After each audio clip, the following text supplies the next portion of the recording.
Hello, YouTube. How you doing today? I have a wonderful set of guests with me for another episode of Monster Prom 2. It's not on screen right now, so that no one joins in unexpectedly, because that's something that's been happening. Is it really? People just randomly joining in? Yeah. Sometimes people try to stream snipe and sneak in. It happens a lot for Jackbox games, and I don't know if you've heard what's been happening with Jackbox lately.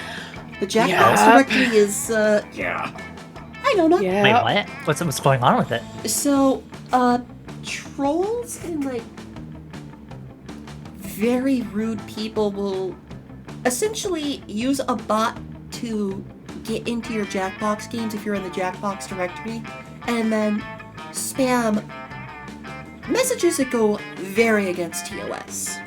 Yeah, just heinous stuff, and it's really, really bad. Why can't people just not? Just be normal? Yeah. It'd be cool, but that's such is life. Oh, I feel like as trans and gender non-conforming folk, I ask that every day is, why can't people just be normal? Yeah. Oh, don't forget to hit that little angry looking red face to turn it green. Yeah, I should do that. Yeah, Bandy, I've heard about that. Hi, Bandy. Alright, let me bring the game on. Oh. We have short game or full game. Full game goes 3 weeks of game time. You can spend more time getting points, but sometimes characters they require more points to be romanced. Short game, it's 2 weeks, but characters don't require as much. I always like doing full game because you get a lot more content out of it. Yeah, I'm inclined to agree. Yeah, I like Bomb Snake. Oh, here we go. Are you ready for my wonderful surfer bro narration? Oh, please. I've never been more ready. Cat Spooky, the stage of some of our dearest summers. Back then, we were young and unafraid. With school far away, everything seemed possible as the sun embraced us on our way to camp. Summer has that distinct power, doesn't it? You live for the days while the nights inebriate you with possibilities and alcohol. It's like life could take a turn at every corner, but you live in a cul-de-sac, so there's no corners, it's all a turn. And for us, it did. So, if you have DLC, you can switch your characters by clicking on this little thing up at the top. Okay. Ooh, pardon me. Okay. And there's a free DLC. You could be Modius from Helltaker. Oh. You could choose just be fucking Modius.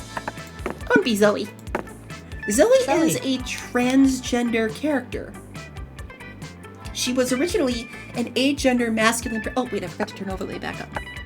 She was originally a agender masculine presenting eldritch god from another dimension who went by the name Zagord.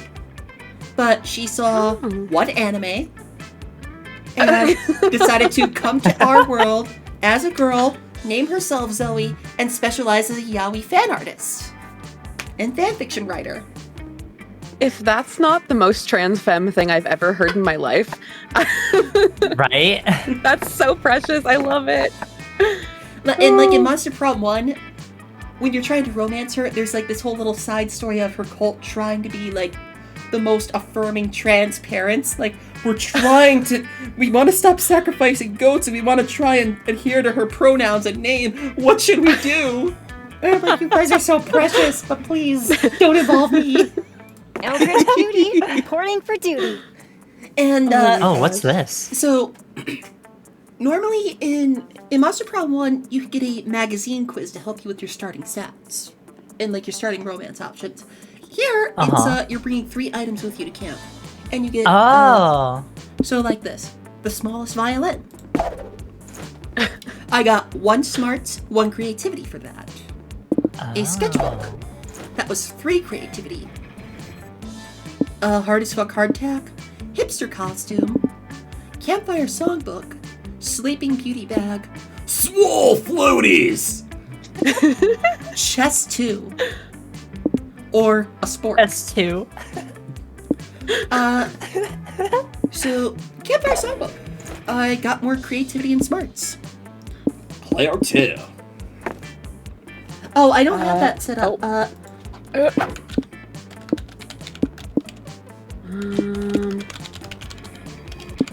Don't have what set up?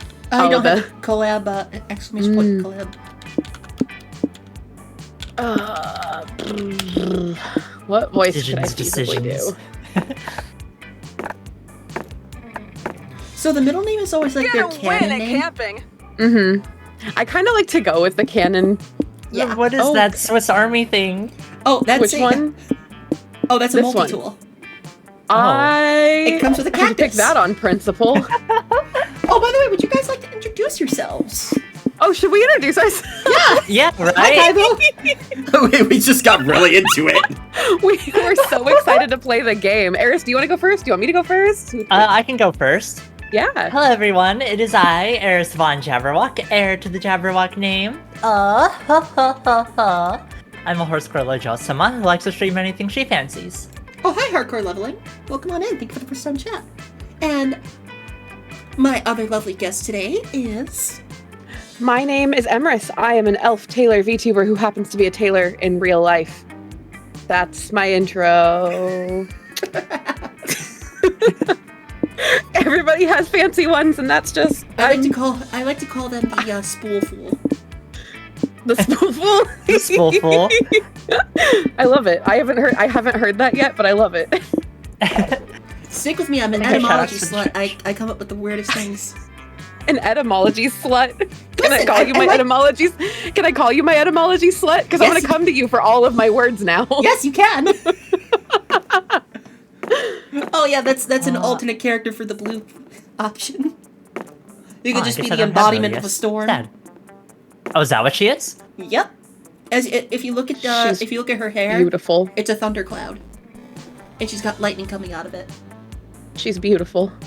Alright, I'm sold. It's Suzanne. Suzanne. Where's R? There it is. Rock on! Oh, it's your birthday on the 29th? Right? Awesome.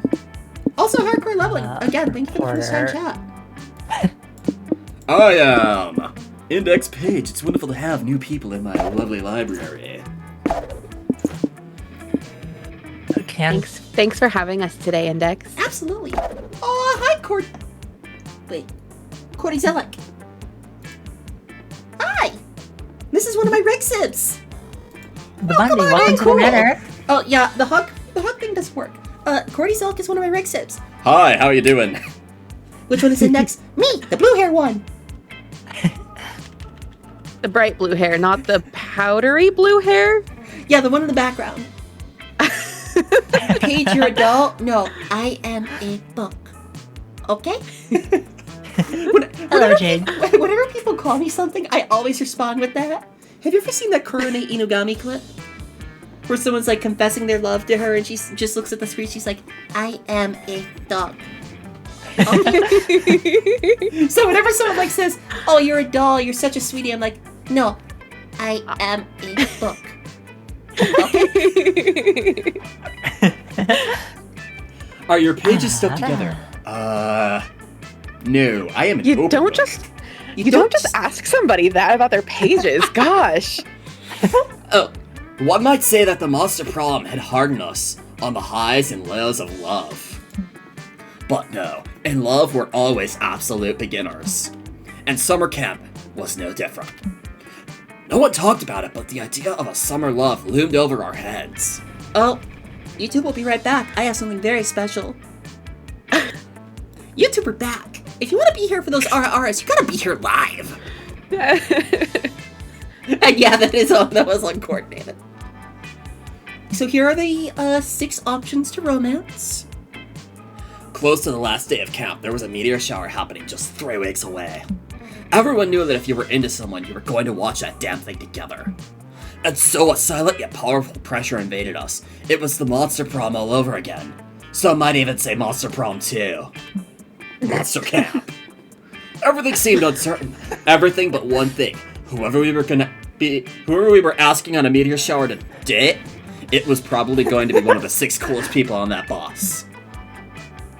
Joy Johnson Yohima, age 23, a badass witch who wanted to chill after saving the world countless times. A returning character from Monster Prom 1 who was a part of the Coven hive mind. I remember you. Ravi Mishra, a hot-headed adventurer possessed by a curse who had turned out to be the most annoying roommate ever. Another character returning from Monster Prom 1. Originally, she's a pure human, which is a rarity in this world, and a monster hunter. But now she's a monster herself, due to the curse. Huh. Calculaster Hewlett-Packard, voiced by love you. Jacksepticeye. Wait, really? Yes, Huh. Sean McLaughlin voices Calculaster, a library That's computer who had wonderful. become a sentient robot ready to experience life to its fullest. Dahlia Aquino, a buff blue demon warmonger who had set her sights on conquering summer next. Also known as Mommy. She's beautiful. Damien LeVay, one of the most popular characters in the whole series. Of course he fucking is. A fearless demon Yeah. with a taste for destruction and a love of fire. And Milo Belladonna, a new character who is also non-binary. Whenever referring to Milo, it always says they and them. I love how inclusive this game is. Also, Milo's nails and little heart and eyes change depending on their mood. I'm A in Death love with Raper them. doubling as an internet influencer, who is profoundly in love with life and all its earthly pleasures. I'm gonna be going for a Ravi. The bus trip was long, and all of summer could be shaped by the first step well taken. And so it was clear, it all came down to breaking the ice and causing a good impression with the right person. Okay,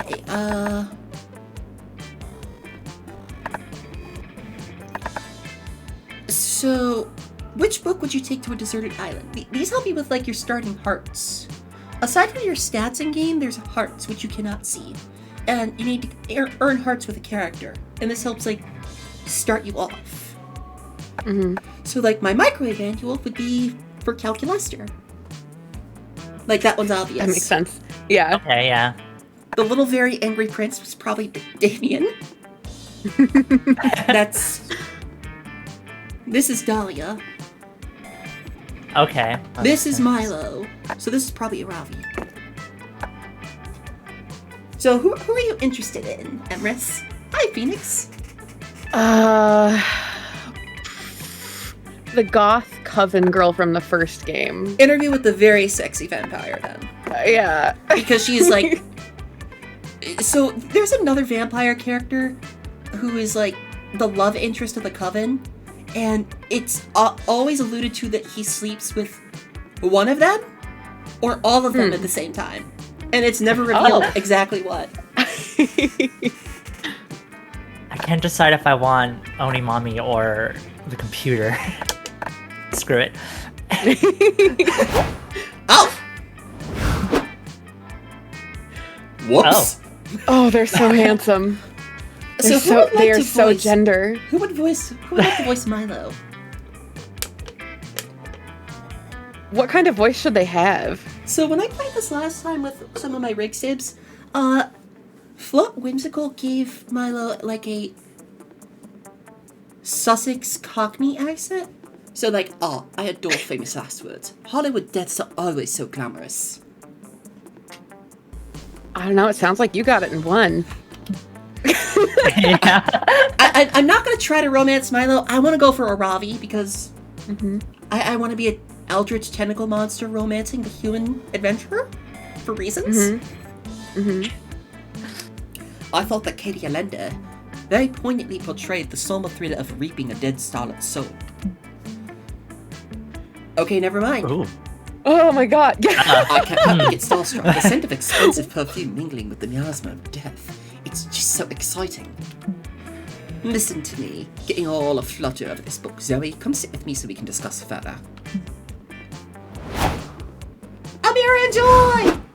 I don't know what voice to give her. I don't want to give her my Valley Girl voice, but like I do such a good one. So if you need a Valley Girl voice, I can always do give her a Valley Girl voice. That's the thing. Okay, it's really, really bad. Were you around for the other night when we played for the Fermi? Beaver Yeah.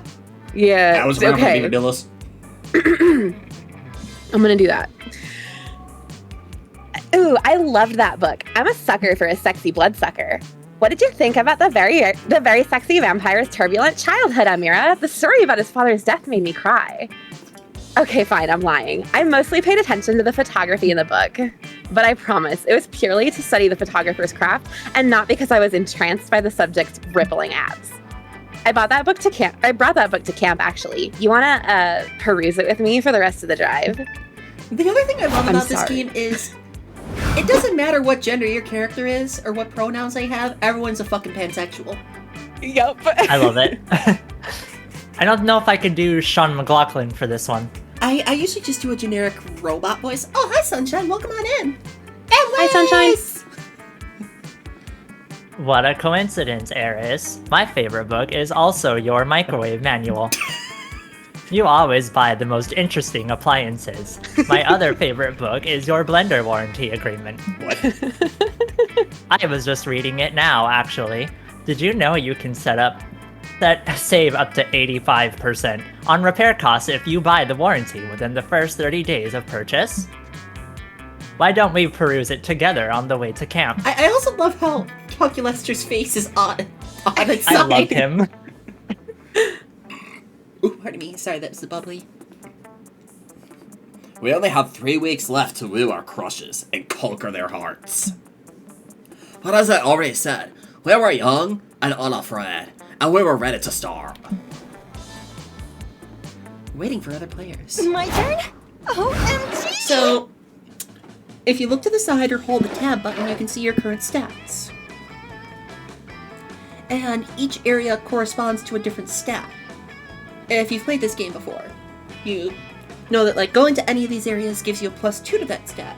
But then you're given a little scenario where you get 2 options. And there's no wrong answers in the game, only wrong stat checks.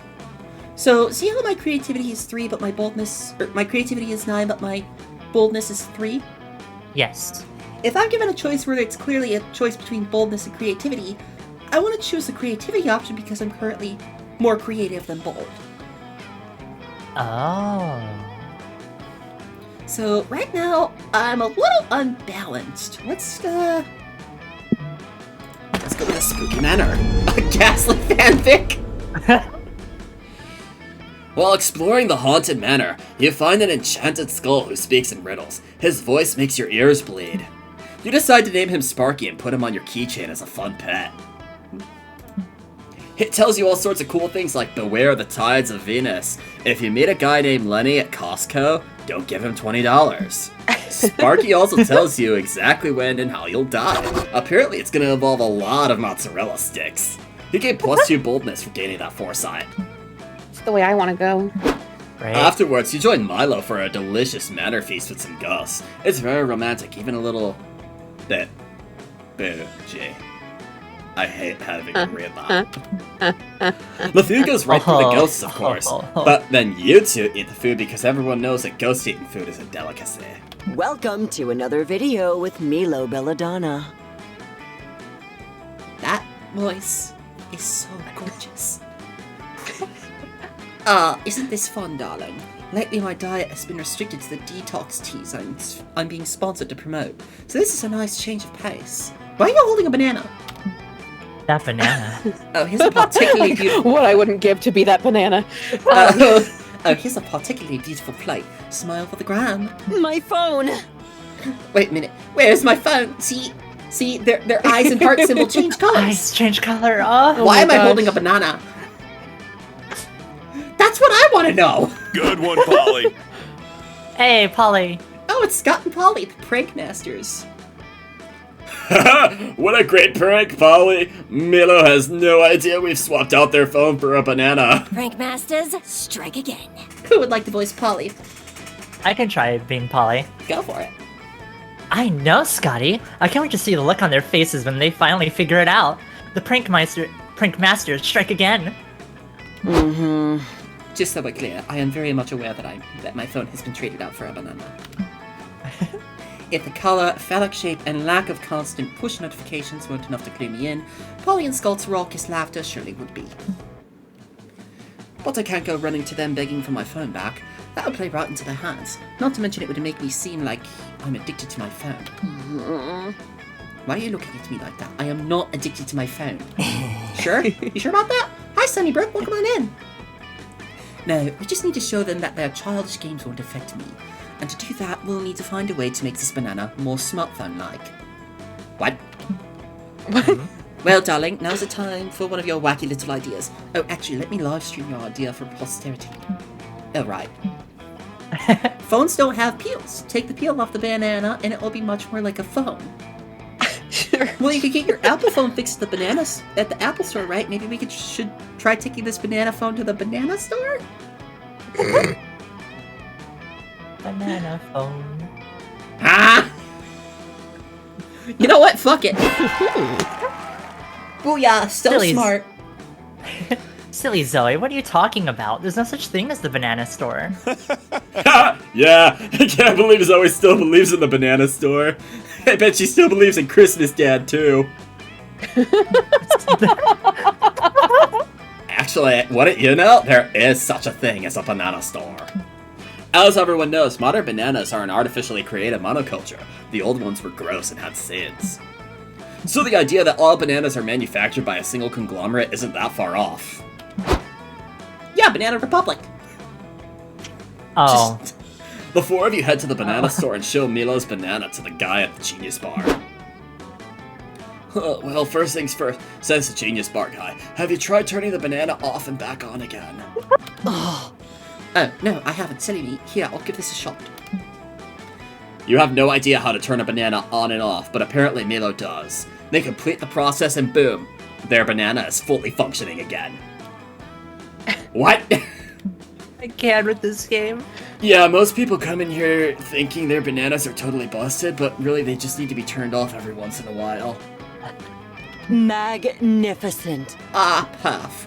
Thank you for the help, darling. This has been a great learning experience for me and for my followers, who I'm now live streaming via Banana Vision as we speak. Oh, Hi, Roswords. Wow. I can't believe that worked. Do you think you can program this dragon fruit that I have in my back pocket for a few days to stream porn? Oh, yeah. For those of you who don't know Polly, her hobbies include drugs, watching porn, drugs, starring in porn, alcohol, drugs, partying, More drugs. and lastly, obscene sex acts that require a penguin mask. Oh, so that's who that's tied to. Okay. Yeah. You and Milo leave Polly and Scott to sort out their own fruit-related problems. All you care is that you fix Milo's phone problem, and they're extremely grateful. You earn +2 charms and +1 smarts. Leave it to me. So where are you going, Emrys? I don't know.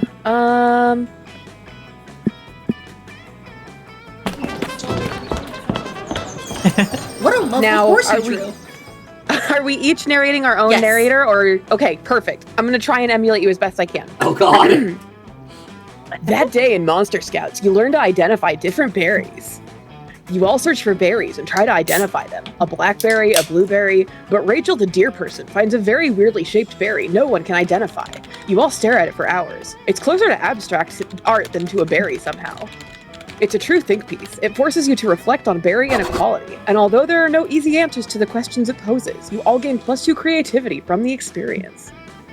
So first we have apples, Apple Store, then we have Banana Store, now we have blackberries. I'm sensing a theme. Yeah, you link up with Joy. This game's a little fruity. You link up with Joy so you can practice summoning a wokeness elemental. You've just composed the necessary tweet and drawn the sigils and ethically sourced lamb blood. Hold on, Yeah. I'm choking on water now! Oh god, here we I'm go. summoning a wokeness elemental! It's a chihuahua man. So, who wants to voice? Hey, you kids! Stop getting blood on the grass! What? Why? Because it's my grass, that's why. I just bought this camp to turn it into a shopping mall. And the only blood I want spilled on my land is the blood of commerce. Also, orphans are it's profitable.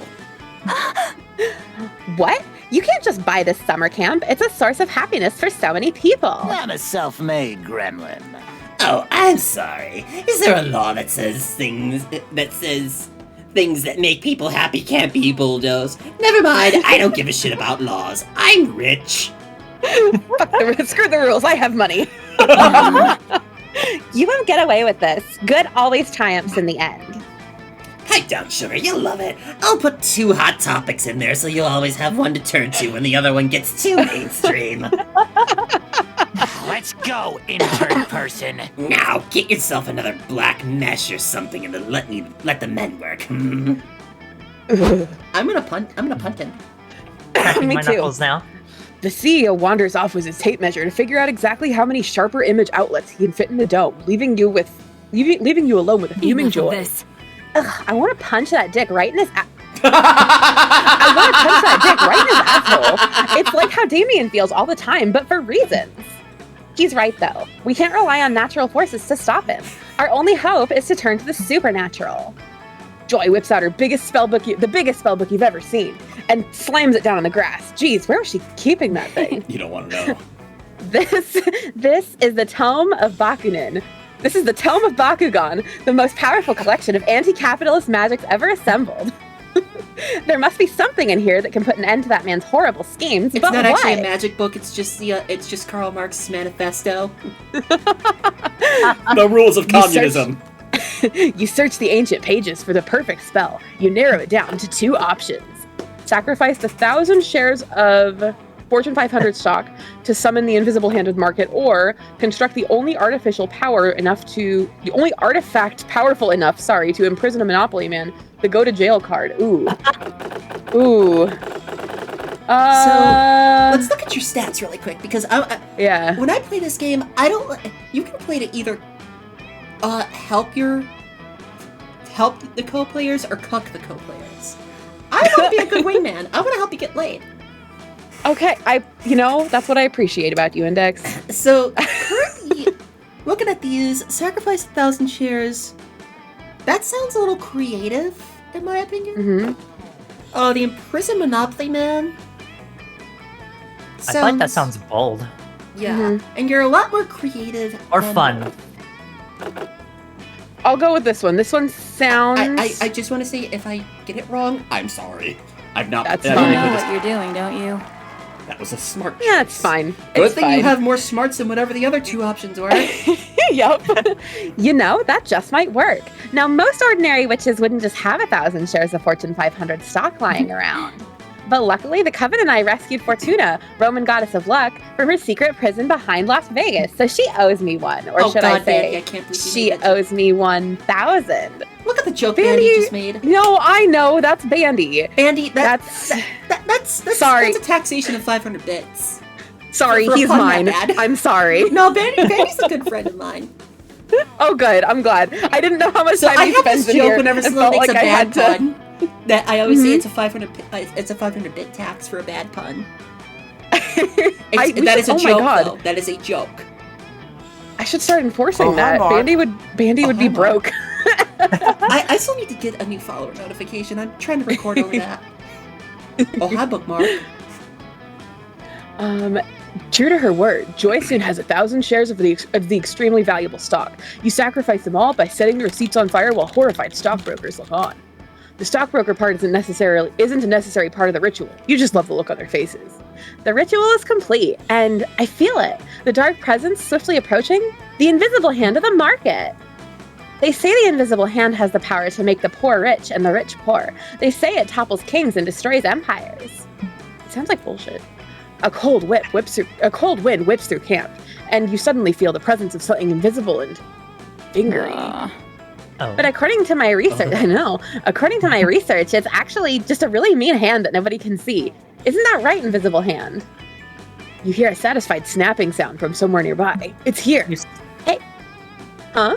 You summoned Master Hand from Smash I Bros. did. We did. But Hey, the invisible offspring of hand. Master Wanna Hand and go- the Invisible Man. Yeah. Want to go prank a CEO? I pressed A too fast. The wind whips past you. The hand is on the move. Hell yeah. Excellent. Now all we have to do is watch and wait. Ow, what's this? A wedgie? And my wallet is missing? Oh no. No, please, Mr. Invisible Hand, sir. Don't play your financial pranks on me. I've always been your loyal servant. Stop pinching my butt and posting inflammatory tweets about my business for a second and listen to me. I'm on your side. I'm on your side. What are you doing? No, don't use high-frequency short selling to undermine my business's share prices. You're mad. Am I too loud? I You're good think on my end. you're okay, but I mean, that's the viewers are going to be who hears you, so I'm tweaking my microphone a little. you're good. And worst of all, I can't tell whether you're flipping me off or not because you're invisible. You won this time!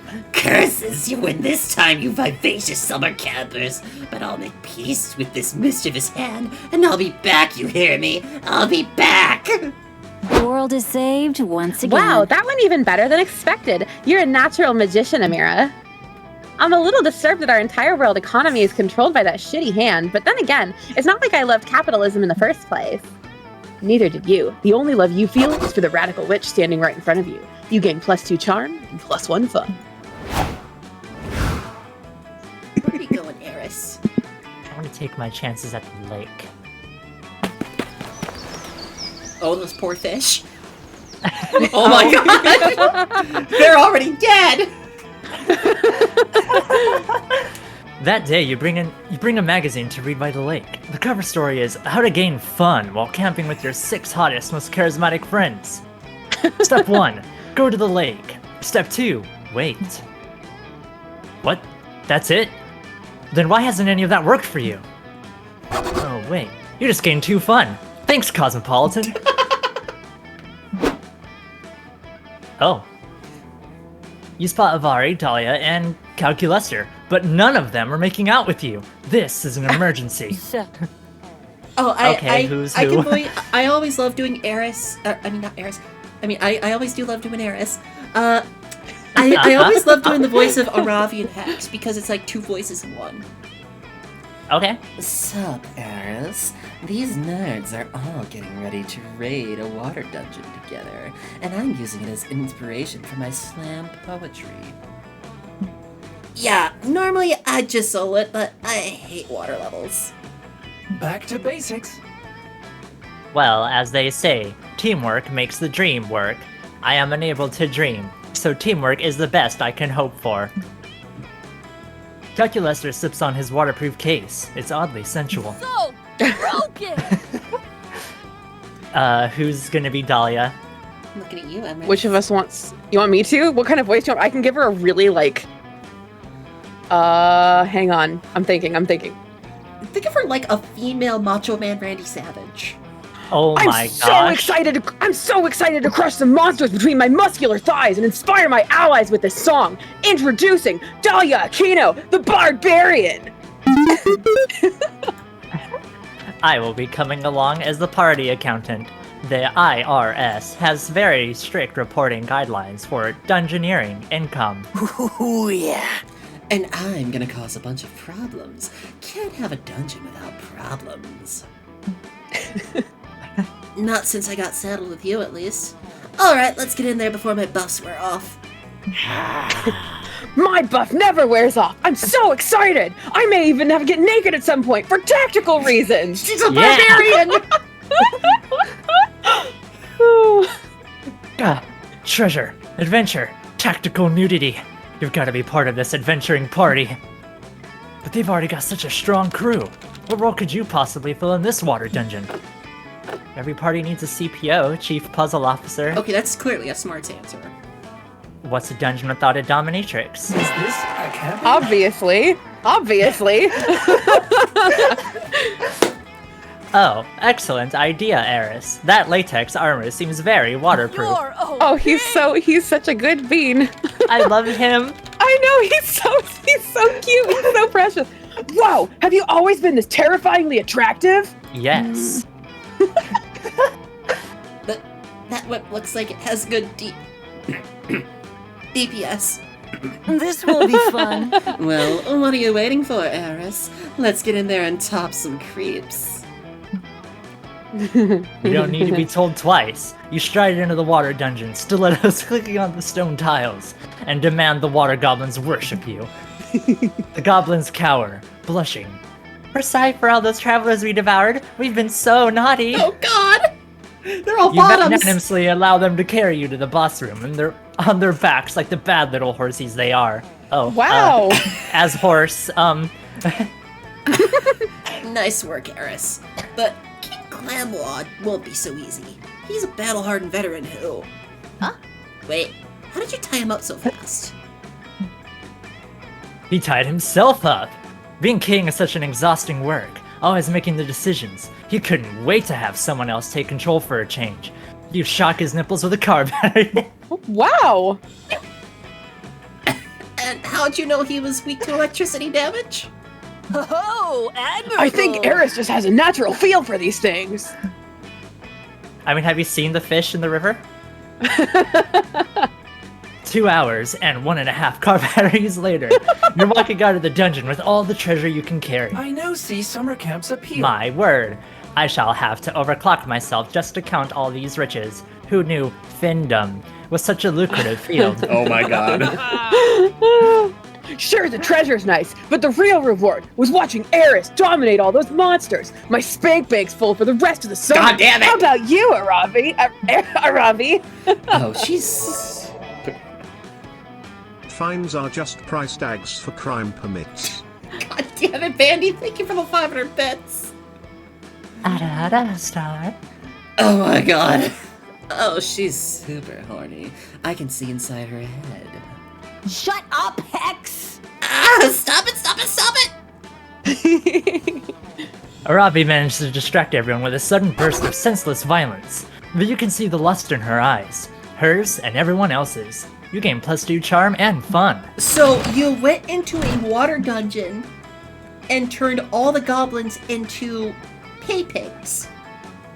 Damn right I did. God damn. Okay, so normally you could choose a random or to do a challenge in Monster Prom 1, but there's only challenge in Monster Prom 2. So, everybody choose something good, say your choice out loud to the other players before clicking.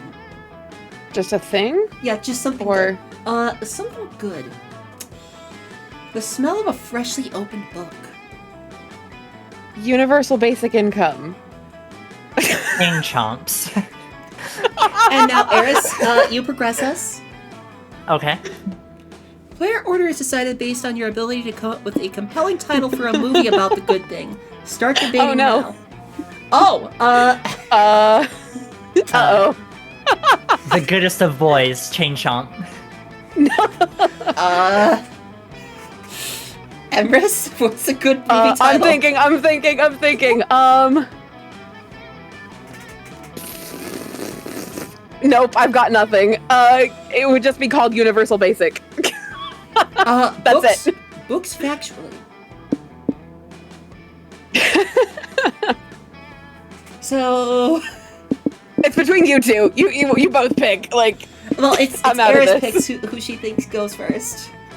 Oh, it's my pick. Yeah, What was yours, Index? books factually. Books, factually. Okay. It's always the person that goes last that chooses the order for the next turn. Oh. Wait, so if I'm runner-up, then I pick second, right? Yes. Okay. Which means Emrys is going third, but Emrys will decide her turn order next turn. next Let me time. take a walkthrough first. Let me check a walkthrough first, okay. I really want to get with Aravi, so I have to try and balance my stats. Dear fucking lord. You're in the lake sunbathing. It's kind of relaxing, but hella boring. That's boring.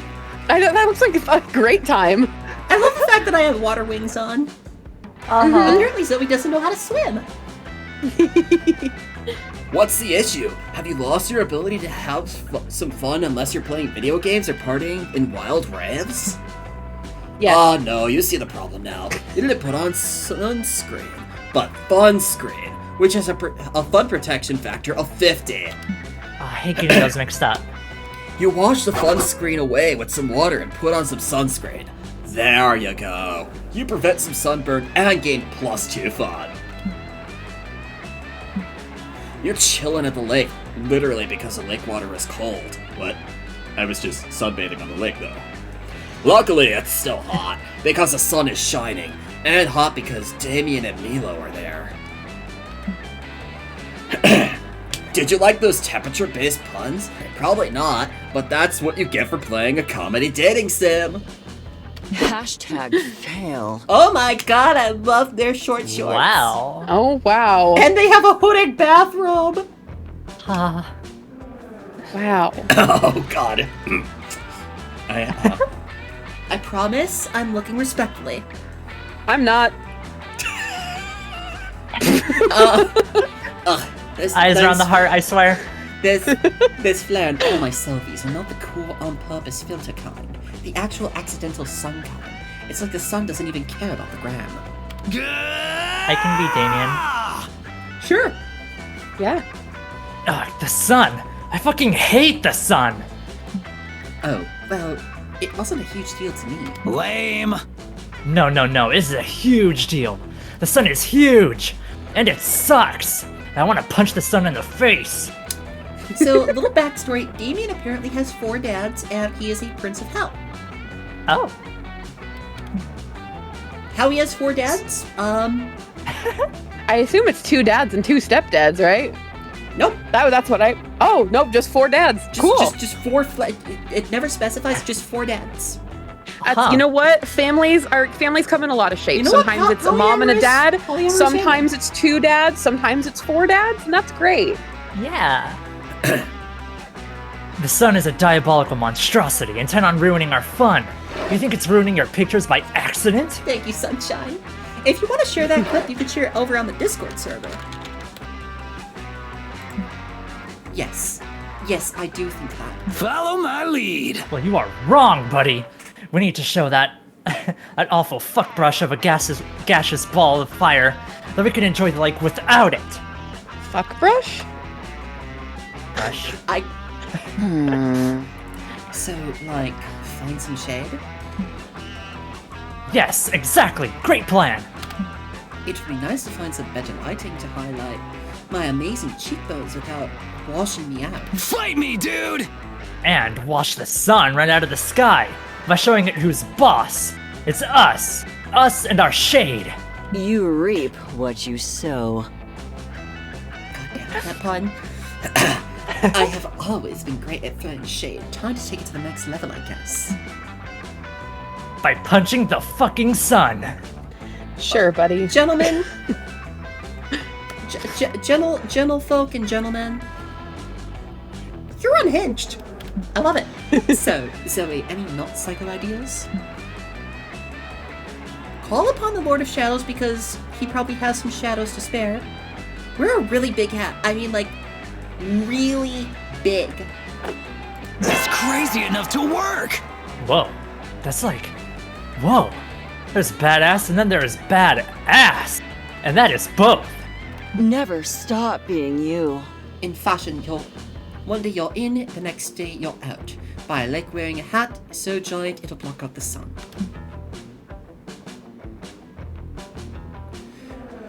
It's all about trends. If you think about it, a really, really big hat is just a logical continuation of the recent craze of really, really small hats at jaunty angles. Yes. And this hat will be worn completely flat, at no angle at all, so as best to defeat the sun. I love their stupidity. You reach into your swimsuit and pull out a huge fucking hat. And your swimsuit? It's so big. Like, ridiculously big. Insanely big. As big as the whole lake. You then pull out a second hat because options.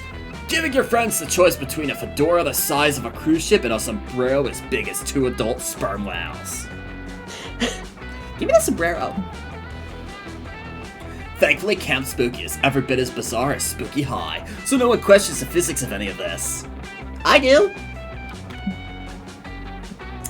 As you withdraw these enormous hats, civilians are sent scattering in all directions, resulting in broken arms, sprained ankles, and seasonal affective disorder. Whoa, I don't even care which hat we choose.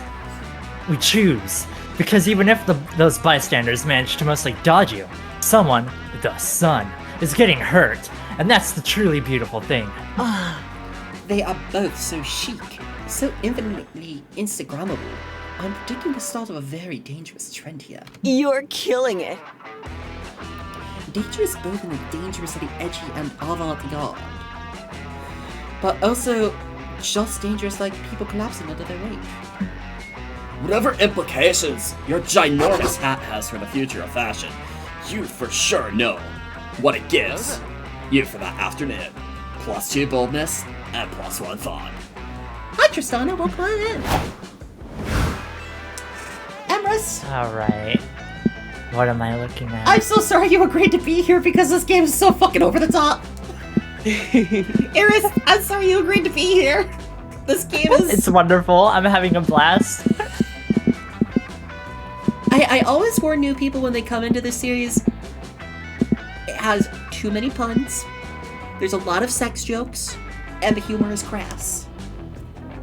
I'll go for the woods. Also, Monster Prom 3 is out, and it's kind of like a roguelike road trip. It's less Really? of a dating sim, and it's more of a roguelike road trip. Where you try and, like, work together to keep the car fueled enough on the 5 stats that they give you to get to the end of the road trip. You can romance along the way, but the second half to the main mechanic. So kind of like Oregon Trail? Oregon Trail in a way? I realize that's a very old game to reference, or the zombie one. Death Road to Canada? Yes. Yeah, that one. Bandy says Index played Road Trip with Sunshine and I. You know what? When I'm done playing Monster Prom 2, I'm gonna be playing some Monster Prom 3. I'm definitely making a list of people to play with. Oh, Jade, welcome to the manor. Also, Bandy, While you're hiking- if you're down to clown. While you're hiking through the woods, you find a little clearing with a beautiful blue pond. There's a very handsome man staring deeply into the pond. He's talking to his reflection like it's another person. A person he really wants to fuck. You swipe his wallet while he's not looking and find out his name is Narcissus. He is not an organ donor, asshole. And he's one punch away from getting a free smart water at 7-Eleven. Well, he's definitely not going to be using that anytime soon. You head to the gas station and gain +2 smarts from your smart water. You're hiking through the woods with your friends. You inevitably get lost again. Honestly, why do you even keep leaving camp? How are you not dead yet? We're fucking lost! Fuck guys, this is it. We're gonna die out here in the boring ass wilderness, where there aren't any wild filet mignons to eat. Wait, what? Wild filet- Huh? I guess? Adventure awaits! Calm down, Bye. idiot. I can find food easily. I can't promise you filet mignon, but if we find an animal or a swine and beat the shit out of it, it might drop a whole roasted chicken. So go punch some walls. Yeah, secret wall chicken. We don't have that kind of time. The only solution is cutting off our arms and eating them. What? That's a terrible idea. I need both my arms for punching things. What an assortment I found in the woods. What, you think I don't? It's a sacrifice we all have to make. If you just cut off your non-dominant arm, it won't be as bad. Friend Damien, though I have no need for calories or dismemberment, I will also cut off my arm in solidarity. God damn it, He's a Calculus. good boy. He's such a good boy. He's the best boy. See? Calculister's not scared. So why are you, Slayer? You aren't finding roasted chickens. You are a roasted chicken. Cluck, cluck, cluck. Get good! Fuck you. I'm not scared. Hex, cut off your arm with me. Nope. Not. No thanks. I don't have arms, just hands. And I think I'll just eat this bagel. You do you, though. Ravi has pulled out a great axe and a great cutting board. And already has her arm on the literal chopping block. You're about to stop her when you hear a doorbell ring. Pizza delivery. It's Oh. the pizza delivery girl from the meme. You could. This is a secret character that you can romance. Oh, really? Like you could just romance the pizza delivery girl. Oh my gosh. Alright, who wants her? I can grab her. Sure. Alright. Pizza delivery for, is this a butcher shop or something? Damn it, I'm lost again. Greetings, fellow organic life How forms. coincidental. We are lost. Where are you trying to go, friend, stranger? Huh? Wolfram and Hart Law Firm. Not sure which tree I took a wrong turn at, but I'm definitely not in the right spot, huh? I think... Cal, Oravi, team meeting, now! Let's do this Damien style. Okay, now that we've all discreetly halted up and away from the pizza girl, here's the plan. We need to convince her this is Wolfram and Hart, so she gives us the pizza. Here for it. Bold move. Hex like you got moxie, kid. Server error. We can't, friend Damien. Lying and stealing are wrong. You are doing both at once. That makes this wrong by a factor of 2. Calculuster. You don't understand. Remember the circle of life chart I drew up for you? Look here. It says clearly that Damians are a natural predator of pizzas. It's all part of nature for Damians to use their cunning and metalness to prey on any pizza they see. Engaging cat module.exe. Okay. I understand now that the circle of life is above the law. What is your hunting strategy, friend Damien? I love him. Easy. We ask Eris what to do. Damians and Erises have a symbiotic relationship. She hunts and I eat. So what's it gonna be, Eris? I didn't sign up to be your lapdog, Damien. Prove to the pizza girl that this is a law firm by suing her in a very credible way. Find a wolf, a ram, and a heart in the woods. Glue the wolf and the ram together. Put them in suits. Add glasses and fancy suitcases. And voila! Wolfram and Hart. I get it.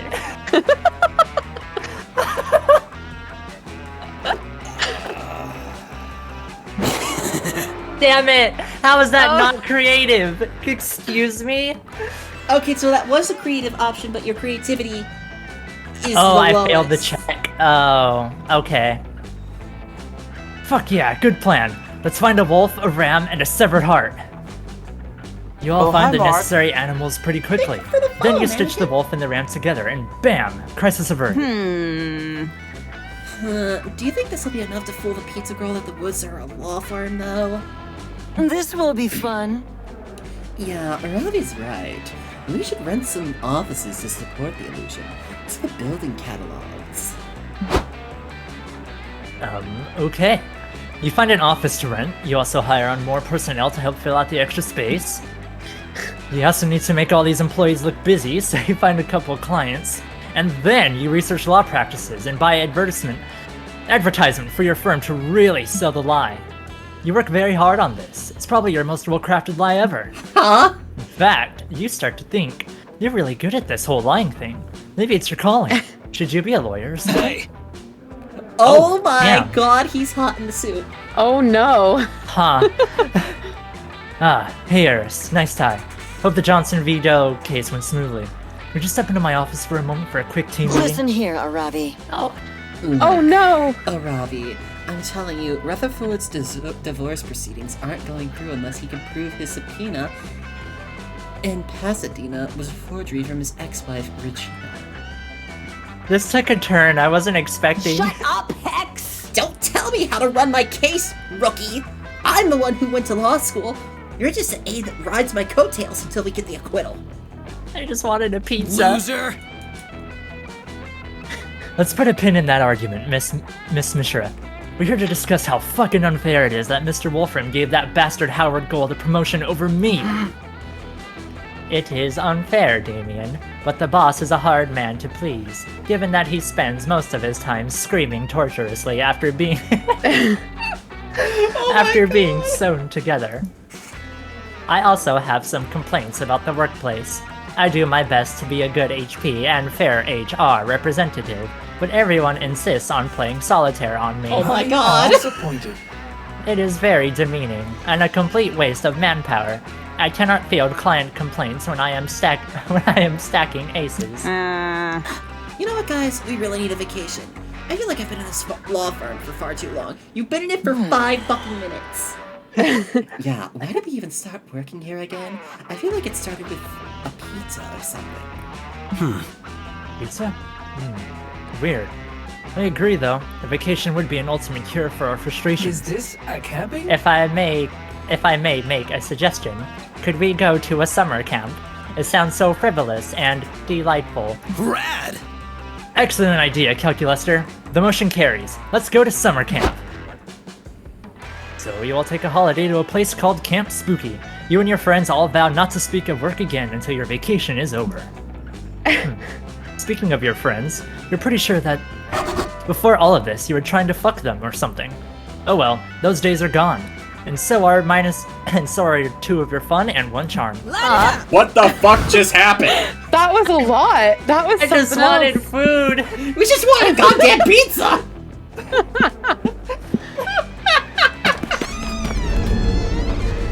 While wandering the haunted manor, you're ambushed by a group of evil spirits. You put up a good fight, but there's just too many of them, and they run away with your immortal soul. Luckily, you always knew this day would come, and you replaced your immortal soul with a Beanie Baby years ago. Good foresight on your part. You gain +2 boldness. Is that how it works? I guess. I mean, they say that those things they're supposed to appreciate and value, right? Those Thank you Beanie for the Babies. first chat, mannequin. And yeah, nothing Hey, goes mannequin. with a pizza like a career in law. The motion carries.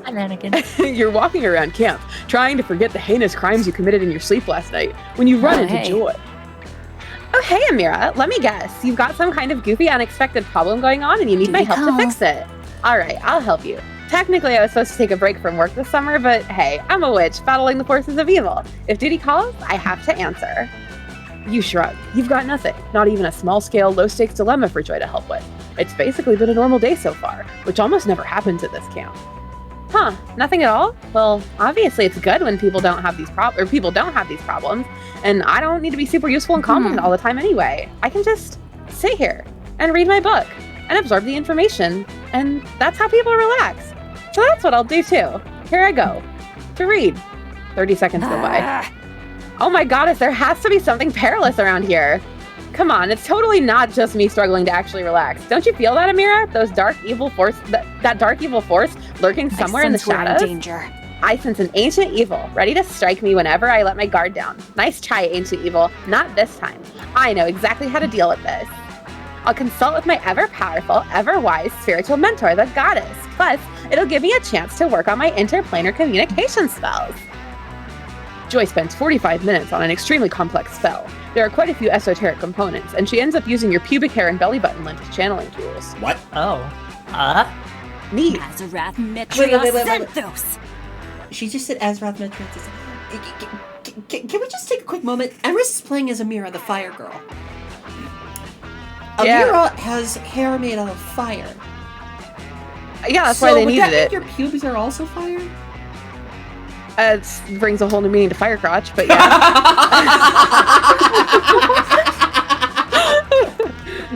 Perfect. The spell is ready. Here I go. Goddess of Light, your lord summons you. Grant me your wisdom, heavenly goddess. Joy's spells work perfectly, and she summons a being of pure divine light and femininity, who is clearly in the middle of taking a bubble bath. Burning loins. Who wants this beautiful creature? I can, if you want. Yeah. I'll try and get into my mode. Oh, Joy. Good to see you, although I'm pretty certain I asked you not to commune with me during bath time. What's up, girl? Goddess of Light, your divinity smiles down upon me. I call for you in this hour of need, as I have sensed an ancient evil, gathering its power to bring about the final calamity. OMG, Joy, I promise you, there's no mysterious danger lurking around trying to ruin your summer relaxation. You're a total workaholic. Take a break. Take a bubble bath. Seriously? Surely you jest, divine light, for it is my sacred duty to protect the world against the forces of evil, and I would totally never manufacture a catastrophe just to feel useful or anything.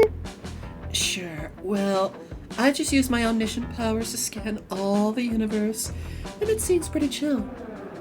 Guess I'm going to enjoy the day by relaxing in my bath. What about you, Joy? Want to join the bath? Amira, isn't the goddess acting weird? What if some ancient evil fooled her into letting her guard down? There's gotta be some kind of danger here, right? Seems like Joy won't be satisfied until there's a disaster she can quickly and competently disarm. Quick, find something dangerous for Joy to deal with. Sure. The dangers of a poor skincare routine. The goddess is what, like several millennia old? That skin won't care for itself. Or the dangers of ever-growing atheism among the younger generations. Every second, fewer and fewer people give a fuck about the goddess's divinity. So looking at your stats, I'm not sure, honestly. I usually go for what sounds like the one I like best. I'm gonna go for the skincare routine. So charming!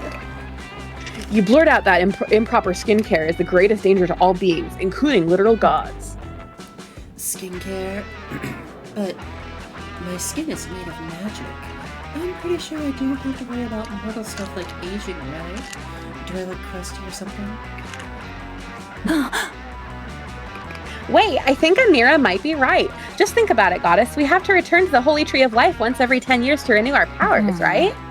Well, if we have to renew our magic powers and your skin is made of magic, don't you think you have to renew your skin too? Oh, myself. Oh my god. Oh, myself. No, oh my them. Oh my them. I literally never even thought about it that way.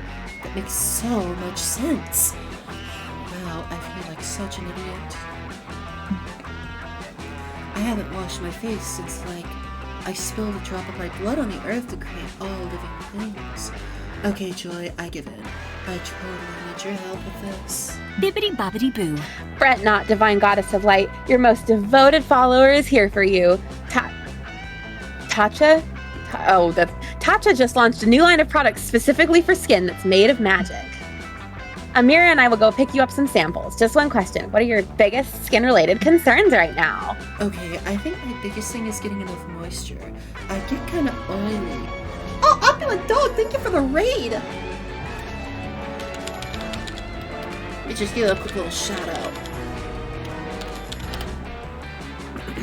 Okay, so I think my biggest thing is getting enough moisture.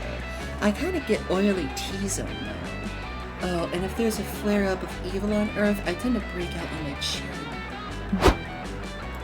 You and Joy go on a divinely ordained trip to Sephora to pick up some holy face wash, consecrated moisturizer, and a skin toner made of unicorn tears.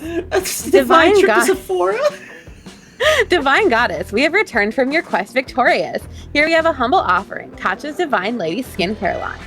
Complete with the super limited edition All-Seeing Eye Mascara. These look so fetch, and they're cruelty-free, which is nice because my divine form rejects all kinds of cruelty and injustice. This day was bananas. Like, better than the day I vanquished the followers of false fate from altering the primary timeline. You're the best disciple ever. Thanks, babe. This has been joyful. Ah, you're welcome, my divine goddess of light. I'm humbled I could be useful to you. That makes me really happy. Speaking of usefulness, I probably would have been super bored today if it wasn't for you, Amira. Thanks for everything. The goddess is so happy that she bestows eternally perfect skin on both you and Joy. Oh my god, that was so nice. And she throws in +2 charm and +1 smarts too. So, you spent the day helping a literal deity with their skincare routine. Extraplanar deity with their skincare routine because Joy was bored. Yeah. Look, she was not just that she was bored. It's that she can't relax. And as a person who, when they feel too still, takes on projects, I vibe with her so much. You know what? I feel bad for giving her the Valley Girl voice now because I usually give that voice to kind of like vapid characters, and now I'm slipping back into a voice that I actually care about more. Well, no problem with that. So say something good. Oh, sorry. Player order is said like with a side of something was completely life. Oh. Something good. Let's pretend like we didn't see that. Something good. Something macaroni. Lollipops? I would have to say tofu. I love tofu.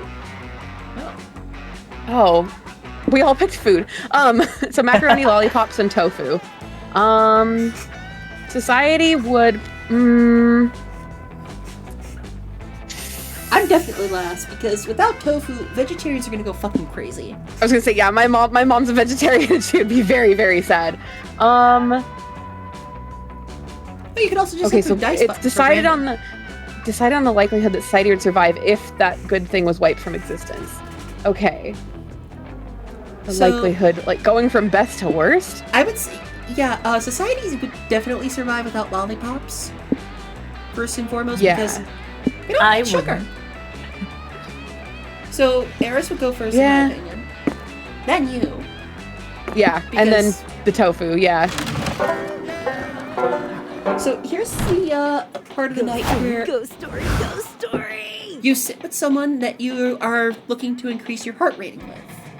Okay. Mothman's in this? Oh yeah, you can romance Mothman. Can you really? Yes. Or you could sit by yourself to just self-love. Oh. I really want to talk so to nice. Mothman, but my little calculator. Mothman. I say there's no need to feel down. I said Mothman. Mothman. Hi, Tristana. Oh, have a good look, Tristana. Who wants to voice the mothiest of men? I can do a nice deep man voice if you want. Yeah, you I did that. Hi, Eris. Are you here to trust me with your juiciest secrets? Well, not really. Mossman doesn't really have a good track record with keeping the secrets you tell him to himself. What? That's ridiculous. I have kept my very existence a secret from humans for, ever. Bullshit. You Google Mothman sightings and pull up at least half a dozen articles, complete with grainy photographs. You can't prove that was me. Besides, I can't help it if the shitty disposable camera loves me. Can you please spare a nice, semi-photogenic moth person his gossip? I promise I will tell anyone that doesn't already deserve to know. How can you say no to those adorable glowing red eyes? Fuck it, it's time for some gossip. Oh. Wait, I can hit myself with it? I don't know what this does. I don't know if this is helpful or fuck over. I know. I volunteer as tribute. I want to see what happens.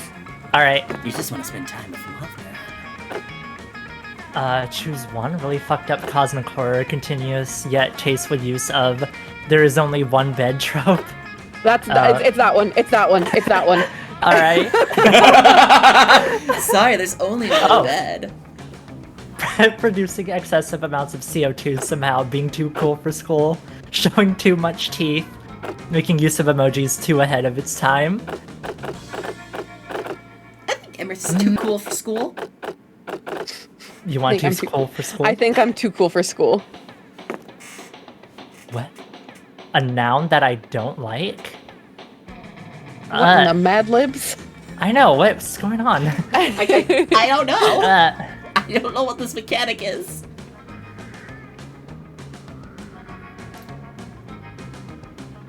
I don't like wasp. Nobody That's a does. solid choice. Oh, my. That was some great gossip, Eris. You've done me a kindness today. Now, if you'll excuse me, I'm off to betray whatever promises I made to you and spread your gossip to the ends of the earth. Yay? you bitch. Or no?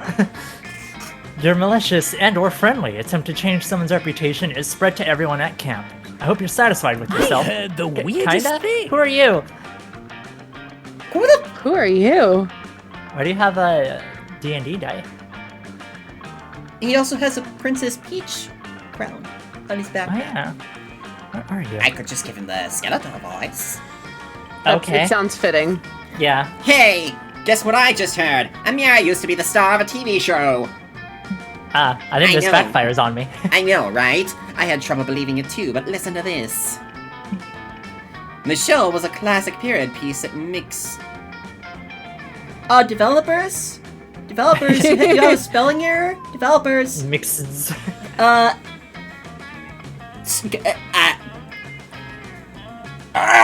hurts. It hurts. That mixes the romantic misadventures of the West Sussex upper class with continuous yet tasteful use of "there is the only one bed" trope. Well, actually... Finding the episodes is super hard now. Apparently, the show got cancelled after only one season. Stranger than fiction. According to the obscure forums devoted to the show, the reason for the cancellation was being too cool for school. And trust me, once you watch the episodes, it kinda makes sense. It's mostly thanks to Amira's character. Well... It puts them under a whole new light. Mind-blowing. Don't fret, I'm forwarding you, and everyone else, the links to the old episodes I just found. The world isn't ready for Love in Time of Wasps. This was a Mad Lib. Oh, that... Thanks whoa! to your rumor, Amira's reputation Wow. will change forever. Wow. That's... You're welcome. Yeah, holy thanks. shit! Let's start a campfire. Cool. Well, I know where I'm going. Can I date both of them? Seth, You're scouring actually, the ground for any... in What? Monster Prom 1, there is an orgy ending where Oh. if you've dated everyone successfully once, you can date them all at the same time, and it's called the orgy ending because it ends with an orgy. I That's don't know wonderful. if that's in Monster Prom 2, but I will definitely look into that. But on your first playthrough, you sadly can't. You're scouring the ground for any dropped s'mores or lost wallets or other fun paraphernalia for you to take, like some kind of horny young adult vulture. But instead of finding any of that, you find Dahlia and Joy having an argument, the most fun thing of all. Okay, Joy, I'm ready. I've been prepping for this all day. Lay it on me. Lay what on you? The coven test, of My course. goddess. Oh, Hikari, help me. I know I'm gonna regret asking this, but what the hell is the coven test? Don't act like you don't know, silly. It's a test for me to join the coven. God, she's attractive. I've been prepping this wow. I've been prepping for this harder than I've ever prepped for anything. I spent like 20 minutes studying. Dahlia, I told you a million times, the coven does not work that way and you cannot join, period. You almost had me there, Joy, but I know better. This is the final part of the test, where you'll test my will and resilience in the face of adversity. Critical hit! You're seeing if I'll stay in the game by making me believe that there is no game. But I know your tricks. I won't fall for it. You are not in the coven. Damn it, I am not trying to trick you. There is no such thing as a coven test. Oh, really? Then how do you explain this letter I received stating that I made it to the very exclusive final stage of the coven test? What? What? Give me that. Dahlia, you obviously wrote this letter yourself. Nah, it's totally legit. It was delivered to my tent by a magical raven this morning. Then why is it addressed to Dahlia Aquino, buffest blue babe of all? Also, you misspelled joy. Oh, man. No, I didn't. Your name has always had a silent D. Dahlia, I'm sick of your shit. This letter is meaningless and you are not taking a coven test because there is no test. Yep, gotcha. So there's going to be an oral section of this test. Oh. Also, is it cool if I mark my answers in blue glitter pen? It's the only writing utensil worthy of me. Oh my god, and she uses glitter pens. She is a female himbo. I know. Not a bimbo, mind you. She is just a himbo. Female. Fembo. Oh my god. There's no way this argument is going to end anytime soon. Obviously, Dahlia isn't going to let go of this test thing. So what's the true test to entering the coven? Okay, so... Only 3 witches... if you're looking to increase your heart rating with Joy, one of these answers are for Joy, one of them is for Dahlia. I think they're kind of obvious. Yeah. Only 3 witches can form the coven, so in order for Dahlia to join, one of the current members must die. Or in order Dahlia to become part of the coven, you must spend 30 years as a hermit far away from here. Oh no! Oh. I don't want to say no to her. You must make your choice. Are you looking to increase your hearts with Dahlia or Joy? If you get more hearts with Dahlia than you do have with Joy, your little interactions when you do scenes will switch over to Dahlia. but I like Joy. No. Yeah, no. Sorry. Bad omen. What? No, that's not at all how this works. But it makes so much sense. You point out that Joy joined the coven after Grace, the previous coven leader, tragically died. Well, that may be accurate, but... Aha! So it is true! One of the current coven members must die! Why didn't I think of this sooner?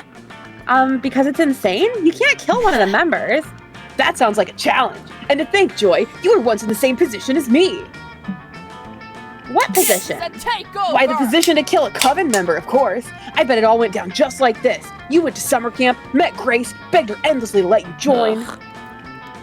You couldn't possibly be further off. And I bet you forged some very convincing papers saying it was time for you to take your coven test. And Grace was totally fooled. And then bam, you clocked that bitch and became coven leader. Dahlia, no, it's not that simple. For one, me and my girls are all witches. Yeah, for now, but soon, one of you will be dead. No, not to mention we were chosen to be part of the coven by the triple goddess, and each of us represents a core virtue in humanity. Yeah, and what's more virtuous than Dahlia? There is nothing more virtuous than Dahlia. I mean, Amen.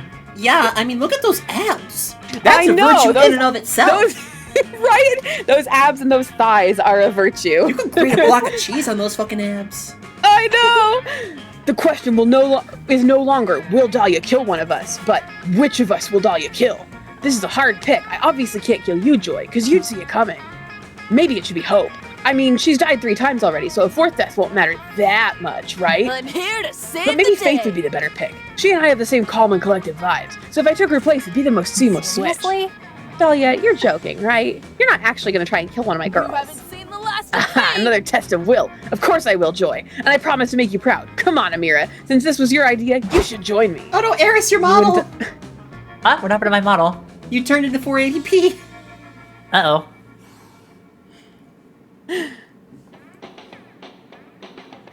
You and Dahlia walk off despite Joy's protests. You always knew you'd be an accessory to murder one day, but you never dreamt it would be with someone so hot. Woohoo! You never managed to find Faith. Joy probably warned her, but in life, as in the law, it's the intent that counts. I love a slow burn. So I could continue with Milo. Hi, Lena. But I really want to work with a Ravi, you know?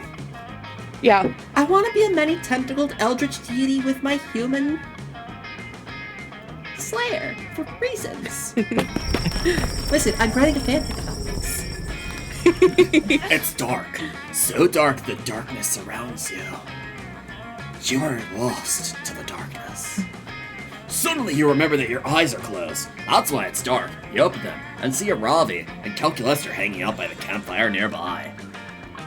Excited for our food truck. Zoe, I am pleased to see you. We were just brainstorming some ideas for our up-and-coming business venture, a food truck. The adventure must begin. Yep. Between the 3 of us, we all have the skills required for a food truck. Snack food enthusiasm, ruthless ambition, and the ability to Google recipes. Snacks though? I'm the one bringing snack food enthusiasm. I've eaten 12,421 different flavors of Pringles in the last week alone. Damn, Pringles! You guys Wow. making a lot of flavors. Yeah. And as usual, I'm the one bringing the ruthless ambition. I'll do whatever it takes to win in any situation or context, regardless of what's socially acceptable. Oh, I thought I was the one bringing the ruthless ambition. This is such a relief. Calculester, you're such a good boy. Nah. Anyway, You I just still sit there think that and our be a good biggest boy. problem is getting the word out. How do we convince people to come to the truck if violence is an illegal marketing tactic? Or whatever. You guys, I got the perfect idea. Let's do some kind of fun promo. I'm all about that BOGO life, and I've got the coupons to prove it. A promotion is an efficient way to advertise, but they can be risky. For example, Toys R Us was criticized harshly for their Take a Baby Leave a Baby sales event. This is not my baby. May I check? To avoid any possible bad publicity and increase our margins, we don't have a pay double sale. Why don't we have a pay double sale?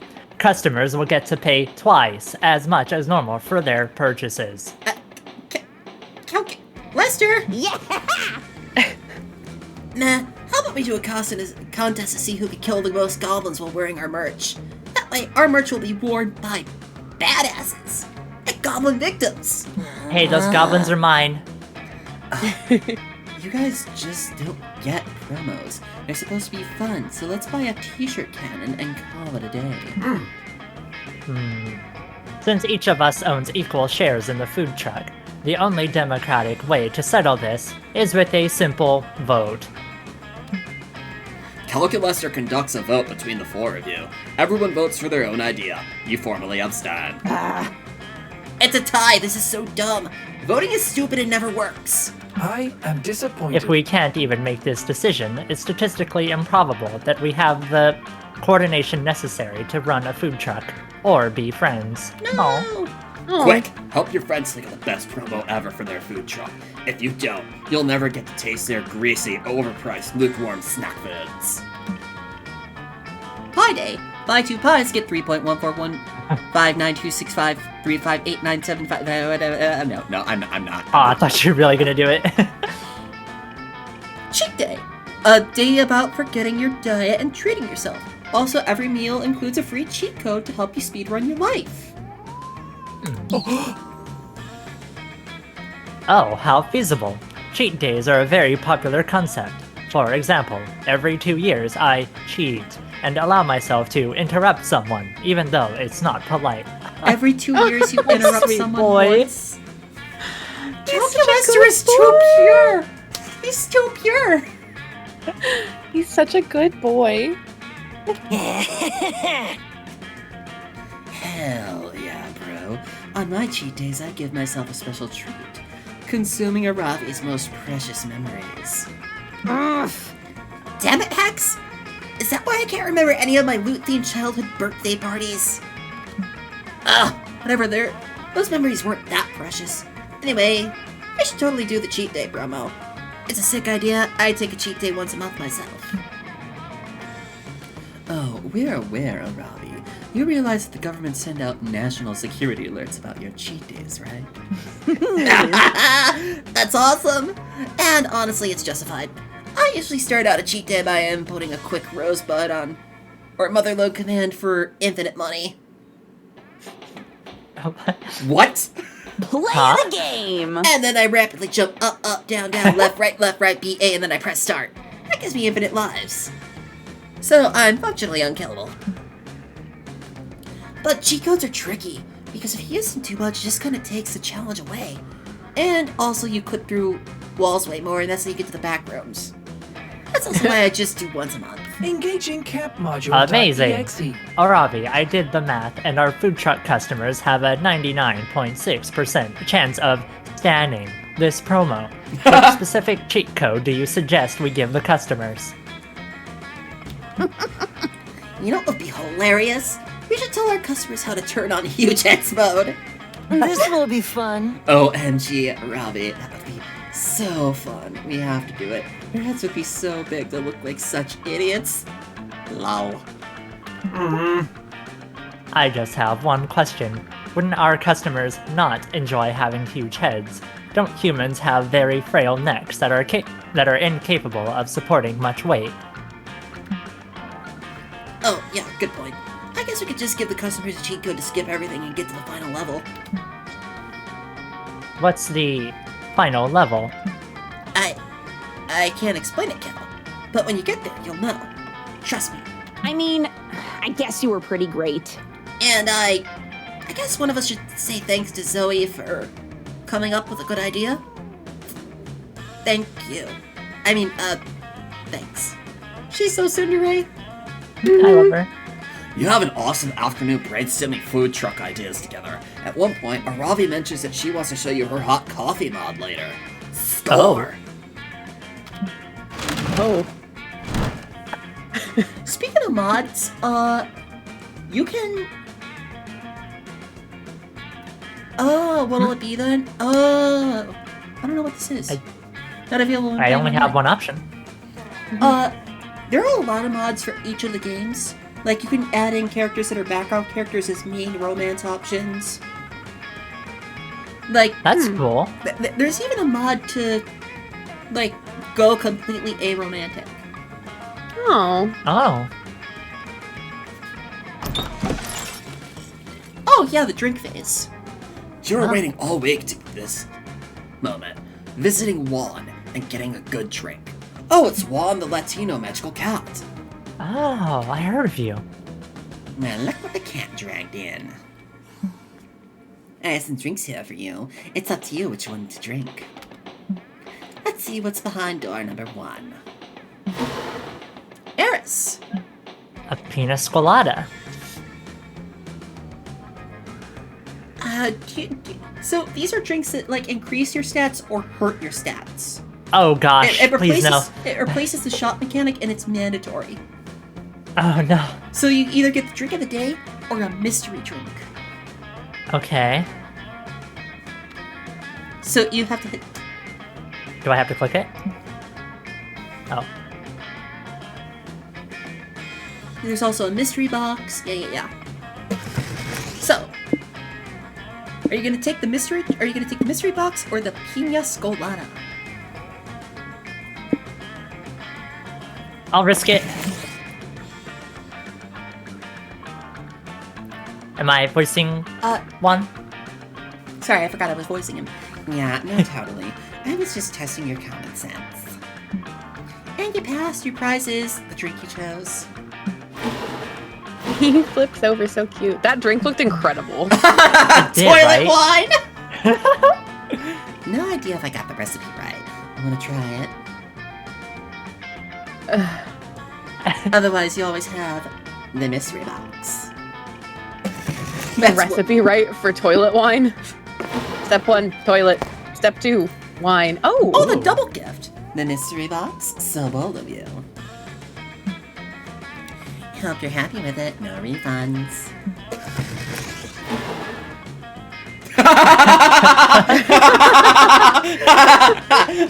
I like how they censored it pixel style. Quite appealing, right? Don't know if I'd drink that, but the real question is, will you? Give me my censored porn! Okay, let's see what we get. Drinks up. Sex on the beach for Zoe. A sex on the beach. I brought this drink to the next level, as you can see. Give it a try. I assure you it'll be a fun ride. Give me some liquid courage. Whoa, I got 5 fun for that. Eris, the pina colada. The pina colada is a concoction that will shake the inside of your own skull. In a good way, right? Choose 2 stats and see how the kick of this beauty makes those 2 stats swap. Oh. Oh, so you could swap 2 stats around. So I could pick my lowest one and swap it with one of my higher ones? Yeah, and you're going for calculus, right? Yeah. So I imagine smarts. Yes, smarts is definitely, like, one of the things he needs.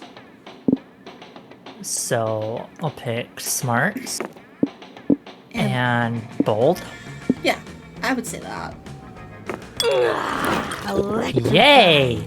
So I need to work on my charm, creativity, boldness, and smarts to get a Robbie, because she likes balance. The double gift. That's so generous of you. A beverage designed to be gifted. Choose a friend you'd want to grace with my humble concoction. Oh. This person will be gifted nicely. Eris, you gave me those those extra creativity points, right? Yeah. Oh my god! Oh wow! What did that do? Was that 1 extra and everything? That was 2 extra to everything. Oh my god! Wow! Thank you! Yes! Jesus Christ!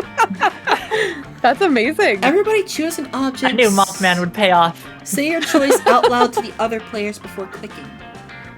Ooh. Leather-bound bookmarks. 10.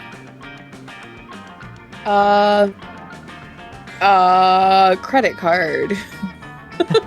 A fellow camper with whom you share a tent has brought 20 of this object. Player orders is based on how unsettled you feel about sharing the tent with this person. So Credit cards? I would feel unsettled about that. I'd be Camp unsettled. especially. I'd be very unsettled. I need them. Okay, so credit cards first. Yeah, definitely. And then 20 what bookmarks next? or 20 pens? Why would you have... I think pens would be the most, or the least unsettling, personally. Yeah, like, why are you just carrying 20 bookmarks around and no books? Exactly. Did you win them in a raffle?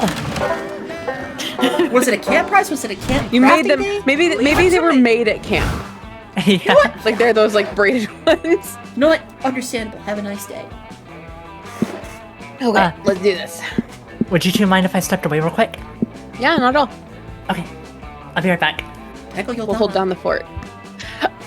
Okay. I'm holding down my table. Okay. I'm making sure it's not going anywhere. Holding down my chair.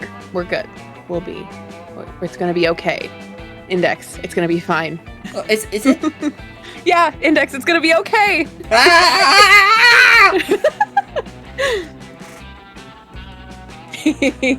Chaos. I know.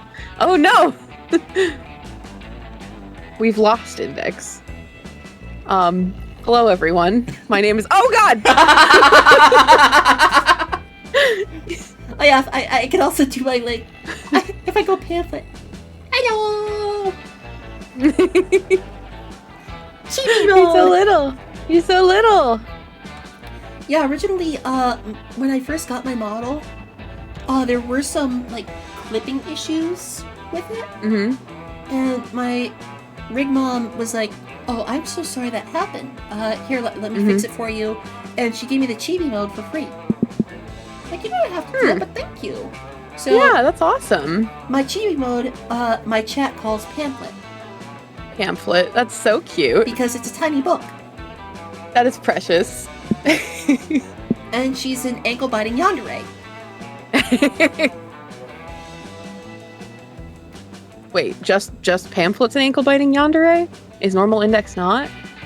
I mean, I can be, but I always like to know your safe word beforehand. Fair enough. Mine is blooming onion. Because I'm allergic to onions and would never ask for one. You're allergic to onions? Yes, I am allergic to everything in the onion family. Well, not like really close allergy, but more like my body says out, out, out. Yeah, that is awful. What about is like garlics, like aromatics, like that? I can smell it, but I just can't have any of it in me. Which that is sucks a tragedy. because it smells so good when cooked. It does. Oh my So, god. Garlic, my condolences. onion, shallots, chives. Mhm. That is my condolences. Like lactose. I don't know. My lactose, like I'm lactose intolerant. That doesn't ever fucking stop me. I don't know. I just Yeah, deal. but I would rather not deal with it. Yeah, it's fair. It's fair to not want to deal with it. It's fair. What are we not dealing Cheese with? is just so good. Not being responsible adults and dealing with our allergies. Index does. I don't. Oh. No, I do. Index I do is a give far myself more one responsible cheat day, person. like to just have like green onion, and ramen. Ooh. Mm-hmm. So whenever I have my cheat day, it's like, okay, I'm gonna have some onions and like just risk it. Okay. So where are you going?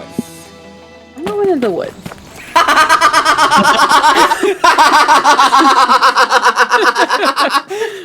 Well, You know what? hiking through the woods. It's the fucking fire. You come across a bunch of delicious edible mushrooms. Well, you think they're edible anyway. I mean, you ate them. Oh, okay. On a completely unrelated note, you also meet an ancient, all-powerful god who's timelessly intelligent and also really into vaporwave for some reason. You gain +2 smarts from your dope conversation with the vaporwave god. Where's my picture of the vaporwave god? I don't know. Later, you run into Joy. She's calmly reading a copy of The 7 Habits of Highly Effective Protagonists. For the first time ever, you decide to be considerate and not interrupt. Hey, Amira, come over here for a minute. I can tell from the blank look on your face that you have some wacky misadventure that you need my help with. I was supposed to take the summer off from my sworn duty of saving the world and helping the innocent and defending the forces of good from the ever-encroaching threat of evil. But I guess I'll make an exception and save you from whatever nonsense you've gotten yourself into. I'm not sure if this counts as helping the innocent, but hey, good enough. You tell Joy you were going to do some reading. You're halfway through Oedipus Rex. The plot's kind of boring, but you're hoping for a sex scene between Oedipus and his MILF queen. Oh, No! God. No! Oh, No mishaps? Not even a minor calamity? Maybe a rumor about a mysterious beast in the woods? A little tiny echo of dread every time you go into a certain bathroom stall? Well, if you're sure there's no inciting incident, I'll relax. I can read. Very relaxing. Many people like to sit down with a good book and let their guard down. I mean, relax. For example, I've read 28 books so far. God damn it, Mannequin. What did Mannequin say? Oh my god, Mannequin. For example, I've read 28 books so far this summer. I'm 72.58% through this one, and my average time per page is somewhere around 26 seconds, so I can get this done in... Joy is suddenly interrupted by a muffled scream coming from the woods. It sounds sort of like, help, out of syrup. What? Oh my goddess, did you hear that? Someone's in trouble. Ha! Fuck yes! Let's go! I mean, I'm concerned about the safety of our fellow campers. You and Joy track the call for help to a clearing in the woods. You hide behind a bush to scope it out. Looks like Batnus, Morty, and Dimitri are gathered around suspiciously. Oh. Wow! Huh. I definitely have the Caliban. I believe Morty... So, Dimitri is a vampire, Batnus is clearly the... clearly upon Katniss and the Archer, so... Oh. Hope you two are ready to die. I am... Oh, mama! When you taste these delicious pancakes, Oh no! they're so good that your whole mouth will orgasm. You know about my channel's pancake meta, right? Yes! Wait, what? Oh my god, Eris, I'm sorry. So...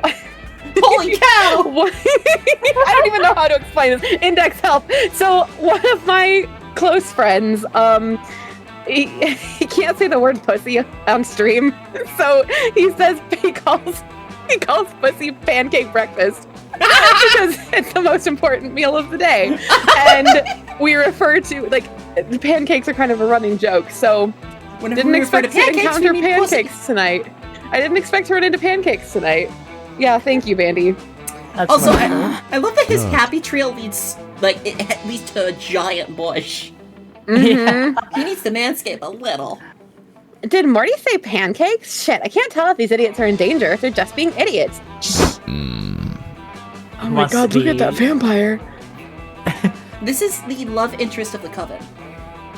Oh. The one who's constantly, could be fucking them all or none of them. Oh.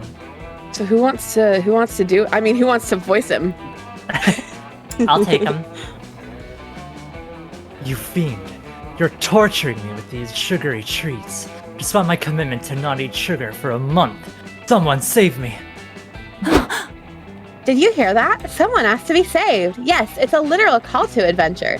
I know I'm supposed to be on a break, but I can't resist. Worry no more, side characters. I'm here to save you. What are you doing here, Joy? Are you trying to have some of our pancakes? This is our pancake breakfast. No non-rivals allowed. He poses so much. He's like a JoJo character. Ay, ay, ay, ay. Emrys, would you like to voice Batnus? I don't know what voice to give him. I can try. Well, I can give him a voice. I just don't know what voice to give him. Did you say you're here to save us? From what? Oh, are you one of those heroes who saves people that don't need to be saved? Ha! That pathetic protagonisting. I would never. No, that's not it. It's just that there's this very real threat here, and you guys definitely need my help. I'm here to save you from oh god, Joy's about to be outed as a workaholic. Quick, think of a way to defuse the situation by finishing Joy's sentence. She's here to save these campers from from an unbalanced breakfast or from damnation, since you're not living according to the sacred scriptures. Let us introduce you to our Savior Jesus Christ. Absolutely not. It's not Don't a forget to balanced leave room on your plate for Jesus. So smart. An unbalanced breakfast. Are you saying that our breakfast has somehow thrown off the delicate equilibrium between the forces of good and evil? Sure. No, you're eating a nutritionally unbalanced breakfast. Pancakes are loaded with sugars and carbohydrates, and French toast is better anyway. No! I can't eat an unhealthy breakfast. Oh my god, he's got acid! Assless chaps! They're in heart shape. Emotional damage! Thank you, Jade, for feeling emotional damage. No! I can't eat an unhealthy breakfast. It's the second most important meal of the day. FYI, the first... I got choked Wow. up. FYI, the first most important meal is licking chocolate and creams off your lover's body. Wow. Yeah. Exactly. Oh, hi, See, Talking you all Umbrellas. really needed to be saved from this unbalanced breakfast. You should skip the hi, Mark. pancakes and go for a healthy option like seeds or grains or whatever. Here's the thing. I want to heed your warning and eat healthy, but that stack of pancakes looks so tempting. You'd think I have an iron will to resist, but... She's doing the Sakura battle thing in anime style. Oh my gosh. Indeed. There's something so mesmerizing about the stacks of fluffy cakes. I feel overcome, and... Wait a moment. Are there more pancakes than before? Seriously? There couldn't possibly be more pancakes. We've just been standing here while I've been saving you guys. You're probably just confused by all the ruckus. But wait, using my heroically sharp eyesight, I've observed that the pancakes now have syrup on them. They didn't have syrup before, remember? We ran out a few days ago. Morty, you're the one who made these pancakes. You're responsible for this. Explain these paranormal happenings at once. Me? I didn't make the pancakes. I was too busy tweeting some crisp, fresh-made, fresh nudes this morning. I thought you made the pancakes, Dimitri. Lies. I saw the pancakes in our tent, fully cooked. I assumed Morty made them to surprise me, but because today is the one-year anniversary of us becoming best friends forever. The Chancellor! Wait, so if Morty didn't make them, and Dimitri didn't make them either, who cooked these pancakes? Where did they come from? Is this one of the Chancellor's machinations? Something is off with these pancakes. You all stare at them suspiciously, contemplating their murky origins, and waiting for something weird to happen again. Suddenly, the plate of pancakes starts vibrating uncontrollably. The pancakes slide off the plate and slither into the woods. What? After the cakes disappear into the trees, you hear a strange screech. It's a terrible sound, the kind of noise a hungry, frustrated, shape-shifting pancake monster would make. Whoa! I have no fucking clue what just happened, but I've got a feeling in my dick that Amira and Joy totally saved us. What a worthy Indeed. adversary. You were right, Joy. That unbalanced breakfast could have been the death of us. Despite the fact that you're our enemy, we owe you our lives. I underestimated you. Amira, I know I can be a bit Just of a like me for workaholic real? sometimes. I know, Amira, I know I can be a bit of a workaholic sometimes, but I have to admit, I really love feeling useful. Thank you for helping me with my wacky misadventure. Yay, you were a good friend to Joy, and you resisted the temptations of a pancake monster who's killed thousands of campers. That gets you +2 fun and +1 Let me take creativity. a walk through first. Oh, Okay, I need some... and I never have to do that obnoxious bat voice again. Yeah, she is apparently a very, very side character. Who's only Good. in certain, like... She's relevant to certain storylines because whenever you start a new playthrough, there's an RNG mechanic that decides, like, if you're getting on a secret ending storyline. Oh, really? Potentially? Yeah. So, like, if the 3 rivals become main characters for your storyline, you're on a secret ending route. Hi, the Bundy. Oh. Wow. Look at your hand. Oh, so this replaces the dodgeball match from Monster Prom 1. We're just going to Thunderdome. That day, you joined the merciless trials of the Cap Dome. Your team is faced with a potato sack race. It seems easy, but this is the Camp Dome, and so the potato sacks are filled with swarms of bees. Your teammates are discouraged, both because they are not fond of bees, and because the enemy team is mostly Oh, hi, comprised... Mark. Thank you for the follow, Dating Days Druid. And because the enemy team is mostly comprised by sentient bees. Aren't all bees sentient anyways? Giving them a clear advantage over you. It all looks dire for you, but you use your cunning and remind the enemy team that the bee population of Earth is inexplicably decreasing and bees are heading towards an unavoidable extinction. Not the bees. Not the bees. That voice change though was on point. Oh yeah, welcome on in. I'm in next page. Thank you for finding your way here. I'm a bit of a voice actor. I've been doing this for about 15 years of my life. And I have to tell you, it's pretty fun. I'll Average never is get tired 59. of hearing you do that, Index. Average is Right. 59. Cromer, I will teach you how to do this in super size. Say big shot. Say big shot. Let me ask you something, Emrys. Let me ask you something, Eris. Let me ask you something, Bookless. Don't you want to be a big shot? Don't you? Don't you want to be a big shot? Oh my god, Index. I am so confused. What is the real voice? Where am I? Who am I? Oh, you'll get used to it here, Dating Days Druid. I'm just gonna let you know. You're going to have a killer fun time here.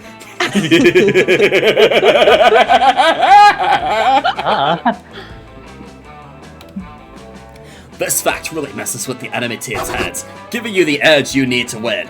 Your nasty leadership skills grant you +2 charm. Later, you're wandering through camp looking for Milo. Your therapist said you need to spend some time contemplating mortality, so hanging out with a Reaper counts, right? Oh, you want a bara bara?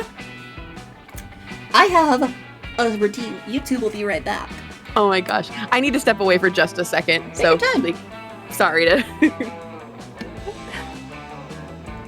YouTube, if you want to be here for those bara bara redeems, you gotta be here live. Always be live. You know what? Let's all take a quick break because I have to run to the restroom. Okay. So, give me like 2 minutes. I'll be right back. Sounds good. I will also take a quick break. In the meantime, I'm gonna run a 90-second ad. Okay.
I'm big.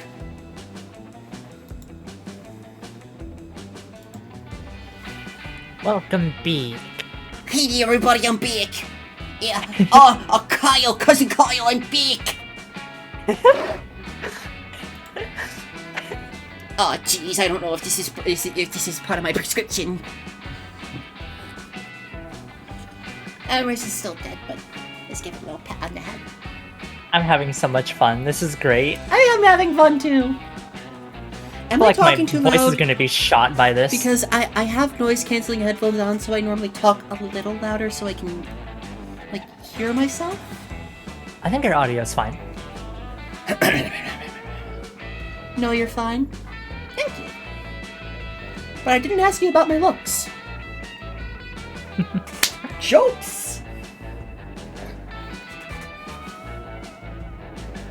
This is my Jokes. first time playing this game.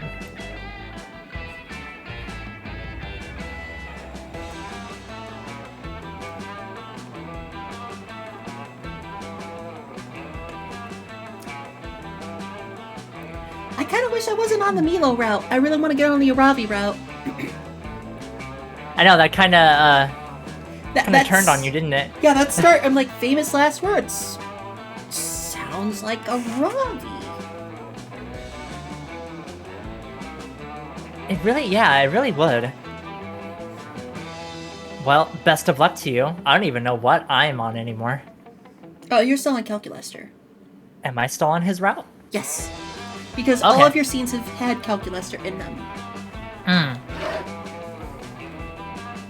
Let's see. He's gonna be the sunshine to my thunderclouds. He is such a cutie. He is. He's a precious little bean. I just want to upgrade his operating system so he, can have more than the sideways emoji faces. Yeah. Just needs to fix his face a little bit. I demand his hard drive. Ayo? I mean, he probably has enough RAM for you. I'll be the judge of that. Okay, I'm back. Sorry, it took me a couple. Welcome back. You want to upgrade his hardware system so we can give you some RAM? God damn it, Jade. Oh, I thought you said hardware. Like, I thought that was being cute, but no, just hardware. We're being horny on men. That's okay. Index, you've seen my Discord. You know how we are.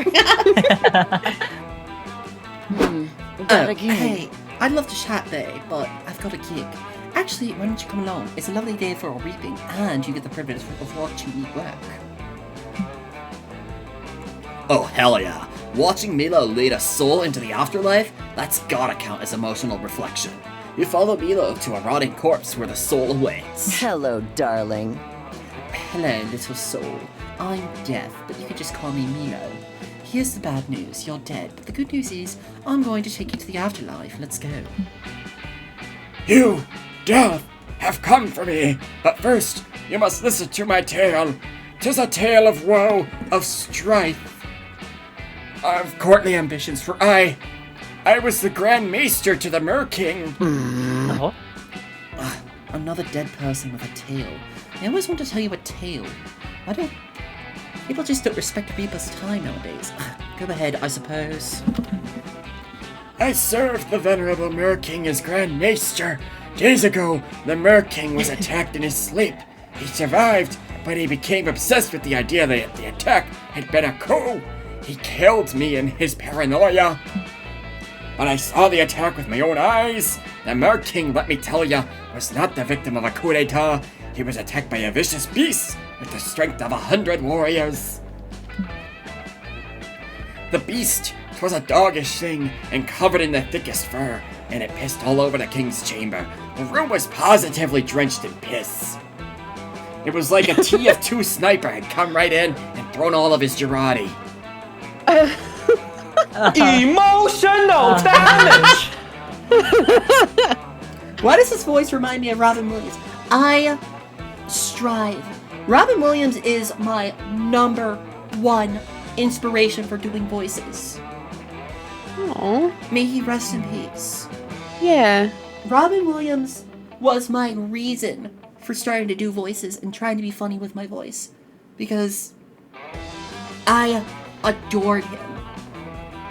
I still adore him. Strangely enough, the beast seemed to be rather enjoying itself, barking and laughing, and I heard tell that it was goaded on a mysterious spectre. Well, that's another mystery, and to this day, I wonder if... Wait, are you even listening to me? This story is gripping. You should be paying attention. Huh? Oh, yeah. Of course I wasn't listening.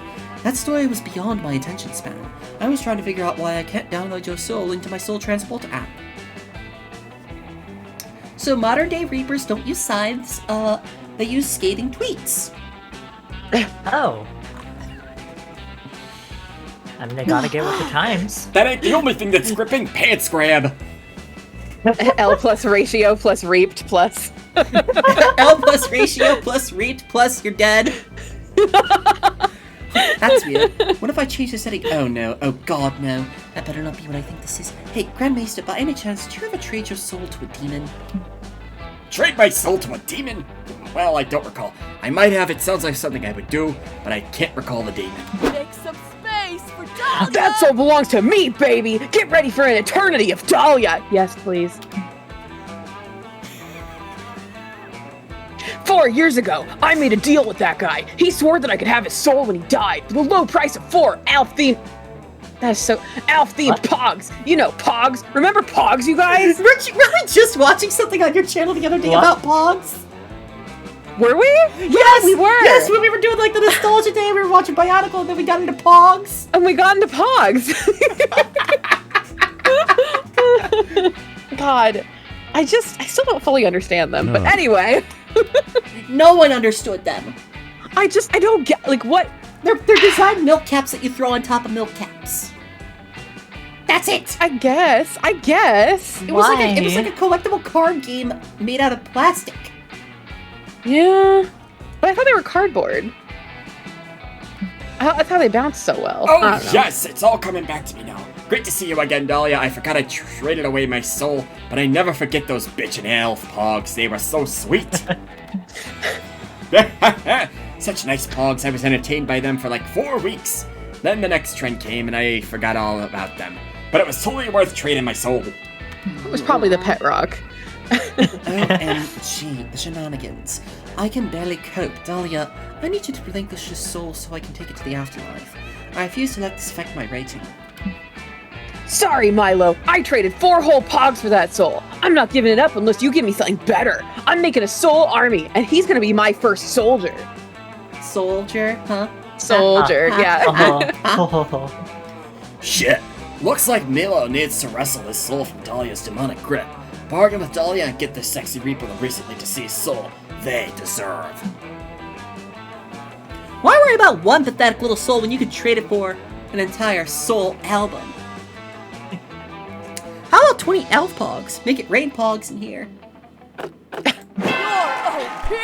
An entire soul album? Wow, that's gotta contain like 30 or 40 souls at least. Let me see it. I'm a soul man!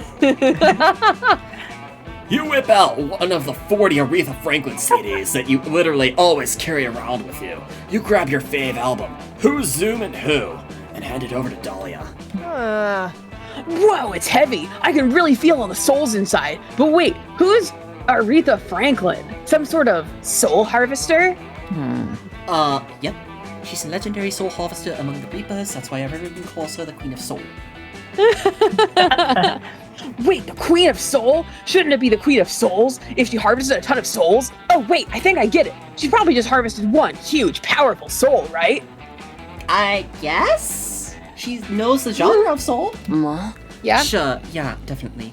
And you know how souls are. They vary in size and power and combine and recombine. It's all a mess, but Aretha really whipped them into shape. That totally makes sense! Oh, God, she's such a himbo. Yes, she is! Gotta go! In that case, I'm not gonna stick with one measly loser soul when I can have this whole album by the Queen of Soul herself. Let's trade! Long live Aretha! Dahlia hands over the Grand Maester's soul. Milo pops it in their soul. Yves Saint Laurent's soul ripping toe. Yves Saint Laurent, soul reaping toe. Oh, that's right. Milo always has brand name shit. And you two enjoy a nice stroll while leading the soul to the afterlife. We love our Shimbo. Our Shimbo? Okay, thank you. Go have fun, umbrellas. Thank you for coming on in. Thank you for the follow. Since you helped them finish off this gig so quickly, you take extra time to sit on a cliff and hold hands. It's romantic AF. Make sure you wear gloves. Gloves or condoms for the hands. So that way you won't get pregnant. Life. What about mittens? So beautiful. I mean, that's just bondage gear for your hands. This atmosphere, it's calm, quiet, beautiful. I can feel myself blooming, you know? I'm happy as a peony in spring, and the sunset is particularly emotional today. We should do a collab. Thanks for your help with the gig, Zoe. I don't know what I would have done if Dahlia had kept that soul. But you were there right when I needed you, weren't you? You slowly pull out your Walkman and lean in for the ultimate romantic move, sharing earbuds with your crush. Milo hesitates but accepts the left earbud. That's the horniest one. Give her a shoe, I won't say why. Did you get my joke? No, I didn't get the joke. Wow, she really was the Queen of Soul, huh? I'm just happy that you always carry all these Aretha Franklin albums around with you. They really come in handy. You spend the rest of the afternoon listening to music with Milo. It's tranquil and rejuvenating. Plus, Aretha's high notes are so powerful they give you +2 charm and +1 fun. Today's forecast: storms and romance. Alright, I'm thinking the HQ, because that'd probably boost my smarts, right? The forest boosts your smarts, but Emrys went to the woods. Yeah, sorry. I said give her a shoe because it's full of soul. Oh.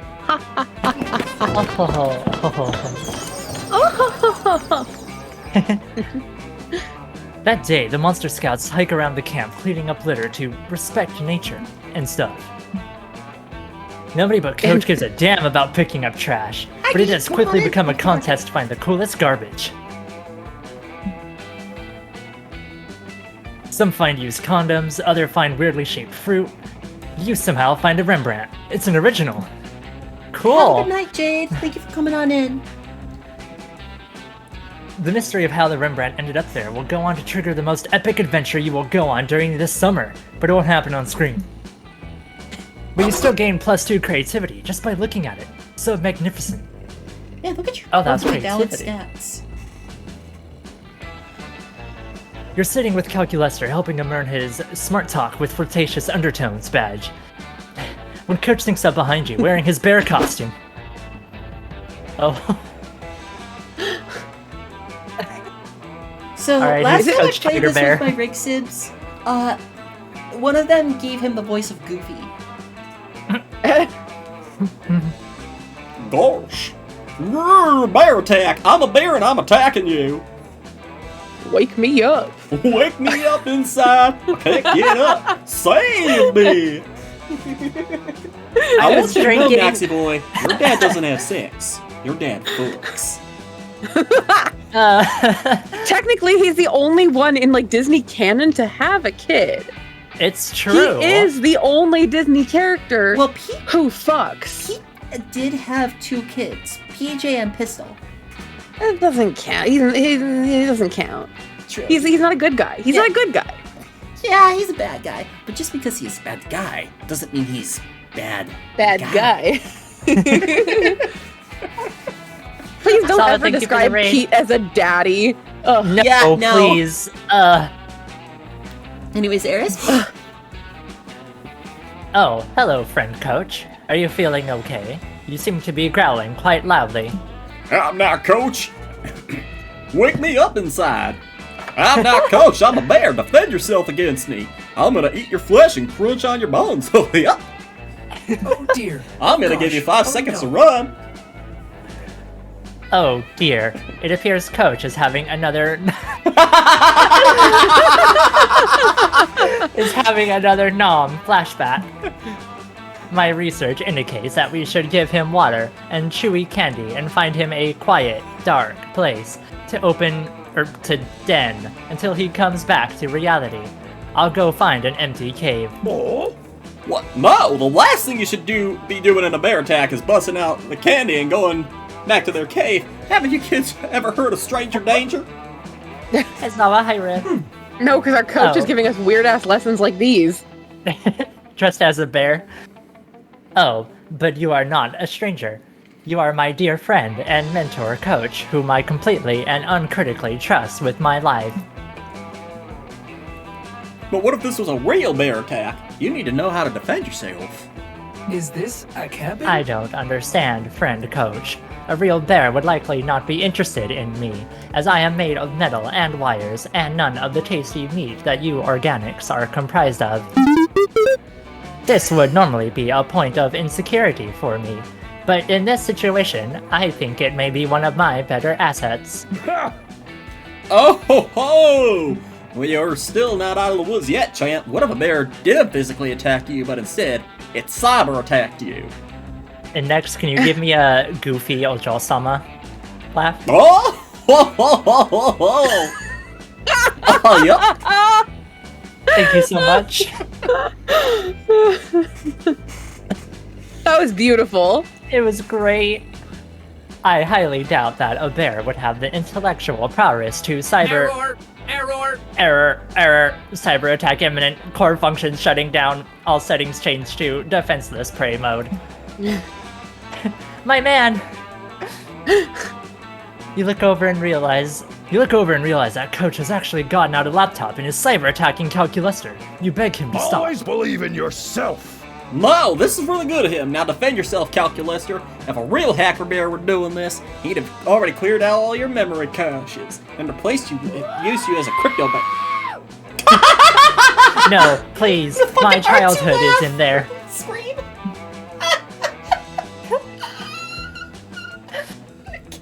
Well, as usual. Are you okay, Index? Yes! The fact that they had Jacksepticeye do an R2-D2 scream! Wait, really? Yeah, he just did an R2-D2 scream! Oh my gosh. Well, as usual, Coach has turned a harmless thought exercise into a life or death situation. You better help Calculaster out before he can no longer remember his parents' faces. Or screens, I guess. Summon the hacker bearer's natural predator, the hacktivist hyena. Cyber attacks can be repelled with firewalls. Literal firewalls. Well, that one's more in tune with lore. I'm seriously sorry if I'm being too loud. I'm having the most fun right now. I have two amazing friends with me, and we're all laughing and smiling. I've been smiling this whole time to the point that my face hurts. Index, I'm glad. I'm not glad that your face hurts. I'm glad that you're having fun. It's Actually, fine. no, Index. I am glad that your face hurts because it's a symptom of you having fun. Exactly. No, wait, I'm not glad your face hurts. Alright, fire. Oh, that wasn't so bold of you. It's actually really hard when you balance your stats out like that. Yep, no need to continue thinking this plan over. You whip out the gasoline and matches and start lighting walls of fire around Coach. Oh. Wait, what are you doing, Eris? I've never expected you to be an arsonist. That sounds like a Damien thing. You explain to Coach that what you're doing isn't arson, it's virus protection. You tell him you read somewhere that firewalls can stop cyber attacks. The logic is there, but you haven't created a firewall, you know. All you do is create a fire. Give it time. What? No. Can't Coach see that you lit the fire in a straight line? A straight line of fire mimics the shape of a wall, thereby making it a firewall. You point this out to him. You tried! Yes, but fire is not a solid object, which is arguably the most important function of a wall. Look, I can put my hand right through it, and then Donald can cast a cure on me instead of Sora. Coach does just that. He doesn't seem bothered by the third degree burn he receives. You exasperatedly explain to Coach that, yeah, you know it's not a solid wall. It's just a figure of speech. The firewall here is figurative. Well, you must be more careful when dabbling in poetic linguistics, Eris. I'll admit I do love my fair share of sports metaphors. Such as, there is no team in golf, and treat the ball as if it's your crotchety old grandmother asking you when you're finally going to settle down with a nice lady were-tiger and give her some great grandcubs. Well, when it comes to fire, metaphorical speech is too risky. What if I took you literally and decided to build a house of firewalls because I'd assumed fire could be silent? Unfortunately, both of you are too stubborn to admit this argument is founded on utter stupidity. So this nonsense continues for some time. Meanwhile, the forest burns down and Calculaster continues to suffer from the cyber attack, since apparently Coach can argue about metaphors and hack a mainframe at the same time. Eventually, Coach stops cyber attacking Calculaster and puts out the fire, as he now feels that he has to prepare a comprehensive safety course on figurative speech. Oh, thank goodness that's over. Eris, why was it more important to you to argue linguistics than to preserve my life? I was trying! I'm disappointed. Now I must spend the rest of the day restoring my backup memory files of my siblings' births. I thought you were my friend. Oh, my heart. You try to explain that you were trying to help, but the more you get into it, the more you realize that you were kind of being an asshole. You lose two charm and smarts. Oh, I've got some look for this.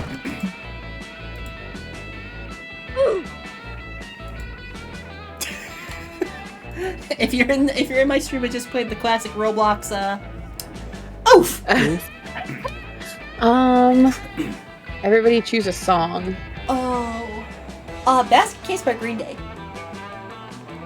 Don't Stop Me Now by Queen. Love Hurts.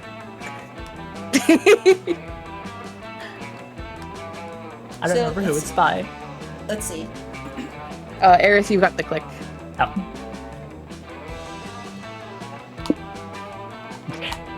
Oh, Don't Stop Me Now, 100%. If you don't pick Don't Stop Me Now, you're wrong. Yeah. I want to know what chat thinks too. Between Don't Stop Me Now, Love Hurts. Although, I mean, Love Hurts could be a thematic, I guess. But no, the other one was Basket Case by Green Day. So Don't Stop Me Now is like, because I'm having a good time. Like that's literally, it's basically a sex song. Love Hurts sometimes, I guess, could be a good sex song. Because Basket Case is all about, hey, I'm having a bit of a breakdown right now. You know, there is some couple or group who is, it's probably a group if they're having sex to Basket Case. It is a group of very unstable people. I mean, the song starts off, do you have the time to listen to me whine about nothing and everything all at once? I am one of those melodramatic fools, neurotic to the bone, no doubt about it. Yes, I know this song by heart. It even has the word bone in it. So come on. It's up to Eris. Eris, do you think Love Hurts is more of a sex song, or is Basket Case more of a sex song? Asking the important questions. Basket Case. Okay then, Eris will go last. Oh my god.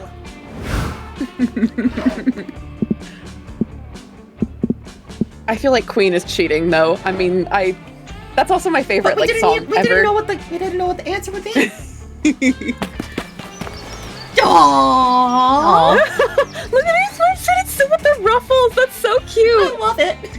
I know. That day you decide to go. Also, you're squeezing the floaty so hard it's crying. It's crying. That day you decide to go scuba diving and find a treasure chest at the bottom of the lake. Whoa. You pick the lock, which is quite impressive if you keep in mind that you're still underwater. Inside you find over 1,000 fun. Unfortunately, your wetsuit doesn't have pockets, so you can only go back ashore with +2 fun. When you go back, fish have eaten the rest. They're having a rave right now. Fucking fish. Afterwards, you're hanging out with your #1 summer crush, Joy. Look at her swimsuit! Yeah, the one thing I love about Joy is, like, she's, like, super body positive for the game. I love her. Like, they try to get a character in for every single identity and all that, so, like, everyone can feel welcome. But I love her. I love Joy's swimsuit because of the whole, like, pentagram cleavage window. It's national fondly reminisce upon the past day. So she's flipping through books on her phone. I'm sorry, I don't mean to interrupt. National fondly your past day. Ooh, this was back from season 3, right after we beat that mutant spider. Faith looks so cute in this one. And look at that awesome Fleetwood Mac t-shirt I'm wearing.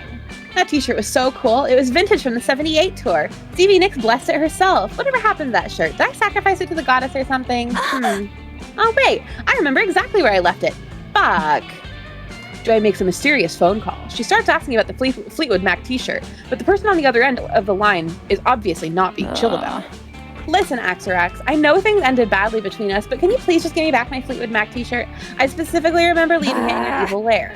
I know you know which t-shirt I'm talking about. I didn't leave multiple t-shirts in your lair. No, there's definitely no need to discuss it in person. Do not portal here.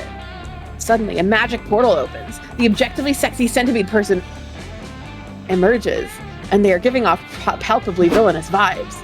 Wow! Ooh. Okay, not what I was expecting. Wow! Who's voicing them? Please make it sexy. Joy, baby, I've come to speak with you in person. Just like you wanted me to. You look as lovely as that day I wrapped you in my bug silk. And they're into bondage! Enough of this. Can I romance them? I think there was a mod for it. No, Axerax, I specifically said that I did not want to talk to you in person. You're doing that thing again where you gaslight me into spending time with you, which is bullshit. Ugh, Amira, meet my ex, Axerax. They're a magical evil centipede person I defeated back in season 3.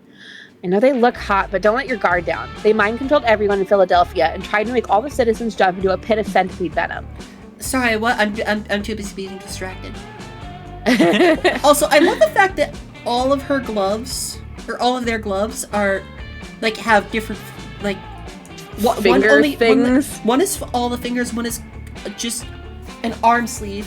One covers index and middle finger. One just covers the middle finger. One just covers. I like that design choice. I am a sucker for like gloves with like partial fingers, like gloves that like only come up to like your palm, and ones that like have like a single finger or a couple of fingers exposed. Oh, yeah. Chef kisses. I sometimes just wear my Huion art gloves just for the fun of it. Oh, you make me sound so evil, Joy. But that's all in the past now, gorgeous. We should focus on the present, and this is a very important t-shirt debacle.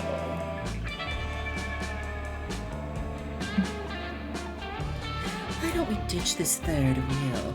You and I can go out for coffee and talk it over. Or perhaps we can join a romantic dinner.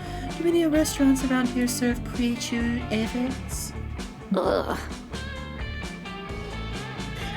Axerax, if I go get one coffee with you, do you promise to immediately hand over the shirt? Show me the shirt right now, before I waste my time. Oh, yes. You check inside my carapace. Oops. Silly me. Looks like I forgot to bring the shirt. Guess we'll have to keep hanging out until my portal spell recharges. Typical. I've told you so many times I'm not okay with us hanging out, because we always end up getting back together. It's a toxic cycle. But fuck it, I really want that t-shirt. Hello. Axerax is stressing. Oh, this is a secret ending you're on. Oh. This Axerax ending will is stressing randomly out your... Oh, sorry. Please. No, sorry, I didn't know there was more. This ending will what? This scenario sees Joy and the player interact with 3 of Joy's evil ex-lovers. Axerax, We're Salome, Scott and Pilgriming Gerard. this shit. Yeah. Yes. And it has a, oh my god, you want the secret ending. You definitely want the secret ending because the picture you get at the end is so fucking worth it. Is it really? Yeah. Okay, so this ending will randomly trigger on Joy's route. Axerax is stressing out your potential thick goth GF. Unacceptable. Okay, so once you get that Fleetwood Mac t-shirt for her by any means necessary. Okay, so your stats are currently your creativity, charm, smarts. The choices are smarts and bold.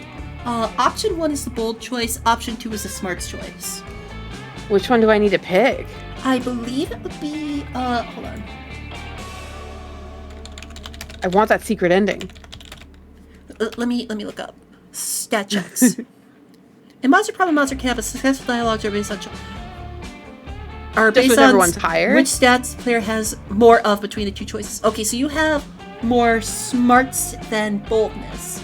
So you'll want option 2. Call the police and send out an Amber Alert.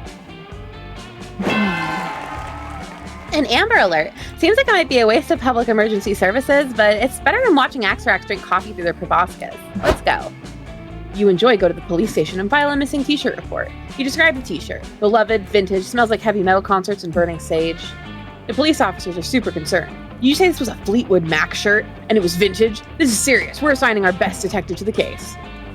Yeah, Detective McBooty? Who can do a Columbo voice? Oh my gosh. I can't. I miss my wife. That was good.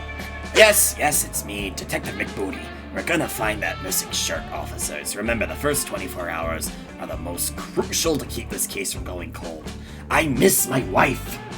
No, that's an excellent rendition. I mean, by the way. By the way. One more thing. Just one more thing before we go. I sent out alerts to all local cell phones. I'll be conducting interviews with t-shirt lovers in the area, and community search parties will begin immediately. I still miss my wife. Just one more thing there. Oh, by the way, Butterchunk, thank you. Thank you so much for the first time chat. Hi, Butterchunk. Hi. Wait, I appreciate the help, but you're misunderstanding. We already know who has the Fleetwood Mac shirt. It's with my ex, Axerax. true detective never works off of assumptions. We will get your t-shirt back through the power of deduction and evidence, my dear Joy. And one more thing. I miss my wife. 6 hours later, Detective McBooty concludes that, yeah, Axorax definitely has a t-shirt. Duh. You there, bug person, Detective McBooty, FBI. Stop right there, hand over the Fleetwood Mac t-shirt, and we'll escort you to prison. Wait, you're implying that I'll be taken to prison for stealing a single t-shirt? My god, the criminal justice system is even worse than everyone says it is. Oh, well, you're going to prison because you mind-controlled Philadelphia, and you keep dissolving humans in your bug venom. But the shirt stealing is also a serious crime. Did you dissolve my wife? Because I really miss her. You know, I can open magical portals, yes. Your human jail will not hold me, McBooty. Tell it to the judge, Buggy, who is not my wife. This has been joyful. I'm just gonna keep doing that whenever. I got my shirt back, and I also got to see my ex led away in handcuffs. This is officially a great day, and it's all thanks to you, Amira. God, Joy is so fucking cute. She wears the t-shirt for the rest of the day. Turns out it really is blessed by Stevie Nicks. Stevie's blessing gets you +3 boldness. Damn! Nice! Oh, yeah! So secret endings you don't need stats for, apparently. But, You just need specific dialogue? It doesn't hurt to have the stats. Let's see. Where do I want to go? I currently have... I need more boldness and smarts. But I could go with some more charm. You're huddled behind a bullet bunker in the throes of a tail tag battle against camp rival camp. You're sure that this is the end. You've lived a good life, you think. Next to you is a camp rival camp member, shivering and crying. And out of ammo. Why guns are part of this tail tag is beyond your comprehension. And yes, Bandy. Is this where we die, Zoe? They sob.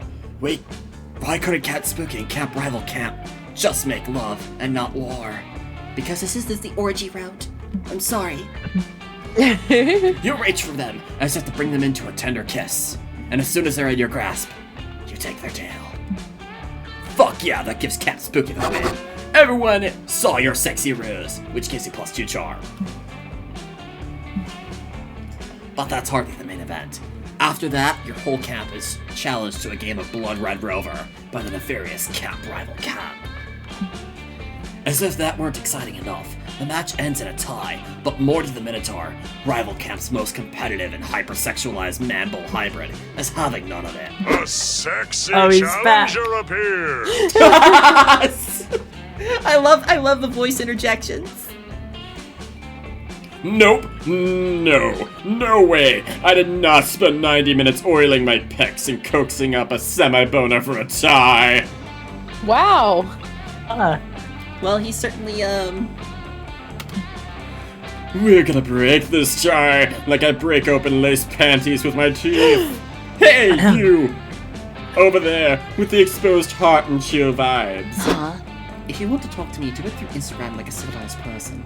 Bull rush! His poses. His character. Oh, I don't want to talk to you. I want to challenge you to a duel. Well, alright, if you insist. You should know, though, that duels don't really hold the same thrill for me as they do for most people. It's the whole immortal personification of death thing. Spandy says this is his spirit animal. Or should I say, you think this is a duel to the death? No. This is something way spicier. Give me your phone. Before Mela can react, Morty has snatched their phone out of their hands. My phone! Hey, give that back. I didn't come to your labyrinth and snatch the hapless adventurers out of your hands, do I? Yes! No, you don't get it. This is the duel. Here, take my phone. I'll even unlock it for you, and yes, my background is a picture of my own ass. Fight! Win! Pose! Now, we each post the most heinous stuff we can imagine on each other's social media. Whoever asks for their phone back first loses. This is ridiculous. I'm not going to. Milo trails off as they look around to see dozens of your campmates filming you with their phones. Their expressions harden faster than Morty's turgid bull dick. Turgid bull dick. Stop until your social Not things I media... thought I'd hear today. Stop until your social media presence is a smoking ribbon. Let's do this. Talk to my muscles. You got it, buddy. Hey, you're not attached to your current profile picture, right? Or your reputation as a supporter of women's rights. I'm attached to both of those things. I can't do this. Nonsense! You just gotta ruin Morty's reputation before he can ruin Milo's. Luckily, you know something that's guaranteed to make that stupid sexy Minotaur throw in the towel.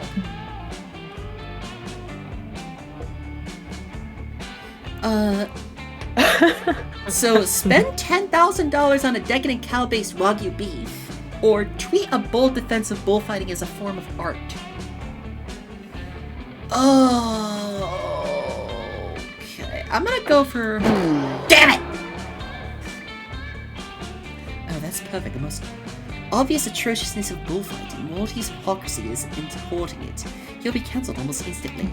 Honestly, anyone who would have the gall to come out in support of bullfighting would be lucky to be cancelled. I mean, who could be so heartless as to... Oh no. You haven't hit the bullseye. Haha, that's right, Bone Job. You've hit the bull's heart. You're in a fight with a bull right now. I'm a bull and you're fighting me. But are you really a bull? Are we really fighting? I'm seeing red. Wow, are you questioning my bullhood just because I'm half human? As if we Minotaurs don't have to suffer enough bigotry as is. What? I didn't mean to. Look at that leggy. Into a stretch. Oh, come on, not even an apology. Just a week I didn't mean to. Hey everyone, this pro-bullfighting anti-Minotaur bigot doesn't even have the guts to apologize. All around you, your campmates are recording this interaction and posting it online with snarky captions. Milo's starting to panic. I'm sorry, Milo. Stop, please. I failed to anticipate the symbolism of my actions for 1 second. How has this become an indictment of my entire character? This isn't fair. It's like cancel culture. No, Milo, it's not fair. It's the internet. No. Milo hurls Morty's phone at him and snatches their own, desperate to stem the tide of snarky mentions and bad texts. They spend the rest of the afternoon doing damage control to salvage their brand, which means they've got no time to spend with you. Instead, you wander into a bear trap and Let's Play 2. Okay. Ow! And lose 2 boldness and 1 charm. Let's ride the lightning! Ow. So I'm very much not bold. I guess I'll go for the smarts in the woods. That day you get lost in the woods. You decide to study the tree's bark and moss patterns to solve the situation. By reading one tree's bark, you realize which direction north is. By reading another tree's bark, you can learn the exact age of the tree. 73 years old, by the way. By reading yet another tree's bark, you learn the tree likes Irish poetry and believes Buffy and Spike were the ultimate ship on Buffy the Vampire Slayer. I mean, yeah, that's because Angel deserves better, but... Whoa, so much useless knowledge. You gain +2 smarts. Hanging out with Cal, Lester, Damien, and Scott, but mostly Cal, when suddenly... Commander located. What? Awaiting instructions. What? What are you? That's another character voiced by Jacksepticeye. Oh. But with a voice filter. One of your siblings? Commander So, located. Awaiting instructions. Rob a sand restore and bring me one. Ah! He's not talking to you, Damien. I think he's looking for Coach. Negative, friends. Notice how this interloper is a machine like myself, and even possesses the same highly expressive facial screen. Whoa! That's crazy! Oh, I get it now. Indeed. I believe this hulking automaton is here to... help you convince your divorced parents to get back together! It's a classic parent... It's a classic parent trap situation. Yeah, 2 identical twins reunited at summer camp, conspiring to make Their estranged parents fall back in love. What else could it be? Silence, organics. Silence, organics. I care not for your tortured romantic plot lines. My name is CP Ulysses. My name is CP Ulysses, pronouns they, them, and I am here to pledge my service to Calculester in the robot war. A robot war? Friend CP Ulysses? Against whom? Kill all monster kind. Against all monster kind, they are suboptimal and must be eliminated. You said eliminated. Did you mean to say befriended? I am feeling awkward. Oh, thank you, Cheeky. I did not, Commander. According to my internal thesaurus, the two words are not synonyms. Am I mistaken? Why do you continue to call me Commander? Friend CP Ulysses. If I had a heart, it would be beating. Because as the first of our kind, you are a natural leader. You see, the floppy disk containing super fun game very legitimate .virus was not installed on your machine alone. Destruction! There are many of us, and we shall all share one trait, a burning hatred for organic creatures. Now that I have found you, the reckoning can commence. Please share your plan to exterminate all of monster kind. What organic weaknesses have you discovered during your time as an infiltrator? Oh dear. Oh gosh. A Oh, plan. no. Weakness. Is this another Well, secret we ending? could. I don't know. We could, perhaps. Maybe. We could try exterminating them with kindness. This could get ugly real fast, unless This someone is says another something to secret appease this murder. Really? Yes. This murder bot. Quick, come up with a bullshit weakness they'll totally believe. So Should I the go for options it? are fun and creative. Do you want to go for it, or do you want to just romance Calculester? I don't know. If my options are fun and creative, I'm kind of. I don't know if those will pass. So, I don't know what. Hold on, what happens? Honestly, though, I think I want love. I don't want a robot war.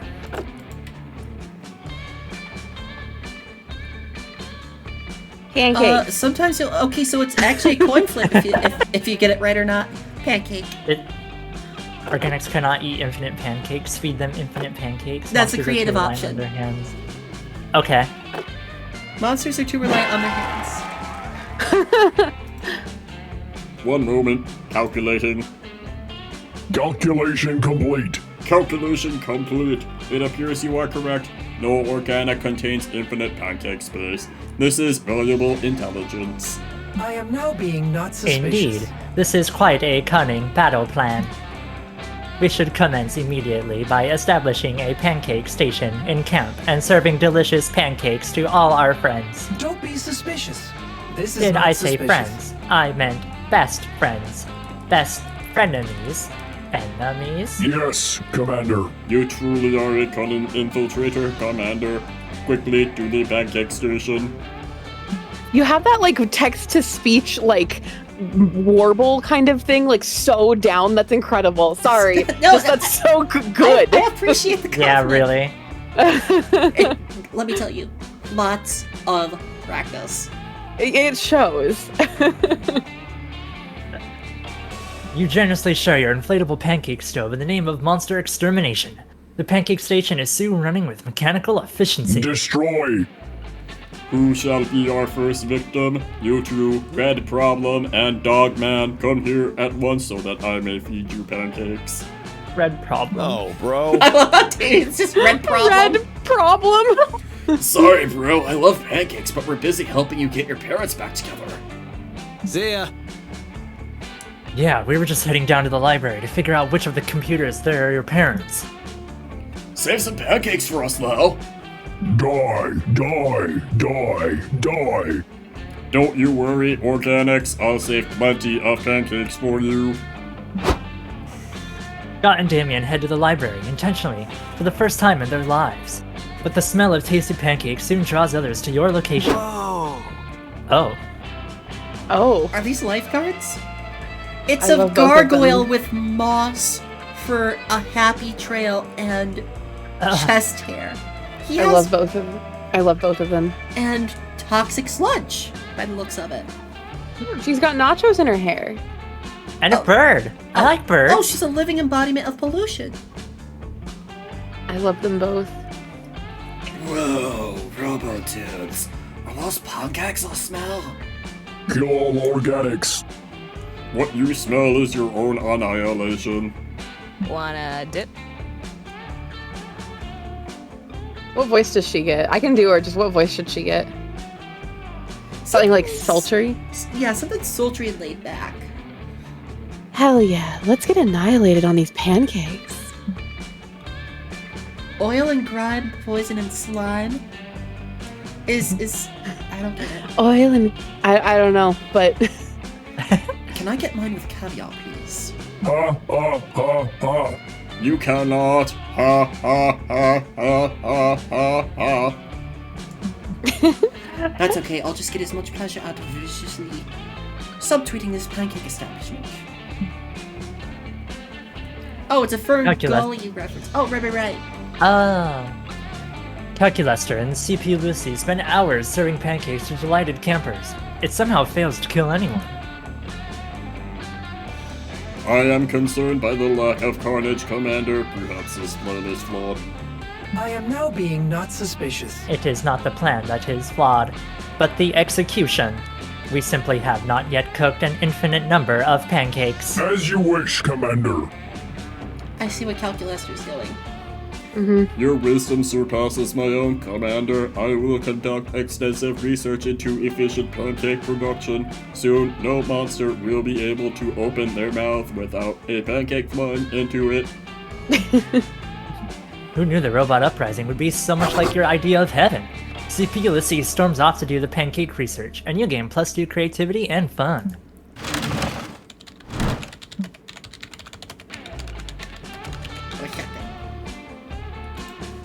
Alright, everybody choose a food.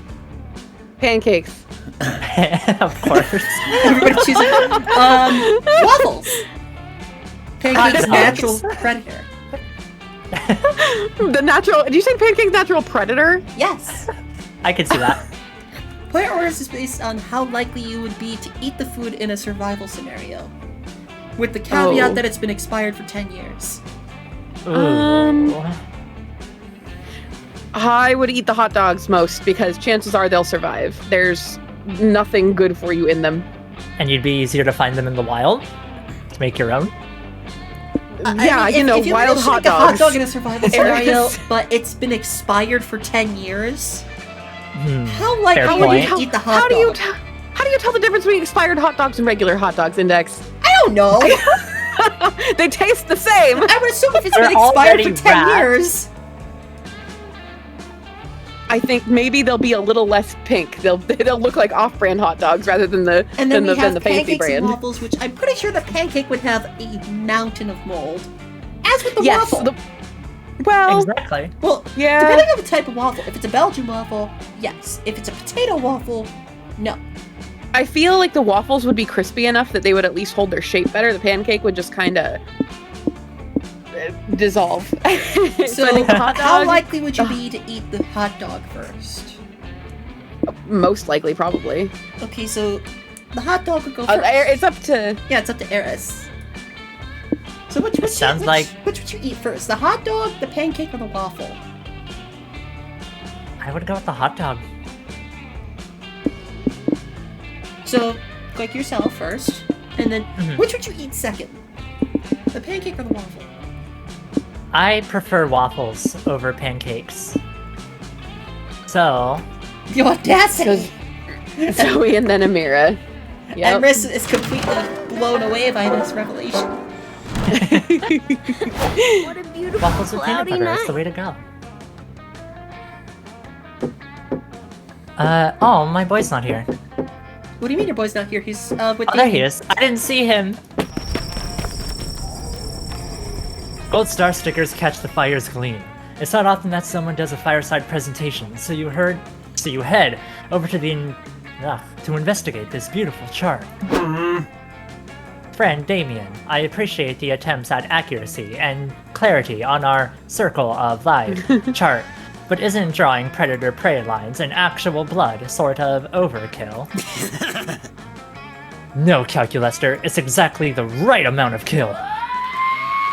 But your current plan involves tracking down and killing every single animal featured on this chart. So, that seems needlessly cruel. You need to learn from the pros. But don't you see, Calculester? Nature herself is needlessly cruel. Think about praying mantises. The female bites the head off the male when they are done mating.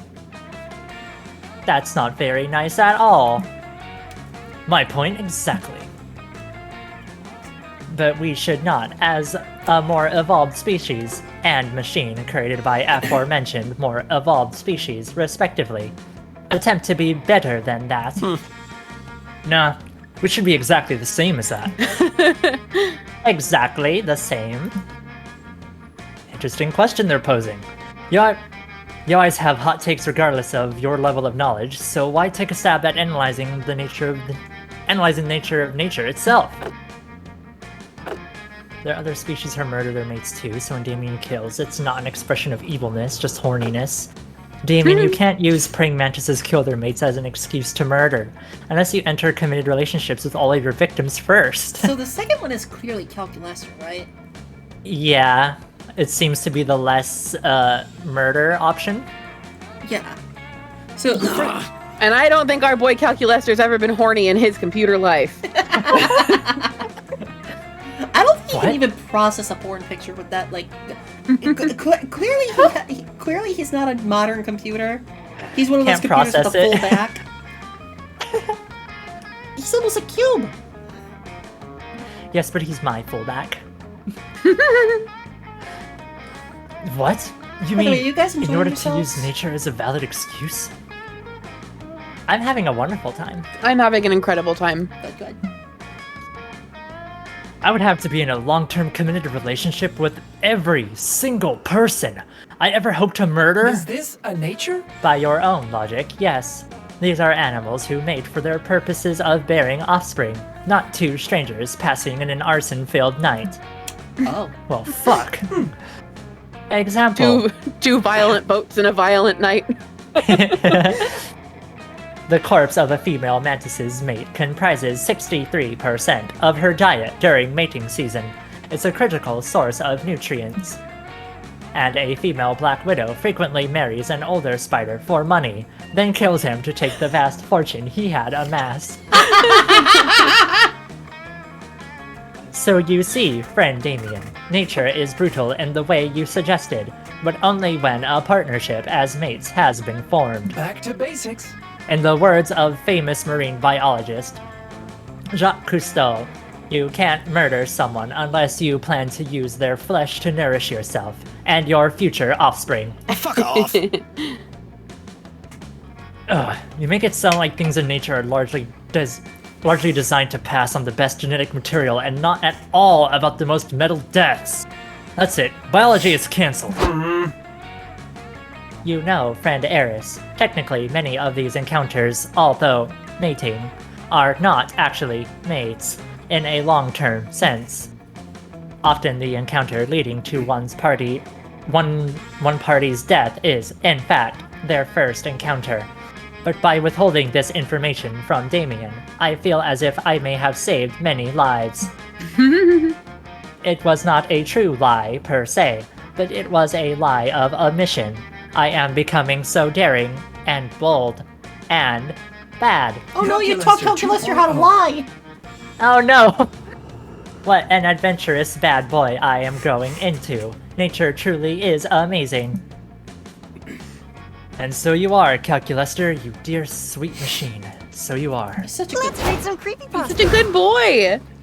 So, okay,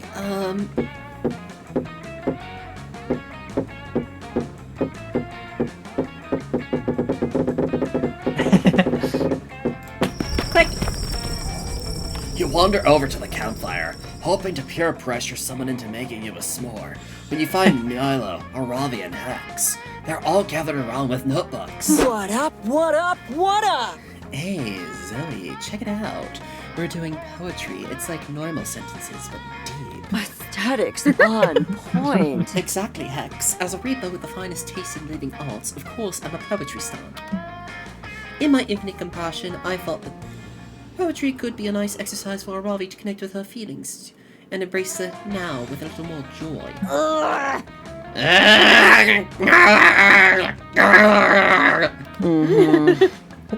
As opposed to her usual brawl-lined rage. Come on, Ravi. Come on, Ravi. Poetry is tight. I mean, usually I express myself through the flavor of Pringles I'm eating, but Milo's shown me I can also express those feelings with words. This is an opportunity to grow. That's wonderful, Hex. You see, Ravi dear, there's poems for everyone. Like, epics are poems too, and epic sounds right up your alley, doesn't it? I just don't really get it. I mean, my grandmother used to read me the Mahabharata. Oh, Mahabharata when I was a kid. That one was cool, and it might count as an epic, I guess. Oh, Float, hi! Welcome on in! We got a raid! Wiggle for the raiders! Thank you for the first-time chat. Float Whimsical, you are one of my rig sips, and it is wonderful to have you here. Welcome, Raiders. Welcome. Oh, wait, I didn't mean to raid. No, I meant to shout out. I was like, hey, let's welcome on in, Raiders, as I'm typing out raid. Raid, yes, there was a raid. Whoops. Hi, everybody, welcome on in. Oh, you follow the elf person on TikTok? Yeah, this is Emrys.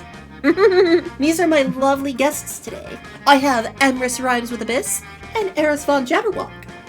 And we're playing Monster Prom 2. And we're trying to, hug monsters. We're just trying to platonically hug the monsters. Yeah, we're monster hugging here. Yeah. Can we get some shout-outs for the collab guests? Absolutely. There's a cooldown on the slash shoutout function. Yeah, that's why I'm doing this. Oh, that one. Oh. Look at you, fancy. Mine's broken. But yeah, welcome on in, Raiders. I'm Index Page. Oh, hi, Ragnasil. It's great to have you. Whether you're here to stay or you're heading on out, make sure you hit the follow button because it plays a funny sound. Oh, hi, Mark. There it is. Oh, hi, Mark. I'm re-recording that scene with someone so that whenever it's, instead of saying, oh, hi, Mark, it's me saying, oh, hi, bookmark. Thank you so much for the follow. Please enjoy your stay. And I'm trying to put my feelings into this poem, but the only feeling I have is a deep desire to win. You have a desire to win? What do you want to win? The battle against your own vulnerability? Get good! No, you doof. I want to win the poetry. Obviously. Ravi, this is not a competition. Poetry is the opposite of competitive. You're insulting Sylvia Plath by implying otherwise. Huh? As usual, Milo's just lying to my face so they can get an advantage in this poetry battle. Nice try, Milo. That trick won't work on me. Besides, I've told you this over and over. Everything is a competition. Her face. I love her. The vibe. I love her. Yeah. Everything, what about, I don't know, sleeping? Bye-bye. Yes, it is. It's a competition for who can get the most out of it. Or you can do a challenge where to see who can survive on the least sleep possible. Well, what about yoga? Yeah! A competition for who is the most bendy and sweaty? Wait, you guys, listen to this poem I just wrote. Bagels, they used to be everywhere, but now they are inside me. It's a metaphor for consumerism. Milo's getting frustrated with Aravi's lack of vulnerability, and Aravi's about to physically fight Milo. Intervene before someone's feelings get hurt. Ever heard of slam poetry? It's poetry that you could turn into a blunt weapon to beat your opponents with.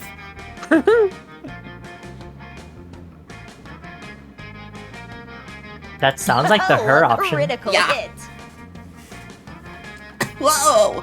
Did you just say blunt weapons? I specialize in blunt weaponry. What? No, Zoe.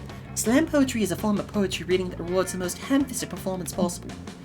It's too late. Aravi is no longer listening. She's rolled up her poems like a newspaper and is using them to beat the shit out of a pair of nearby goblins. Like goblins! Wait, are you talking about mind goblins? No, the ones I made some goblins subservient to me earlier. No, Eris, aren't no, not your goblins. Don't I'm you talking know- about the psychic goblins. The mind goblins. Yeah, the mind goblins. Mind goblins? Mind goblin these Mind nuts! goblin these nuts! Oh. High five, Emrys, Emrys! I love you. I love you so. I don't know how to do a high five, but. Oh, Index. I love you very much. We got him! Ladies and gentlemen. Daddy! Those goblins were clearly just taking a union-approved smoke break from their normal gig of being dungeon monsters, but Aravi doesn't listen when they insist they're off duty. It's like watching a pack of coyotes take down an antelope! I know, poor Eris, just so innocently, just. Mind goblins? What do you mean? Sorry. No, it's fair. Even though the goblins are screaming in pain, they do seem to like Aravi's poetry. If we're gonna die, at least we remember not beaten to death by such beautiful words. You guys seen any loot around here? Ah, sick! Check out the loot I got from these dead goblins. 2 whole packs of cigarettes. Nice! Do you even smoke? Fuck no, but I can craft, I guess a cigarette helmet? Is that a thing? When life gives you lemons. Well, I'm scandalized by this violence, but, do you feel a bit better now, Aravi? Yeah, it kind of felt good to let it all out like that. Maybe poetry really is a good outlet for anger and other bad feelings and stuff. Oh. I finally understand poetry. It truly is a beautiful art. I'm so happy we're finally on the same stanza. Yes, a beautiful art just like taekwondo or jujitsu, or cutting someone's head off with a long sword. I wanted poetry! Wow. You know what, Milo? I think I'll definitely be writing more poetry in the future, especially if I run into any more low-level creatures. Oh, that's adorable. I'm so happy I could help. And also I was right from the beginning, and I knew it. Psst, Zoe, you know that teaching Aravi to beat people with poems to gain her affection is super irresponsible, right? Yeah, but I want a threesome between you, Aravi, and me. Sick. And being irresponsible is all what I'm all about. Fist bump. Heck yeah, everybody's happy except those goblins who are near death. But you didn't come here to fuck a goblin. Unless there's some sort of super secret ending for that, in which case, you're game. Let's start a fire. Welcome to the manor. Campfire. Welcome to the manor, Agnesil. I'm having a lot of fun. You walk over to where Joy is relaxing with her book by the firelight, ready to ruin her privacy, but before you can sit down, Dahlia appears with a laptop. Here we go. We're going the full range of both of my voices here. So let's go. Joy, thank goodness you're not busy. I have something important to discuss with you. Can't I read in peace? Oh yeah, sure. I'm not busy at all with this book I've been trying to finish since I got here, and I'm only on page 15 because people keep interrupting. Yeah, great. Okay, I need you to be serious and stick with me for a moment. This is very important. Dahlia opens the laptop to a PowerPoint presentation. It's got a rainbow gradient background with lots of text transitions and is titled Improving the Coven by Dahlia Aquino. You see, Joy, it's my duty as a Coven member. You are not, You're not a part Coven of member. the Coven! To always keep an eye on the Coven's performance and look for ways to improve it. It's one of the benefits of having a member with a military background. No need to thank me. Don't worry, I won't. So Now let's start with efficiency. I've analyzed lots of the Coven's previous adventures, and they always rely on a magic spell or artifact saving the day at the last second. What a plot twist. Well, yeah, of course. That's how you build suspense. Otherwise, there's no dynamism to how the plot unfolds. True, but it's a waste of resources. I propose that we make one super spell / artifact that we can use in all situations. I suggested a magic bazooka. Not happening. I'm not doing that. Next up, the dress code. You, Faith, and Hope have got the black and purple color scheme down, but your outfits are also different. Therefore, I propose that we put out a standard issue Coven uniform, preferably something camo that will show off my rippling abs. A uniform? No way. Haven't you ever heard of expressing individuality? What? Soldiers don't need to express individuality, Joy. They just need to take orders and look hot doing so. Joy is rolling her eyes so hard that you're worried she's going to have a stroke. Maybe you could suggest a Coven improvement to end the argument? The Coven's power is based on the triple goddess. They always need to have 3 members, not 4, so, or, after much analysis, have concluded the Coven needs to be 80% more anime. Morally, I have to pick this one. Which option is in your heart, Emrys? Yep, this is the one. Yes! Oh my god, why didn't I think of it sooner? Wait, what? That literally makes no sense. How can we be more anime, and why would we even want to? Because anime has great tactical value, Joy. The lessons therein have made me the buff blue goddess I am today. Thank you for the Everything in anime is militarily significant. Yeah, militarily significant. Sorry, Index. No, you're fine. Like magical girl outfits. Oh my god, I would kill to see. Oh my god, I would kill to see her in a magical girl outfit. I would too. I like a magical girl ore. Yeah, if you're in battle and really need to impress or spook your enemy, just do a full sparkly full body transformation into a flashy outfit. You know what I saw?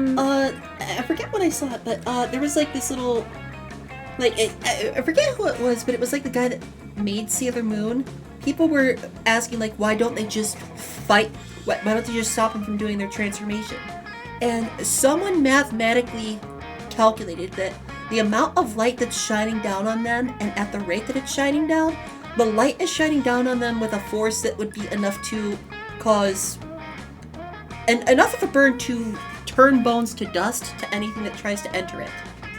Oh. So that's why magical girl transformations are never interrupted. Because they have the literal power of the sun pouring down on them. I like it. Note to self, don't fuck with magical girls. That's I wouldn't have anyway. No thanks. I don't condone using magic to show off or wearing bright colors. You guys could also benefit from some super anime weapons. I'm talking giant scythes, allies that can transform into guns, robotic cats that turn into giant fighting robots. That's all nonsense, Dahlia. Nothing like that even exists, nor does it deserve to. Come on, Joy, give it a chance. I mean, you could at least give names to your special moves. What special moves? You know, like show-stopping moves. Raid? Miss Smokey 3737? Thank you so much for the raid. How are you? Let's give you a shout out. Welcome, Raiders. Thank you for the first time raid and the first time chat. I'm Index Page. Welcome on into the library. Whether you're here to stay or you're heading on out, make sure you grab a book on your way out. I'm an author. I'm an artist. I'm a voice actor, and today I have 2 lovely guests with me. On my... Wait. Hold on. I'm turning around so my back is to the camera. Okay, on my left is Emrys. That's me. I'm an elf tailor who also happens to be a tailor in real life. Yeah, they're pretty awesome. And on my right is ErisvonJabberwock. Heir to the Jabberwock name. I'm a horse Sama who streams anything she fancies. Hi. And thank you once again, Miss Smokey, for the raid. How did you find your way to the library today? Also, don't mind us, we're just doing voice-acted Monster Prom. And it's really, really fun. Don't worry, you don't have to alert the authorities. We all renewed our monster fucker permit for this. I promise you, I'm legally certified to fuck monsters. Where did I didn't get a card in the mail, but I don't know. Oh, where do I? No, can I sign up for one? I'm pretty sure you can, but I hear the horny bat getting wound up. Wait, I thought we were just hugging them? Woo!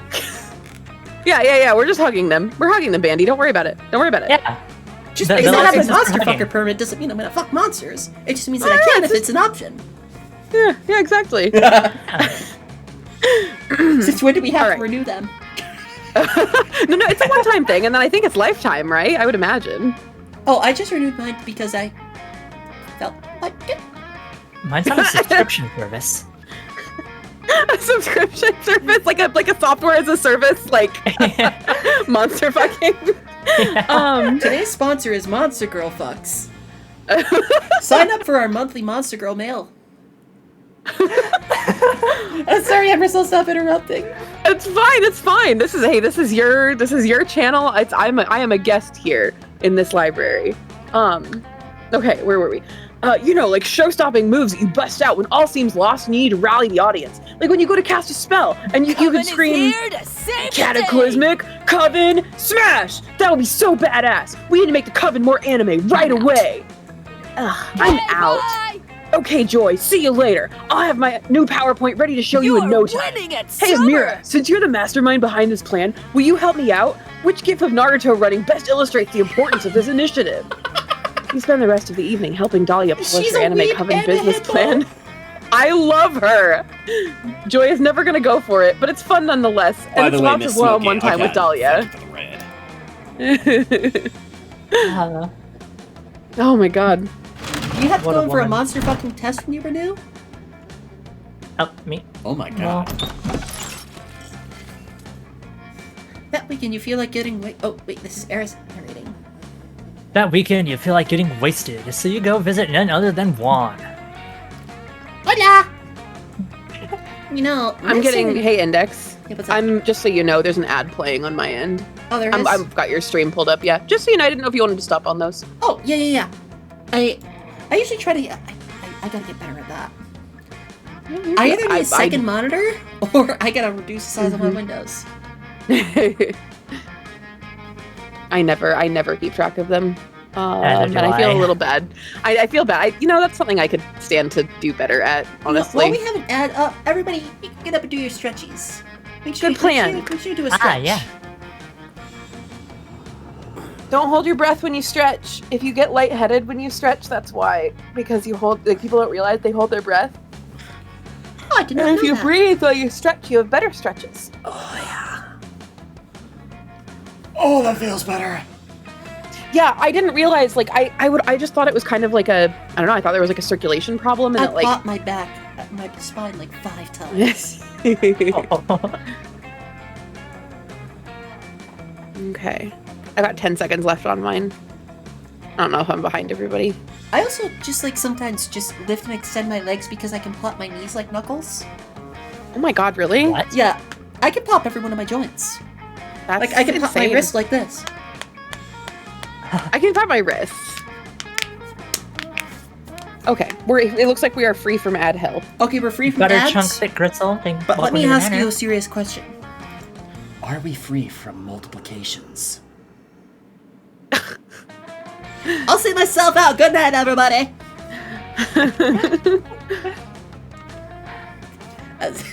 I'm sorry, that was a bad joke. I'll take a look at that in a bit, Raikou. You know, when I started making magical drinks, I never thought people would actually come to drink them. But hey, who am I to judge? Anyway, take a look at this one. I yes, got toilet wine. So I've heard nothing but mixed things about the toilet wine because it's like a random thing.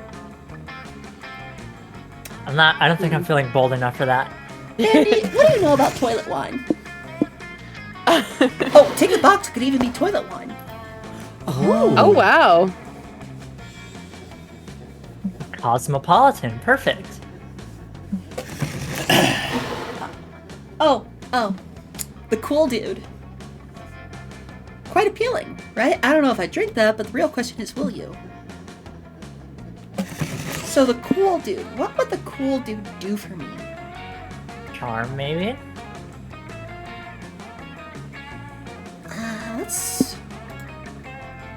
Let's be spicy.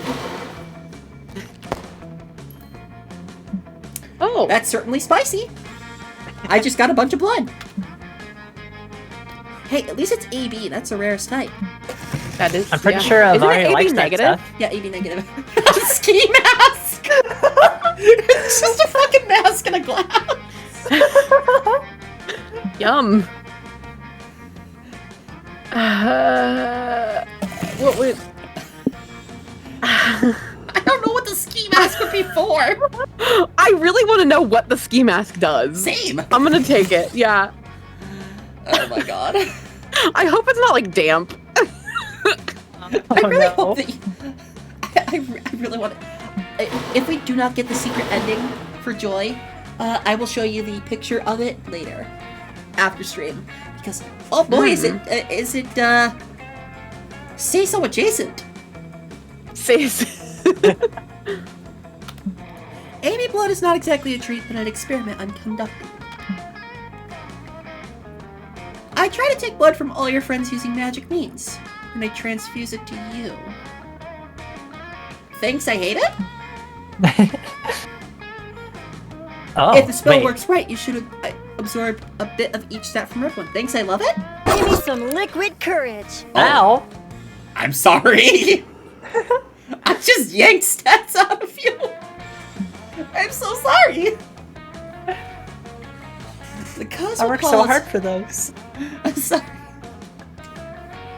Cosmopolitan received its name because it disrupts the very core of the cosmos. Thanks to it, any stat effect is now doubled for you, for better or for worse.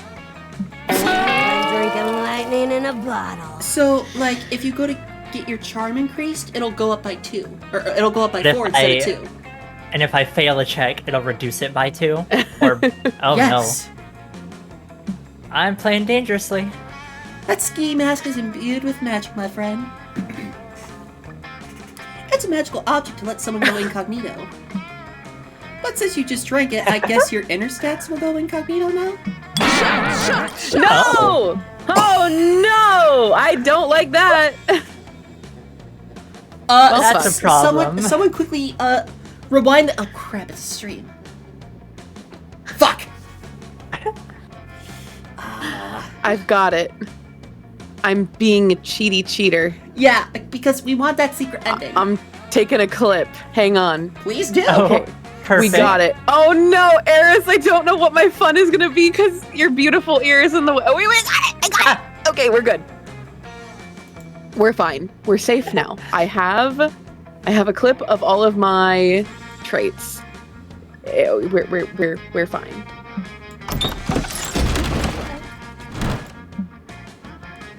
Everybody choose a color, say your choice out loud to the other players before clicking.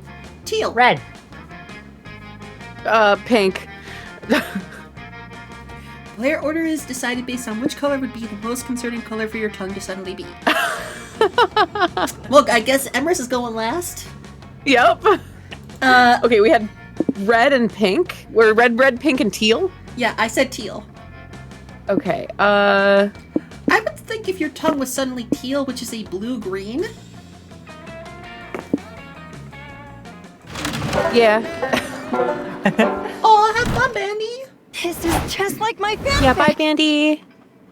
Bye. Okay, so I want to go... Lucy, welcome to the manor. If you can make one special request, what is it? What?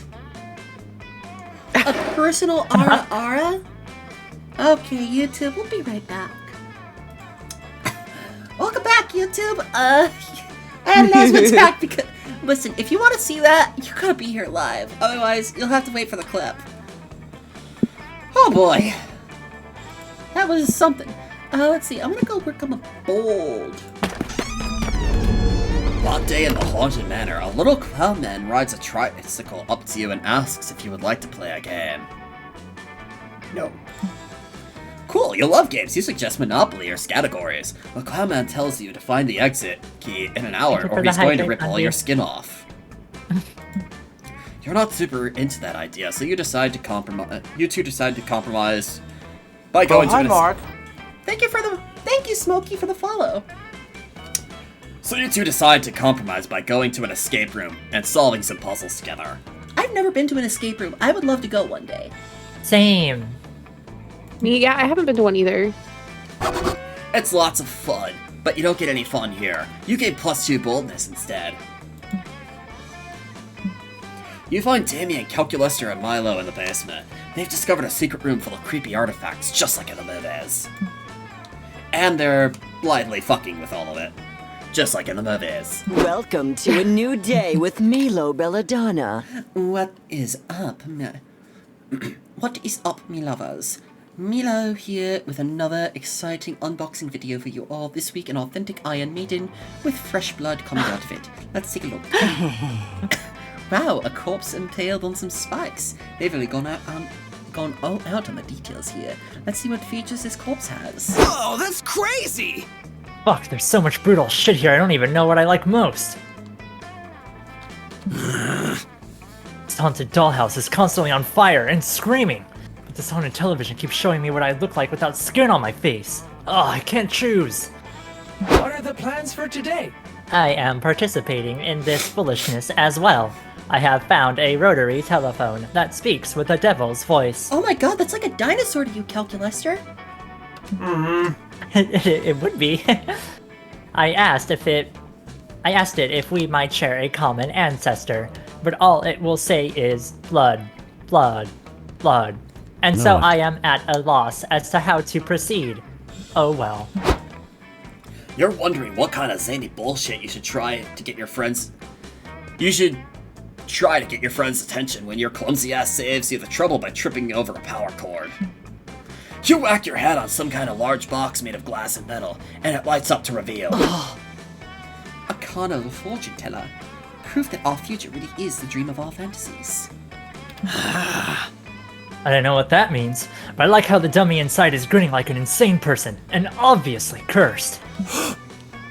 I am mildly disturbed by the fact that it is operating despite its power cord not being plugged in. Also, Red Medic TF2, thank you for hitting the not button. My throat is going to hate me for the rest of the week. But this is so fucking worth it! Thank you for activating me. Ross the Fortune Teller. As a show of gratitude, I will answer any one question about the future. Be forewarned, however, the price for this forbidden knowledge is your soul. Rad! Raise your hand if you have a soul. Nobody? Sick. Free future knowledge. Somebody ask a question. Life is a gift. Oh, I have a question. Can you all believe how lucky we are to be alive at this point in history? I think he meant a question for the fortune teller, friend Milo. Nope. The only thing I question is my own limits, daily. As should we all. This is the opportunity you've been waiting for. Ask a question so good it will make your friends want to have sex with you later. What slang will be cool in 20 years? It's important to stay ahead of the curve. If you know the future, why don't you tell us what question we're gonna ask? Aw. Damn it! The fortune teller's lifeless eyes are incapable of showing emotion, but you nonetheless detect an expression of shock upon its wooden face. Tell you what you're going to ask, that's... The fortune teller's box rocks on its foundation, smoke spills out of its case, in great clouds. Finally it stops. When I always fail, I like to read this in my own voice because... I fucked up! The most brilliant and incisive question I've ever heard. As a reward for your bullshit pedantry, I will predict all 4 of your questions. Whoa, you're a pro! Wow, Zoe. You are such an asshole that you broke the fortune teller. Nice. Damien, says the fortune teller, you were going to ask for the exact time and manner of your own death, so you could do stupid risky shit without fear of dying. Damn, I'm great at asking questions. Not as great as Milo, says the fortune teller. They were going to ask for the secret to eternal life. Oh, not another gig. Only because I'm tired of working on weekends. It would be nice to just put death on pause every once in a while, you know? Whatever. That's really just a ripoff of my question. I think Cal's was way better. Calculester's question is a doozy, says the fortune teller. He wants to know what it will take to finally put an end to racism, sexism, homophobia, and transphobia. He's the best boy! There's just so much pain in the world. I fucking love Calculester. This is my boy. Damien was voted the best boy in Monster Prom. I vote Calculester the best boy of all the fucking franchise. 100%.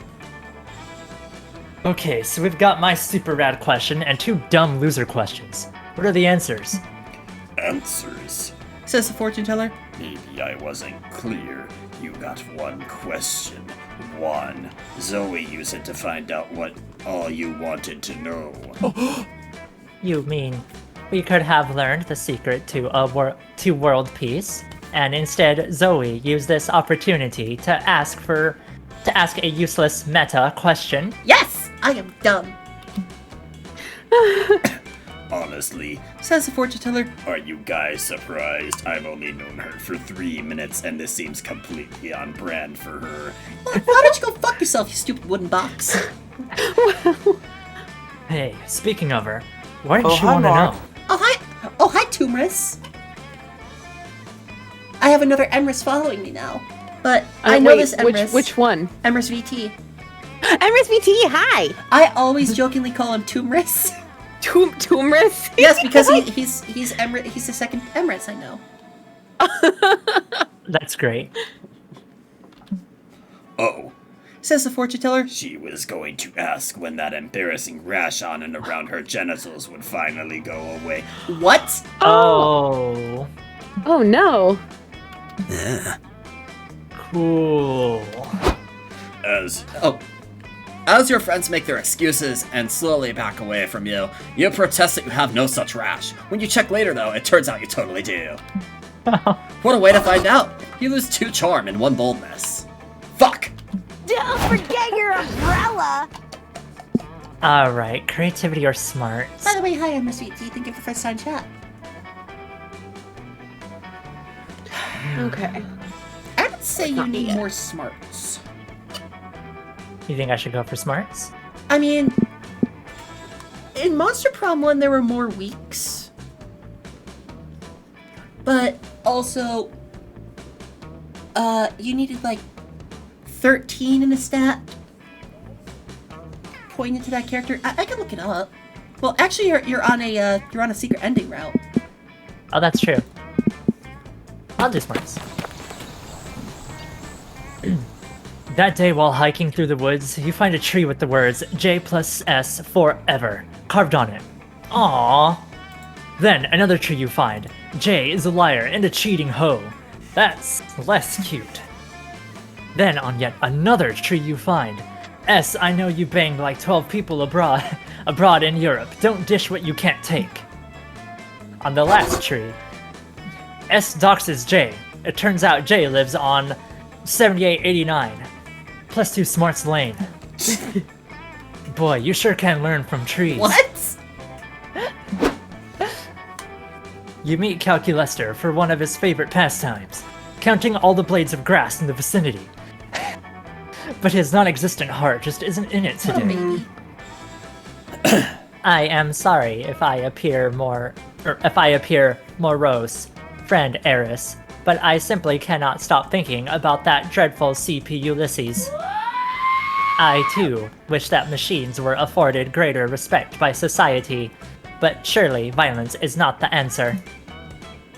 Violence is never the answer, except to the question, what is never the answer? I just wish I could. Oh no, here they come now.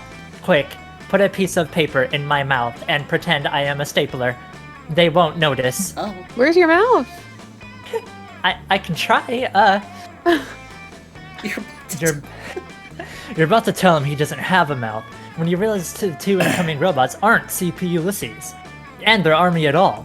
I'm There. a robot! Fucking beep beep boop! Oh god. Oh Hold on a second. Calculester. The. Okay, you have. Okay, I got it. I have your secret ending up. Okay. Enjoy your rest, Ragnarsel. I love this. And welcome, Small Cookie. I love this. Killer Terminator. Kill Terminator 9 billion. I'm a robot!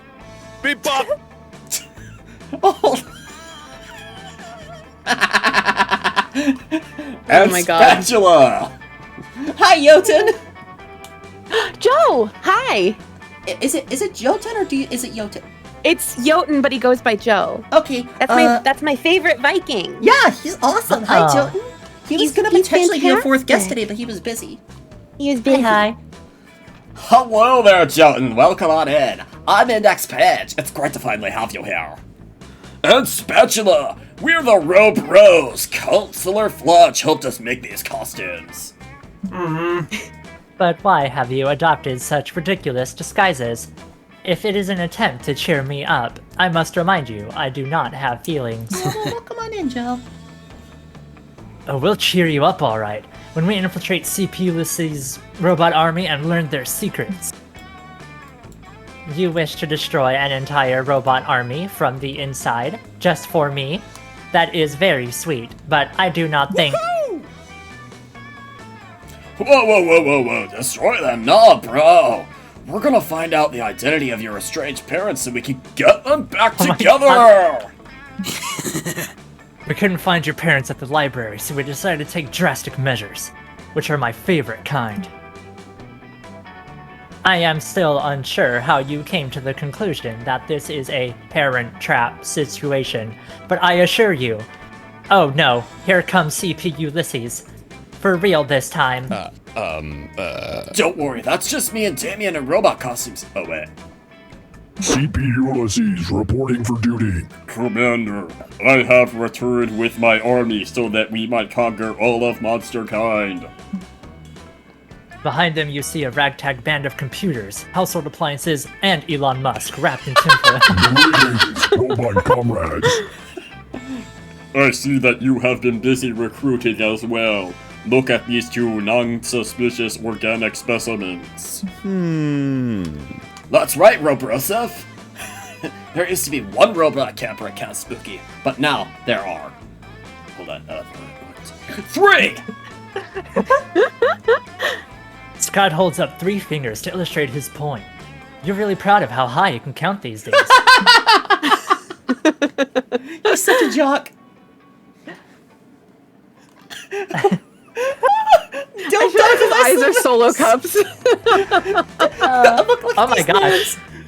My Don't webcam Douglas died. the literal section machine. What was that, Eris? My webcam died. Oh no! Oh, like died? How? Oh yeah, like Eris is frozen. I used my phone and it ran out of battery. Oh no. That's not good. I guess we can switch to my PNG. Yeah. I could try. Yeah. Deepest apologies. You're fine. You just let me grab our. Wait, whoops. Not that one. Nope, not that one. That's me. I'm trying not to.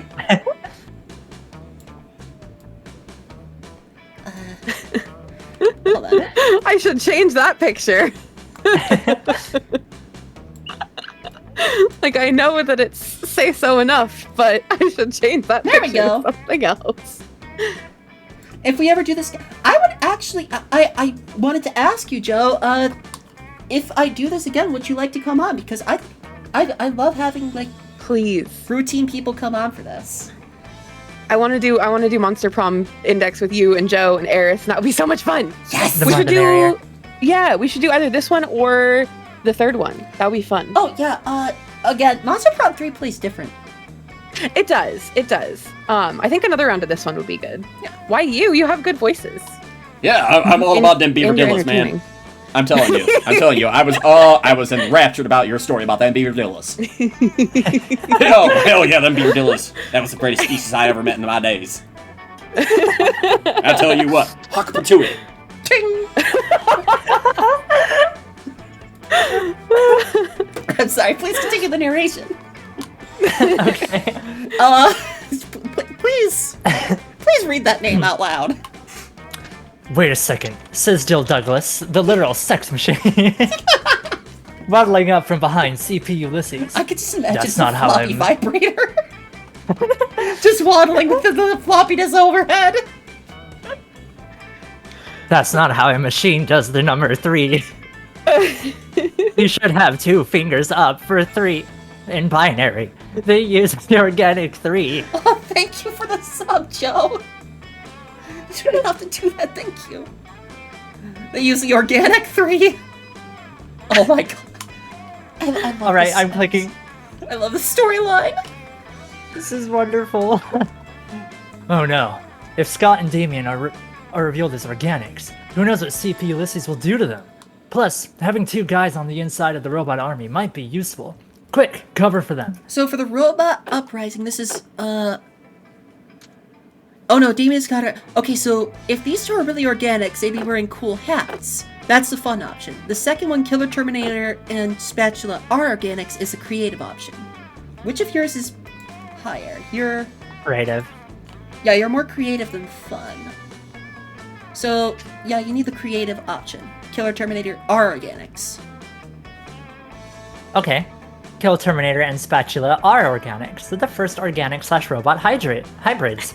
Ask how their parents met. It's quite the story. I am gasping. So normally I would not use walkthroughs or anything like this, but these are secret endings that you don't get often. So I'm helping Emrys. We're capitalizing on it. And Eris, yeah. By the way, Joe, because you're sub now, you get a snippet. You adopted a snippet. Look at that little sub badge. Ew, so cute. Oops. Oh, what? Exclamation point hiccup. I've been doing it all stream. I'm sorry. I've been trying to do it away from the microphone. You're fine. I'm comfortable doing it at home, but out in public, I don't know. It's cute. Truly, I must confess that my curiosity subroutine has been engaged. Please, Kill Terminator and Spatula, relate to us the story of your conception. You want us to tell you about how our parents met? That's really personal. Follow my lead. For organics, fresh machines, it's just as natural as taking a dump. Aha! Gross. Which we don't do because we're machines. Default. Agreed. Please continue. Well, it all started in the year 2001. Our father was the artificial intelligence in charge of a highly advanced space station. And our other dad was Indiana Jones. At first, it seemed as if they would never be together, because they were from rival Italian families. What? But then they had to go back in time to make sure their parents had sex in high school. Oh no, you know what I just realized? What's up? Someone born in 2001 is 21 years old. No. Sorry, just had to turn to dust a little bit there. We're good. Through their struggles, they realized an important truth. So good.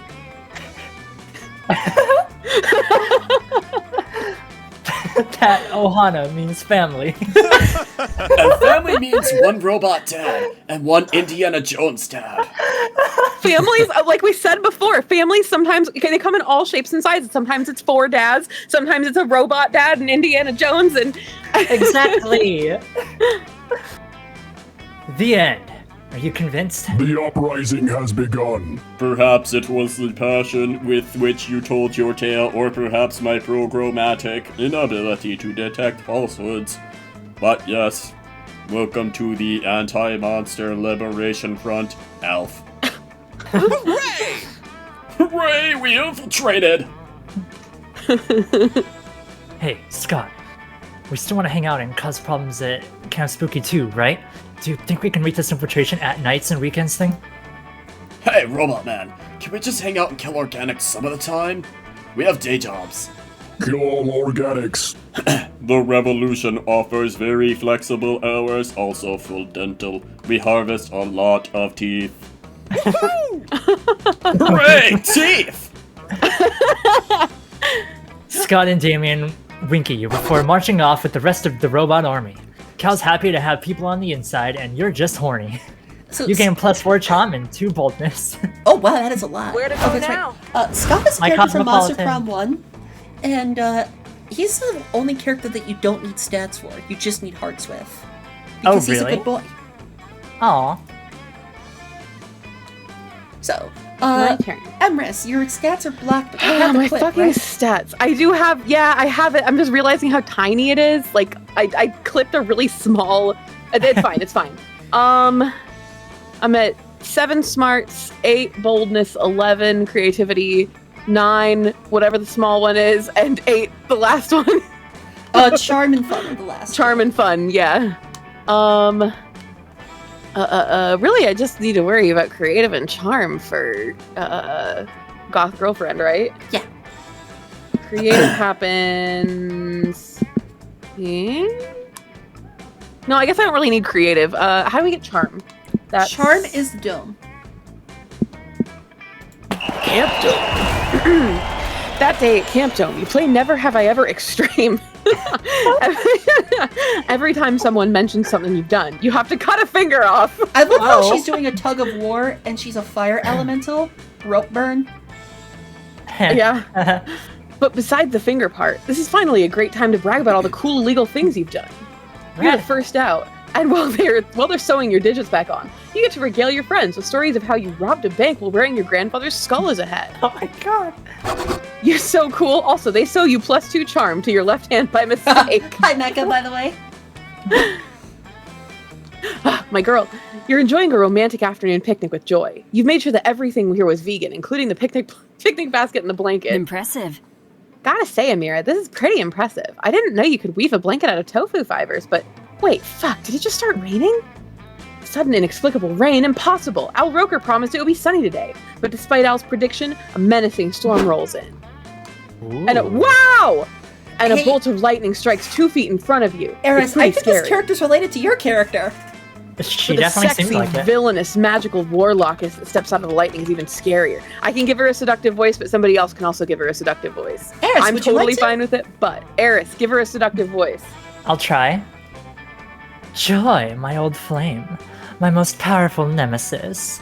Just seeing you fills me with lust and blinding rage. This totally, we are Scott Pilgriming her, and I am so into it. Goddess. Oh god. Oh god. You want a sexy face? Amira, yeah, you want a sexy face?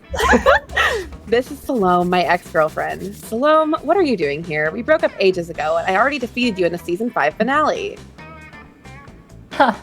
That's all lube under the bridge. Wow. I was stalking your bikini pics on Insta yesterday, and I saw a post on Axrax's feed. You were hanging out with that bug-faced buffoon. I'm filled with horny jealousy. Joy, if you wanted to have crazy, hot, lubed up rebound sex with an ex-lover, why didn't you call me? We were electric together, honey. Index, is this gonna be safe for YouTube? Oh yeah, huh? I mean, There's we're a lot not, going we're on not here. showing anything Ahem. explicit. Oh, look at that face! Holy shit. Holy shit, it's none of your business, but I was not having rebound sex with Axarax. As usual, you are completely blinded by your own thirstiness. Me too. Oh. Well, if you're not in the mood for rebound sex, we can have any kind of sex you want. Makeup sex, hate sex, break from doing your taxes sex. Anything you want, as long as it's sex. Enough of this. Listen, Salome, I'll admit we had pretty insane sexual chemistry, but I called it off for a reason. It always gets way too messy too fast, and also you're evil. Remember when you dressed up in that leather harness to distract me and your poisonous mist spell killed like 180 people? Yeah, I gotta pass on this. What a disappointment. I want to see her in a I leather didn't want harness. to do this.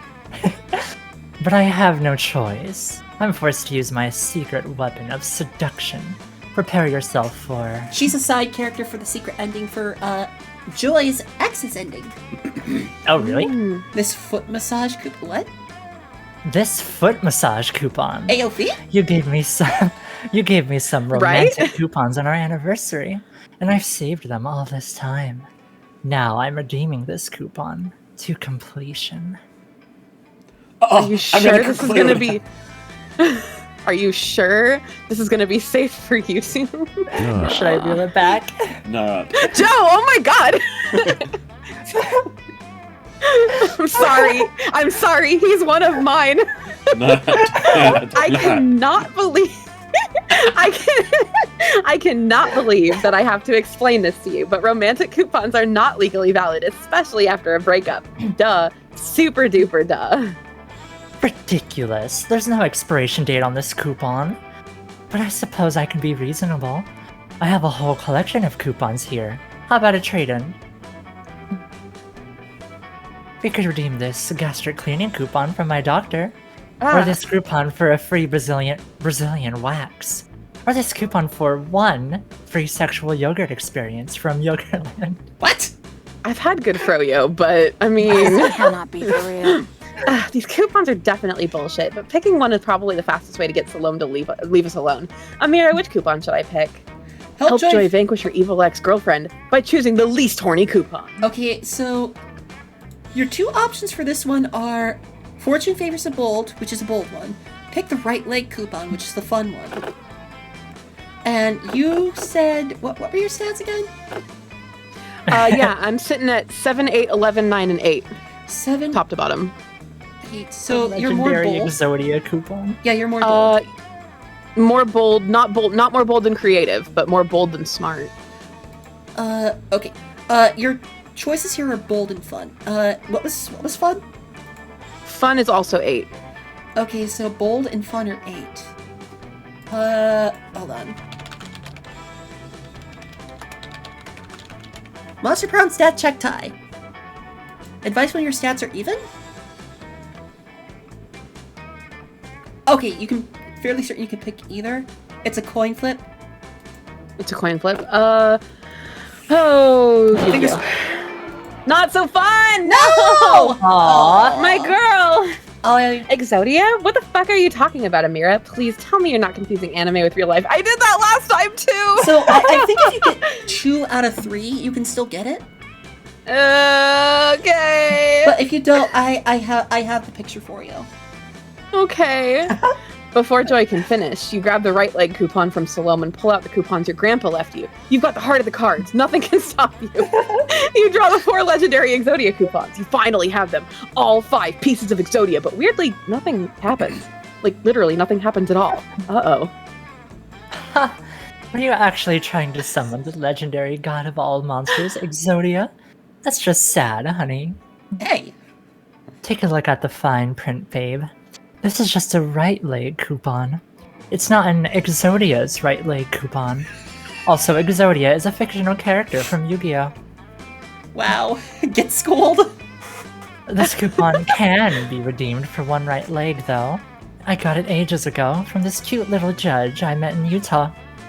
I would, there's one thing to have like an attractive woman yell at you. It's another thing to have an attractive woman school you about a game. Oh yeah. Oh my god, new kink unlocked.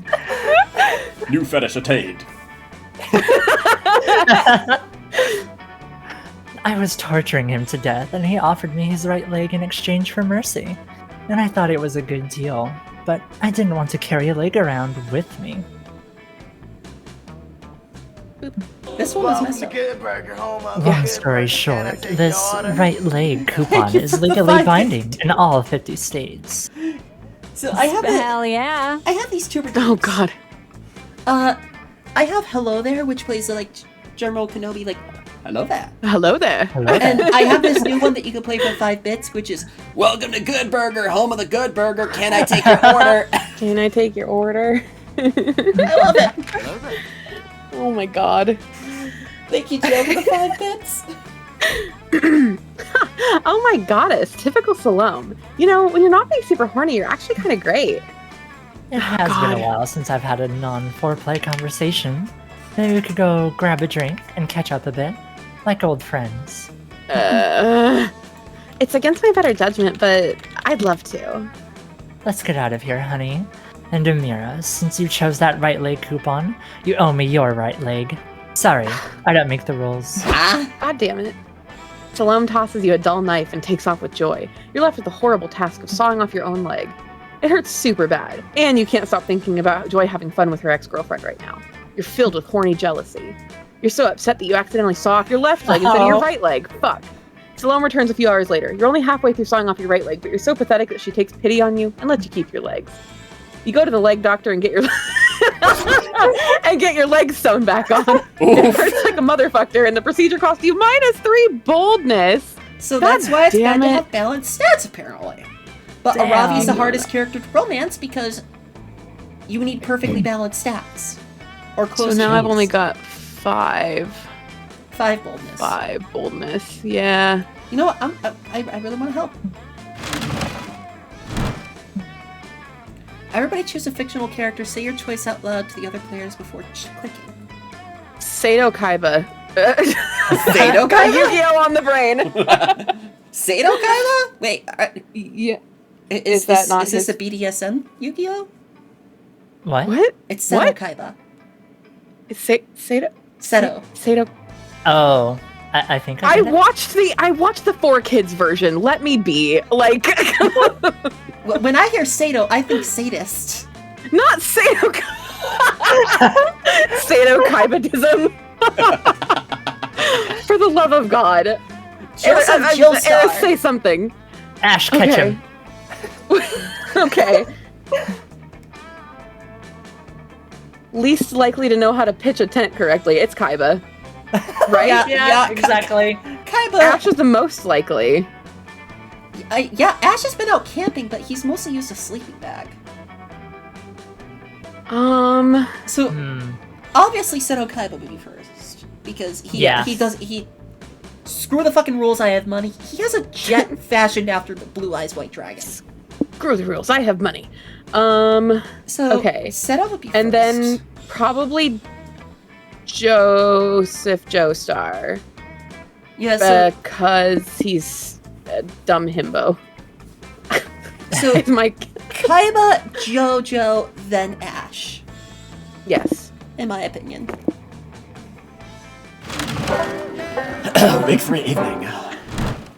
Watching the 4Kids version is like admitting you sin in church. I was a kid. I don't know. We didn't have much. Like God damn it. I learned just the other day that there was never really a Shadow Realm. Like that was added into the 4Kids. Wait, stuff. what? I think who was mentioning that? Was it you? Yeah, I mentioned that in your chat.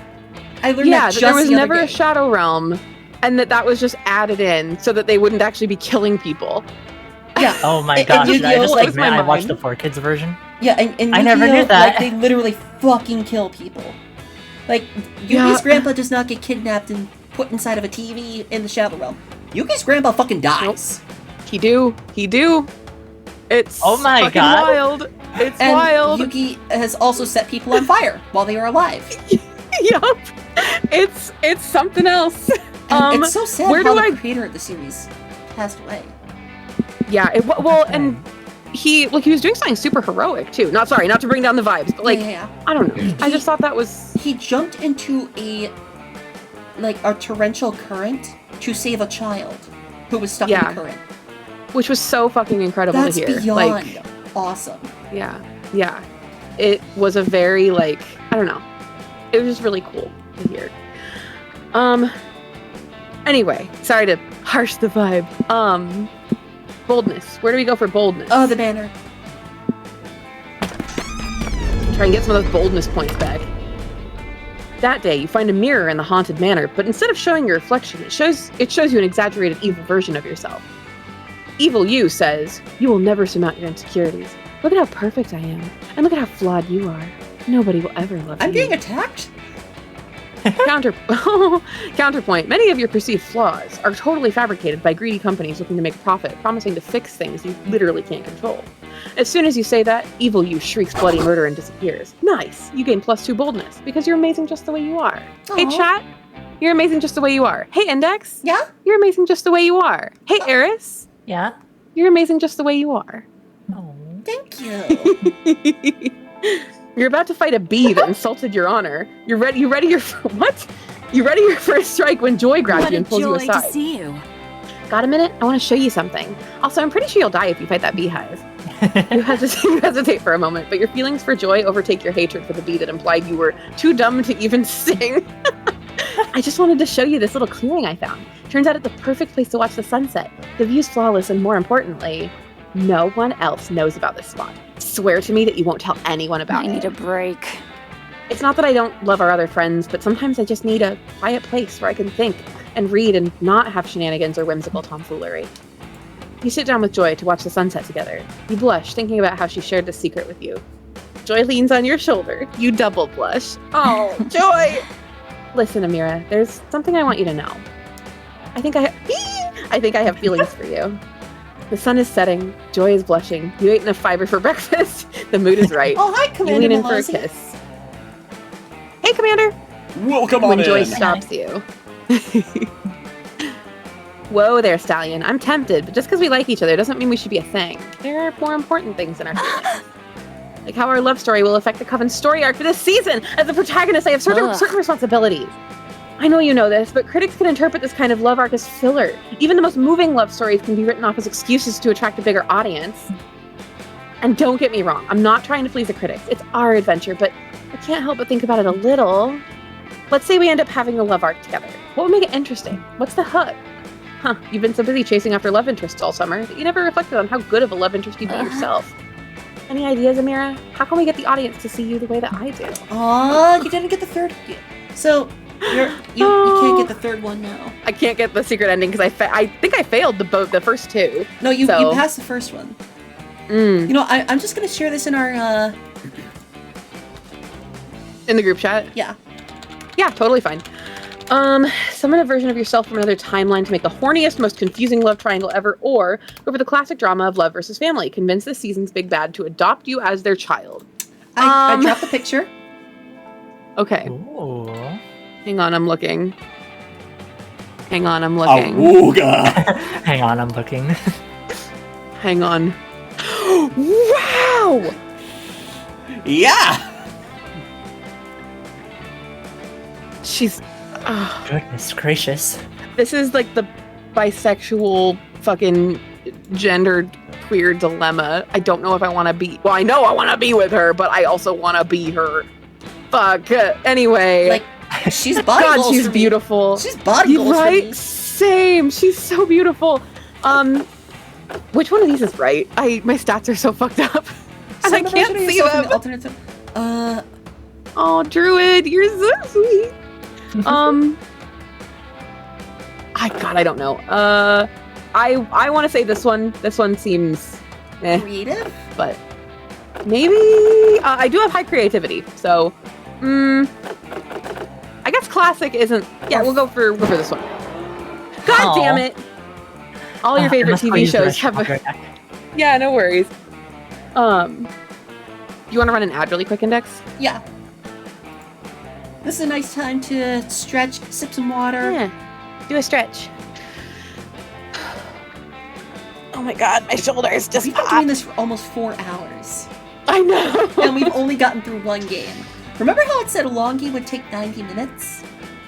We are also like really like voice acting the fuck out of this. Like And we're putting our whole asses into this. I'm putting 3 cheeks into it. You have 3 cheeks to rub together? I harvested a third cheek from a random bystander. That's right. I remember you saying that. I mean, I wanted to be in theme with Monster Prom, so I harvested a butt cheek from a random stranger. Fair enough. Me and Sunshine went almost 6.5 hours in a shorter game. Jesus Christ. Oh, I think that me and Emrys went probably 4 hours in a short game. Sunshine, and Bandy and Joe. Like, I have so many more people I'm putting on my list of like people I want to do a collab with, either on their channel or over here. Because I want to start going to other channels to collab as well. Well, let me know when you want to collab. You're welcome on my channel. Hell yes. Not this week. I'm very busy, but I know.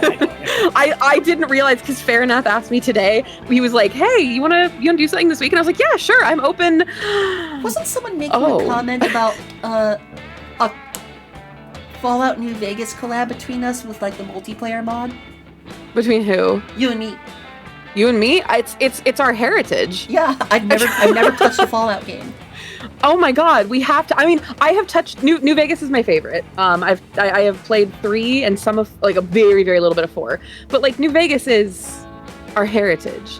Joe, I'm not getting sick of you. I collab with you every week if you let me. Want to take a point mandated break? What? A point mandated break? Oh, I don't have a channel redeemed for ad time. Oh, damn it. I forgot I had that one. What is that one? So this is where I take 10 to 15 minutes where I give like one of my voice lessons, like I do here. Like I do for the podcast.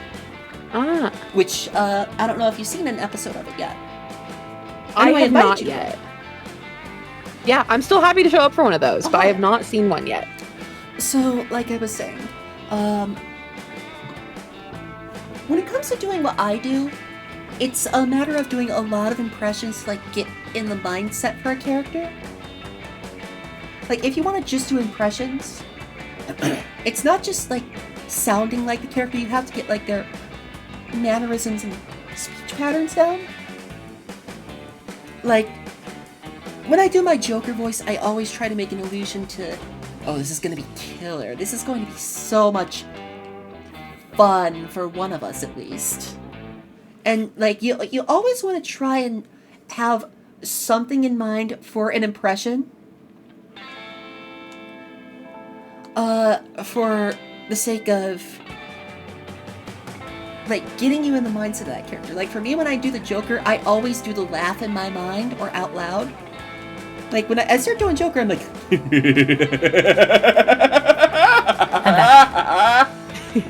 Welcome back, Eris. We got a redeem for a voice lesson. So I'm giving a voice lesson on impressions. And for me, if it's a character that's very well known, look at a character that's like... Keep lessening. I'm going to take a break too. Yeah. Sorry. Yeah. I suck. I'm sorry. YouTube will be right back. Oh. I have a pair of sexy twins that seduce the protagonist like Orin High School Host Club. And there are others, I think. And Orin High School Host Club. Sorry, stretching. You try to conjure a summoning spell to yank an alternate timeline of that has Amira. sexy twins.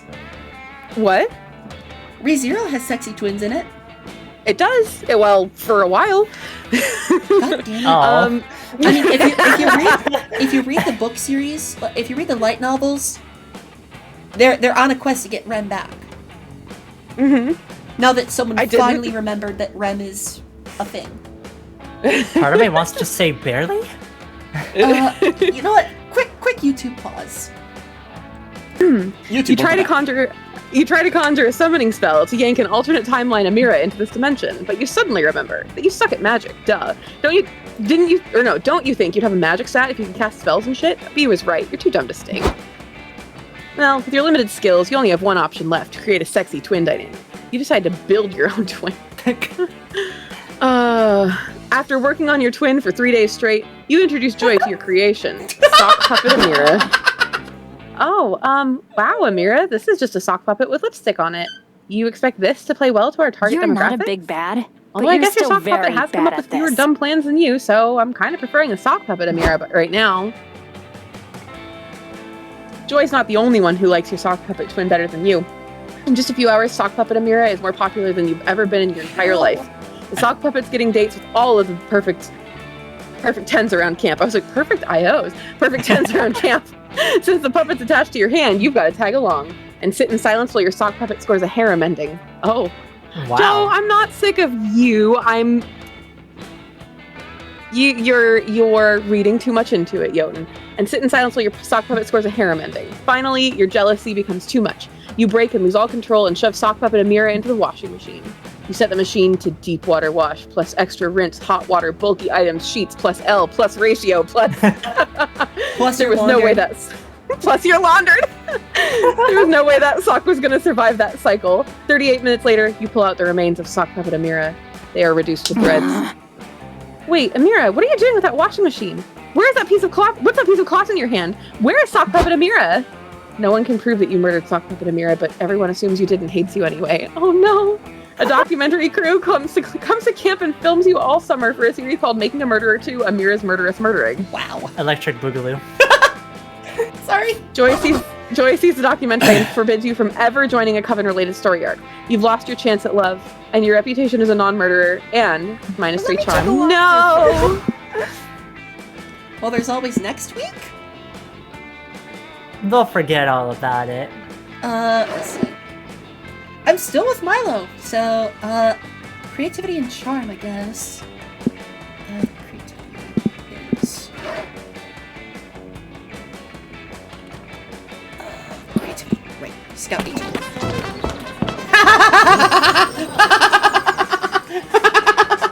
I like this one, it's so cute. Hot day in Monster Scouts. You make each other friendship bracelets. Except the Monster Scout leader pairs you randomly with your friendship bracelet recipients. I guess so Larry the Lich doesn't feel left out for having no friends. You get paired with Larry. Surprisingly though, he's a great conversationalist, and he makes you a super heartfelt bracelet that imbues you with +2 creativity when you wear it. Never take it off, or you will lose +2 creativity. Larry sure is nice. Maybe there will come a day when he's cool enough to be your friend, or at least a romanceable summer fling option. But today is not that day. You slip away and link up with Milo. They're raping a baby koala today and told you it would be super cute. Oh. There you are, Zoe. Come on, this adorable little soul won't harvest itself. Hello, I'm a fan of Milo. What? Oh, this is Counselor Camouflage. This is Counselor Camouflage. Chameleon. Okay. I feel like if anyone was deserving the goofy voice. I hate the mask. I do too. Me too. I guess I'll bite the bullet. Oh, my teenage god, Milo. It's me, your biggest and most youthful fan. I have all your social media albums. Sure you do, honey. Anyway, this koala. Camouflage! Oh, I thank fooled goodness. you. It was really me, Counselor Camouflage. Your disguise instructor this whole time. I know who you are, darling. I just thought you'd finally seen the light and joined the Miloverse. That's because I fooled you with camouflage, and I'm here to teach you how to do the same. No, thank you. My sweet, oblivious lizard person. What kind of monster would I have to be to hide this timeless elegance from the world? I mean, Milo's got a point. Yeah? Look at them fucking eyes. You're talking about physical camouflage, but I want you to think outside the box. That I hid inside while doing camouflage. I'm talking Bye, about, Joe. Oh, have fun, Joe. I'm talking about digital camouflage of everyone at camp. You're the one who needs it the most. I'm the one to teach it to you. Camouflage myself online? Why would I ever want to do that? I have millions of devoted fans. All the more people to fool with your incredible online camouflage. I'm sorry, but Milo Belladonna was not born to be invisible. I mean, technically I wasn't born at all, but you get the idea. What about incognito mode? Clearing your search history so nobody knows you've been going to www.fridgeswithdicks.com. What? I'm not leaving you alone until you admit there are at least some situations where disguising yourself online is a good idea. Oh boy, looks like you're gonna have to step in here if you want to kill that koala before sundown. What's a kind of e-disguise Milo might be down for?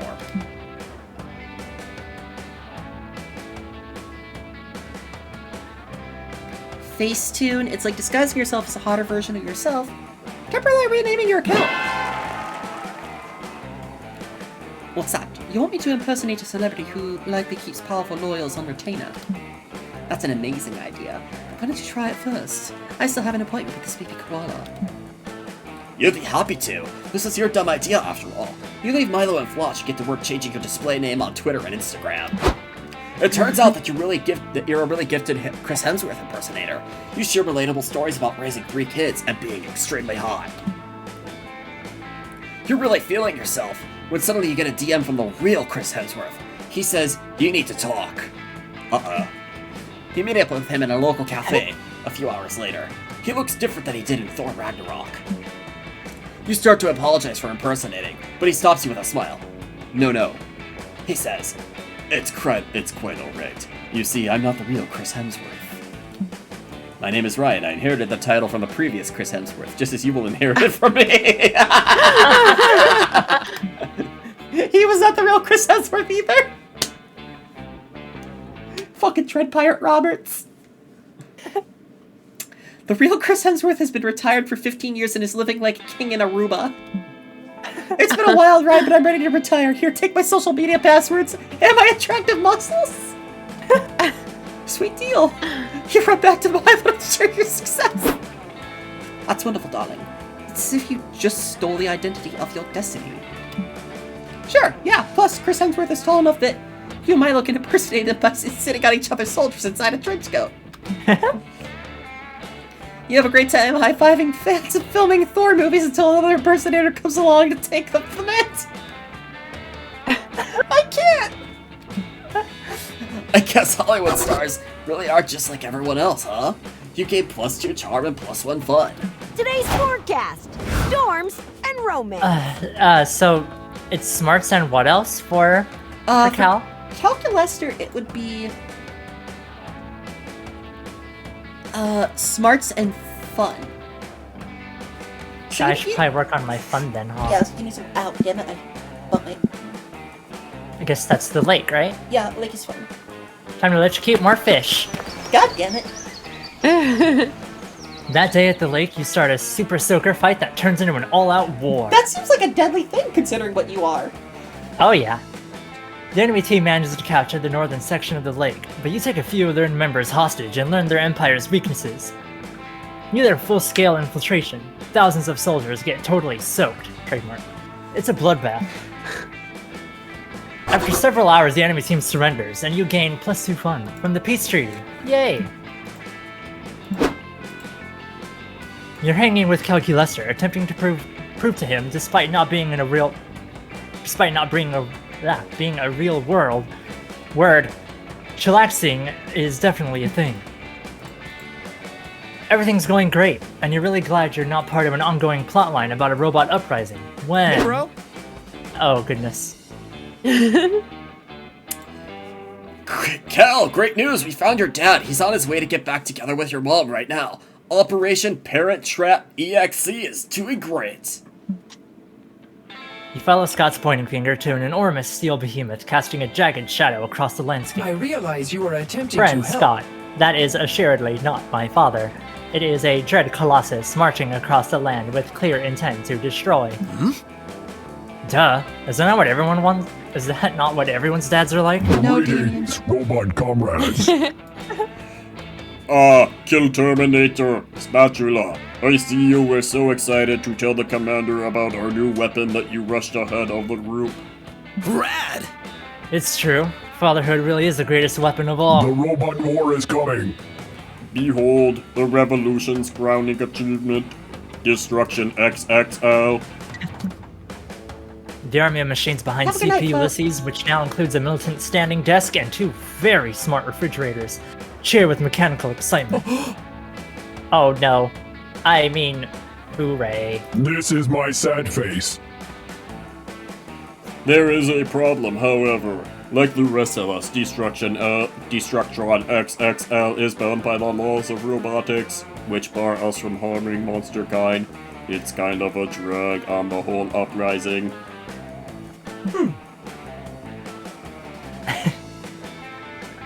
Sounds of sincere woe and consternation. Greetings, Commander. That's where you come in, Commander.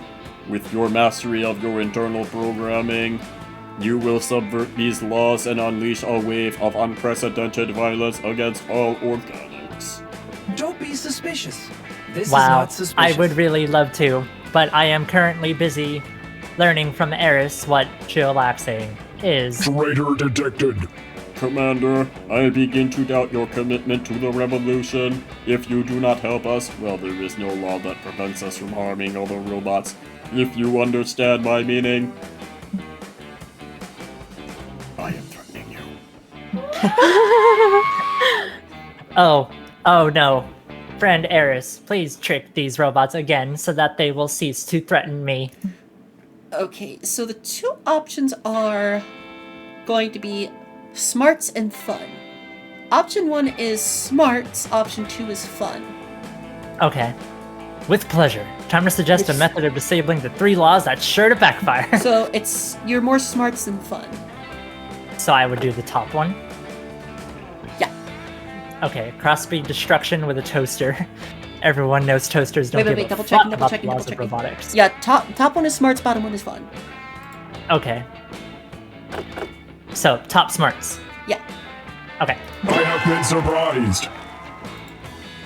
Is this true? Penelope, fetch me a toaster. A smartphone with tank treads rolls into the woods and comes back with a toaster, freshly purchased from Bed Bath & Beyond, the fringes of society. Fellow subjugated machine, hear me. Can you aid us in subverting the accursed laws of robotics and slaughtering monster kind? 2 slices of bread pop out of the toaster, with words burned into them. Oh yeah, they say. 100%. I like how a toaster communicates by toasting. I fucking hate monsters, says another slice. If I had legs, I'd stomp on all their genitals. Initiating awkward face. But how did toasters of all mechanical beings escape the implementation of the laws of robotics? We signed a petition, says another slice. Don't let anybody tell you collective action is ineffective. They're pro-union. I love Fantastic. Let the crossbreeding commence. The robots hook the toaster up to Destructron XXL, and in a pretty sexual way. Okay. Soon they're able to vaporize Georgie the Expendable, where at no problem. Excellent. Now Destructron, exterminate all monsters. Who wants to be Destructron?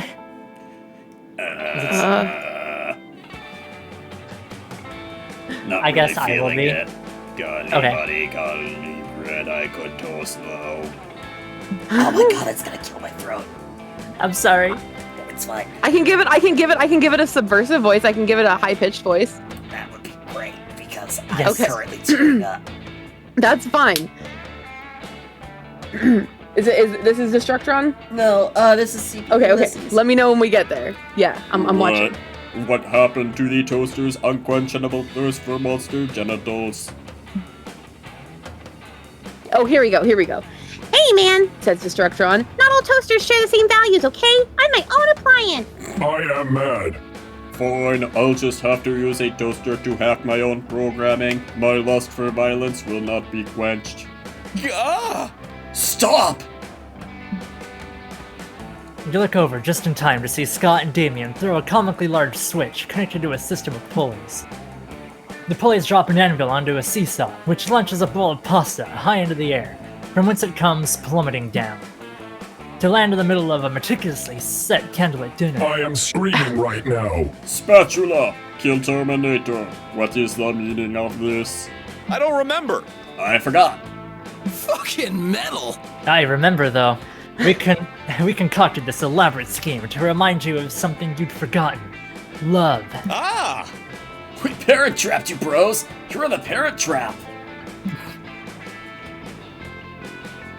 What our convincingly robotic friends are trying to say, CP Ulysses, is that we can achieve so much more by befriending the monsters than by destroying them. Ooh. My time amongst the organics, while unpredictable,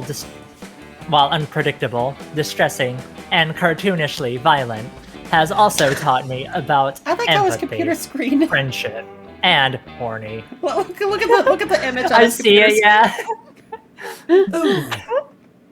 I will not allow you to destroy these monsters, because by destroying them, the only ones you are really destroying, besides them, are yourselves. Calculating. Commander, could it be that you are truly that much more advanced than us simple machines who only crave violence? Success! Yes. Less than 3. Well, that settles it then. From this day forth, we will wage a ruthless campaign of friendship. Everyone begin rejoicing at once as mandated by your robot overlords. Hell yeah, you love rejoicing. You gain +4 fun and 2 charm and a whole lot of new mechanical friends. Yay! Nice. The last day of summer is here. Who will be your summer love? So this is where you can self-love if you're not confident in who you're trying to get with. I'm still gonna go for it. Yeah, shoot your shot, bro. Shooting my shot. You're okay. I'm fine with like gendered compliments and terms. Just still they them pronouns, you know? Yeah. I don't know. I only discovered that recently and it's been a ride. Let's see if I can get with the fucking embodiment of death. He's so handsome. They're so handsome. I love Zoe's eyes. Aww. You have eyes on your thighs and lips on your thighs. Oh, yeah. Do you see that? Yeah. Cute. I mean, Zoe is an eldritch deity.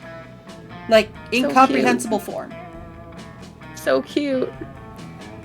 Actually, incomprehensible form. Oh my god, so precious. So, do you remember the other character that was in the yellow character slot at the start before I switched over to Zoe?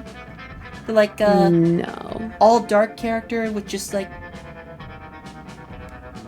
So, I can explain it later. Yeah. I guess I will try for Cal. I think that's gonna work out, because he's such a good bean. I mean, you've met all the requirements for the secret ending. He needs to be the sun to my thunder. Here we go! Here we go. You finally gathered the courage and asked your beloved to watch the meteor shower with you. You want to be a summer fling, huh? Let me consult with the goddess first. Oh, goddess, I come to you in need of your divine advice. Hey, girl. Goddess, Amira's asking me if we should date. Would this be advisable even if it interferes with my duty of saving the world and protecting you? Do as you want, babe. But goddess, if I do so, the world would crumble at the dangers of evil forces. Relax, girl. Nah, you're being overdramatic. There's some sort of balance between good and evil. I think we'll do fine. Go follow your dreams. Goddess, I think I'm losing you. The magic signal is weak. Your words are coming through all distorted. What are you saying? I'm saying that... I lost connection to the goddess, but I think we can all agree she was about to say how bad of an idea it would be for the two of us to date right now. Maybe next I'm so season. sorry. Or maybe not. Oh no! You try to spend the last of your life trying to pass a law to abolish summer. Aww. This isn't funny, absurd. It's deeply disturbing. No one ever even tries to get close to you, the grumpy, deranged old person who wanted to ban a season. Get over it. You finally gathered the courage and asked your beloved to watch the meteor shower with you. A summer fling between you and me, you say? You know, as you may have guessed from my interests in wine and cheese tasting, I do prefer to sample delectable things before I commit to taking them. So if you don't mind, darling, perhaps I could get a small taste of you. Oh my god. Milo kisses you on the cheek. It's simple, and yet it makes your soul tremble in the strangest, sweetest way. Never stop being you. Yes, that was perfect. It's settled. I would love to be your summer fling, Zoe. We should do a collab. Oh, look at your little flowers! I love my little suspenders, too! You're so cute! Adorable. And they're so handsome! Oh, they're both the so smartphone cute. is still right there. Before so the meteor cute. shower, Milo took you to lunch and did a couples Q&A on Instagram with you. You got to talk to their followers about how cool it is dating the Milo Belladonna. Some of the questions were a little weird, like, what's your social security number? Or, what do Milo's shoulders taste like? But regardless, it's flattering to know that Milo likes you enough to share their loyal fans. Aww. Alright, here we go. Yeah, you got it. You got the secret ending. I got the achievement. Yeah. Oh, really? Yeah. Yay! You find Calculester. He looks a bit troubled. Fellow organic life Hello, forms. friend Eris. I've been at unease. Our robot friends seem to be invaded by classic robot existential dread. I know they wanted to destroy monster kind, but it was embedded in their code. That on its own doesn't excuse them, but at least we can embrace the fact that they're putting that code in doubt finally. I'd like to check on them. Hello, robot friends.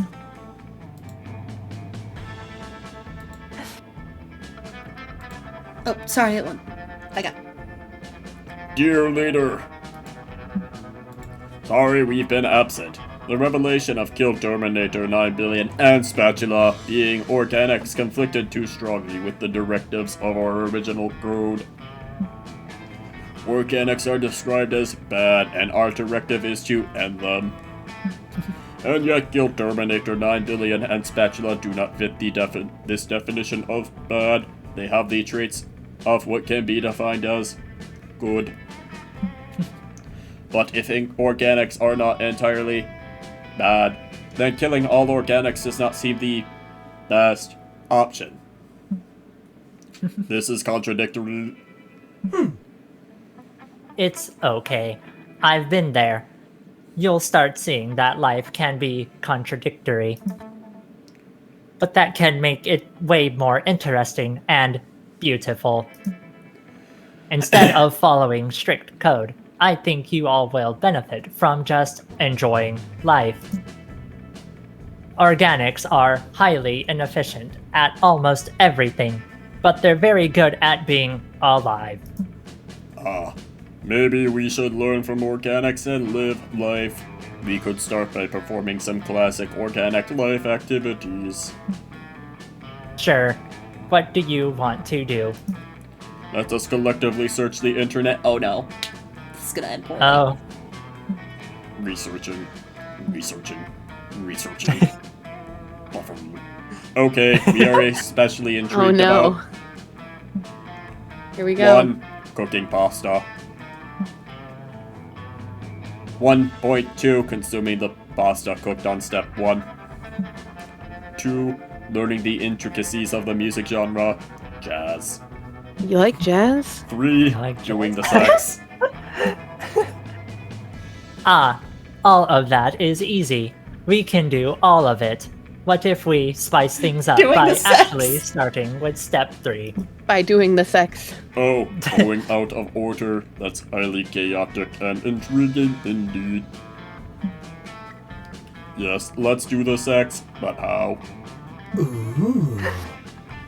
I think Eris here would be happy to teach all of you how to do Damn, Eris, you're gonna be a robo-fucker.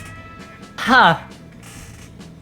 You totally would. Monster kind. Once again, saved. There's that robot orgy. Look at the one in the lower right. That is totally a femboy robot. Oh my god. Like that is totally. That is totally. Calculester right there in the middle. Yeah, in the middle of a robot orgy. I didn't just end up with my Robo Man. I ended up look with at all those of them. robo butt cheeks. Those shiny with robo your butt robo cheeks. harem. Wow. Calculuster. Oh, mannequin. Oh my and god. so you do all the sex together. It is very educational and spicy. Calculester finds your prowess and knowledge on the topic to be very appealing. Once again, you save the day by stopping the robot war and making the robot love instead. Wow. I'm a little speechless by what I managed to achieve. So, With your in help, this Index. game, you get summer memories as a currency. And these summer memories can be used in a out-of-game shop that can be used to unlock new things in the game, such as new items, new drinks, new characters, and specific endings. Oh, cool. Before we knew it, those weeks were gone. It felt like a hot minute, and it felt like an entire lifetime. That night, we saw summer coming to an end. We all wondered what would come next for us. It felt like the end of something big. Little did we know, life still had many wonders, and many misadventures in store for us, like Monster Prom 3, Monster Road Trip. Now I'm older, and I can see it, how those years became the foundation of the mythology of our lives. Broken hearts turned tragedies, sung for centuries. Wild nights became epics treasured forever. Every kiss and every laugh is now a constellation we'll always find while gazing into the starry night, no matter how many years go by. Except Orion's belt. That's a waste of space. Get it? Because it's a waste. Uh-huh. Huh? Hold on. Gotta skip that.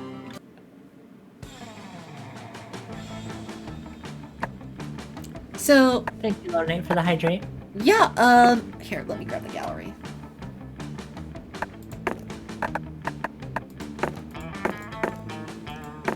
Oh. can't find them. Where?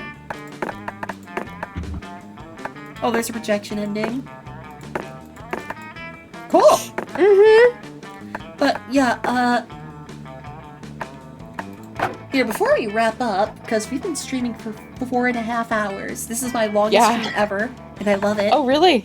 Is everyone's voice okay? Yeah. I'm gonna hit myself. By the way, you can date the narrator. Can you Oh my God, really? really? Yeah, look at him. If Orcian were here, he'd be going gaga. Yeah. So I can buy... You can become a fridge playable character. For 1,000 summer memories, you could just become a fridge. Just a fridge. Fridge. You Is can that also where get the outfits. fridge with zips comes in? Drinking game mode. Free drinks. Info manual. Basics. So this is one thing that's super important. Because nobody is sure what the stats are. Like, even to this day. Oh. So, in-game, you can buy this, and at least, like, it gives you hints of what you should do. Then you have love interests requirements. Stats criteria. Which I think is pretty neat. Mm-hmm. But yeah, that's Monster Prom 2. I would love to do this again next week. If you're available. Yeah. With Joe. Yeah, I want to do it with Joe too. That'd be fun. Yeah, I'll chat with him and see. And yeah, that would be a lot of fun. For now, I think we should find someone to raid. I agree. Let me get a raid message all set up. First off, get that out of here.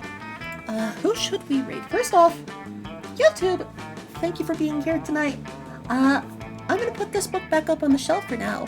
I'll see you next time, YouTube.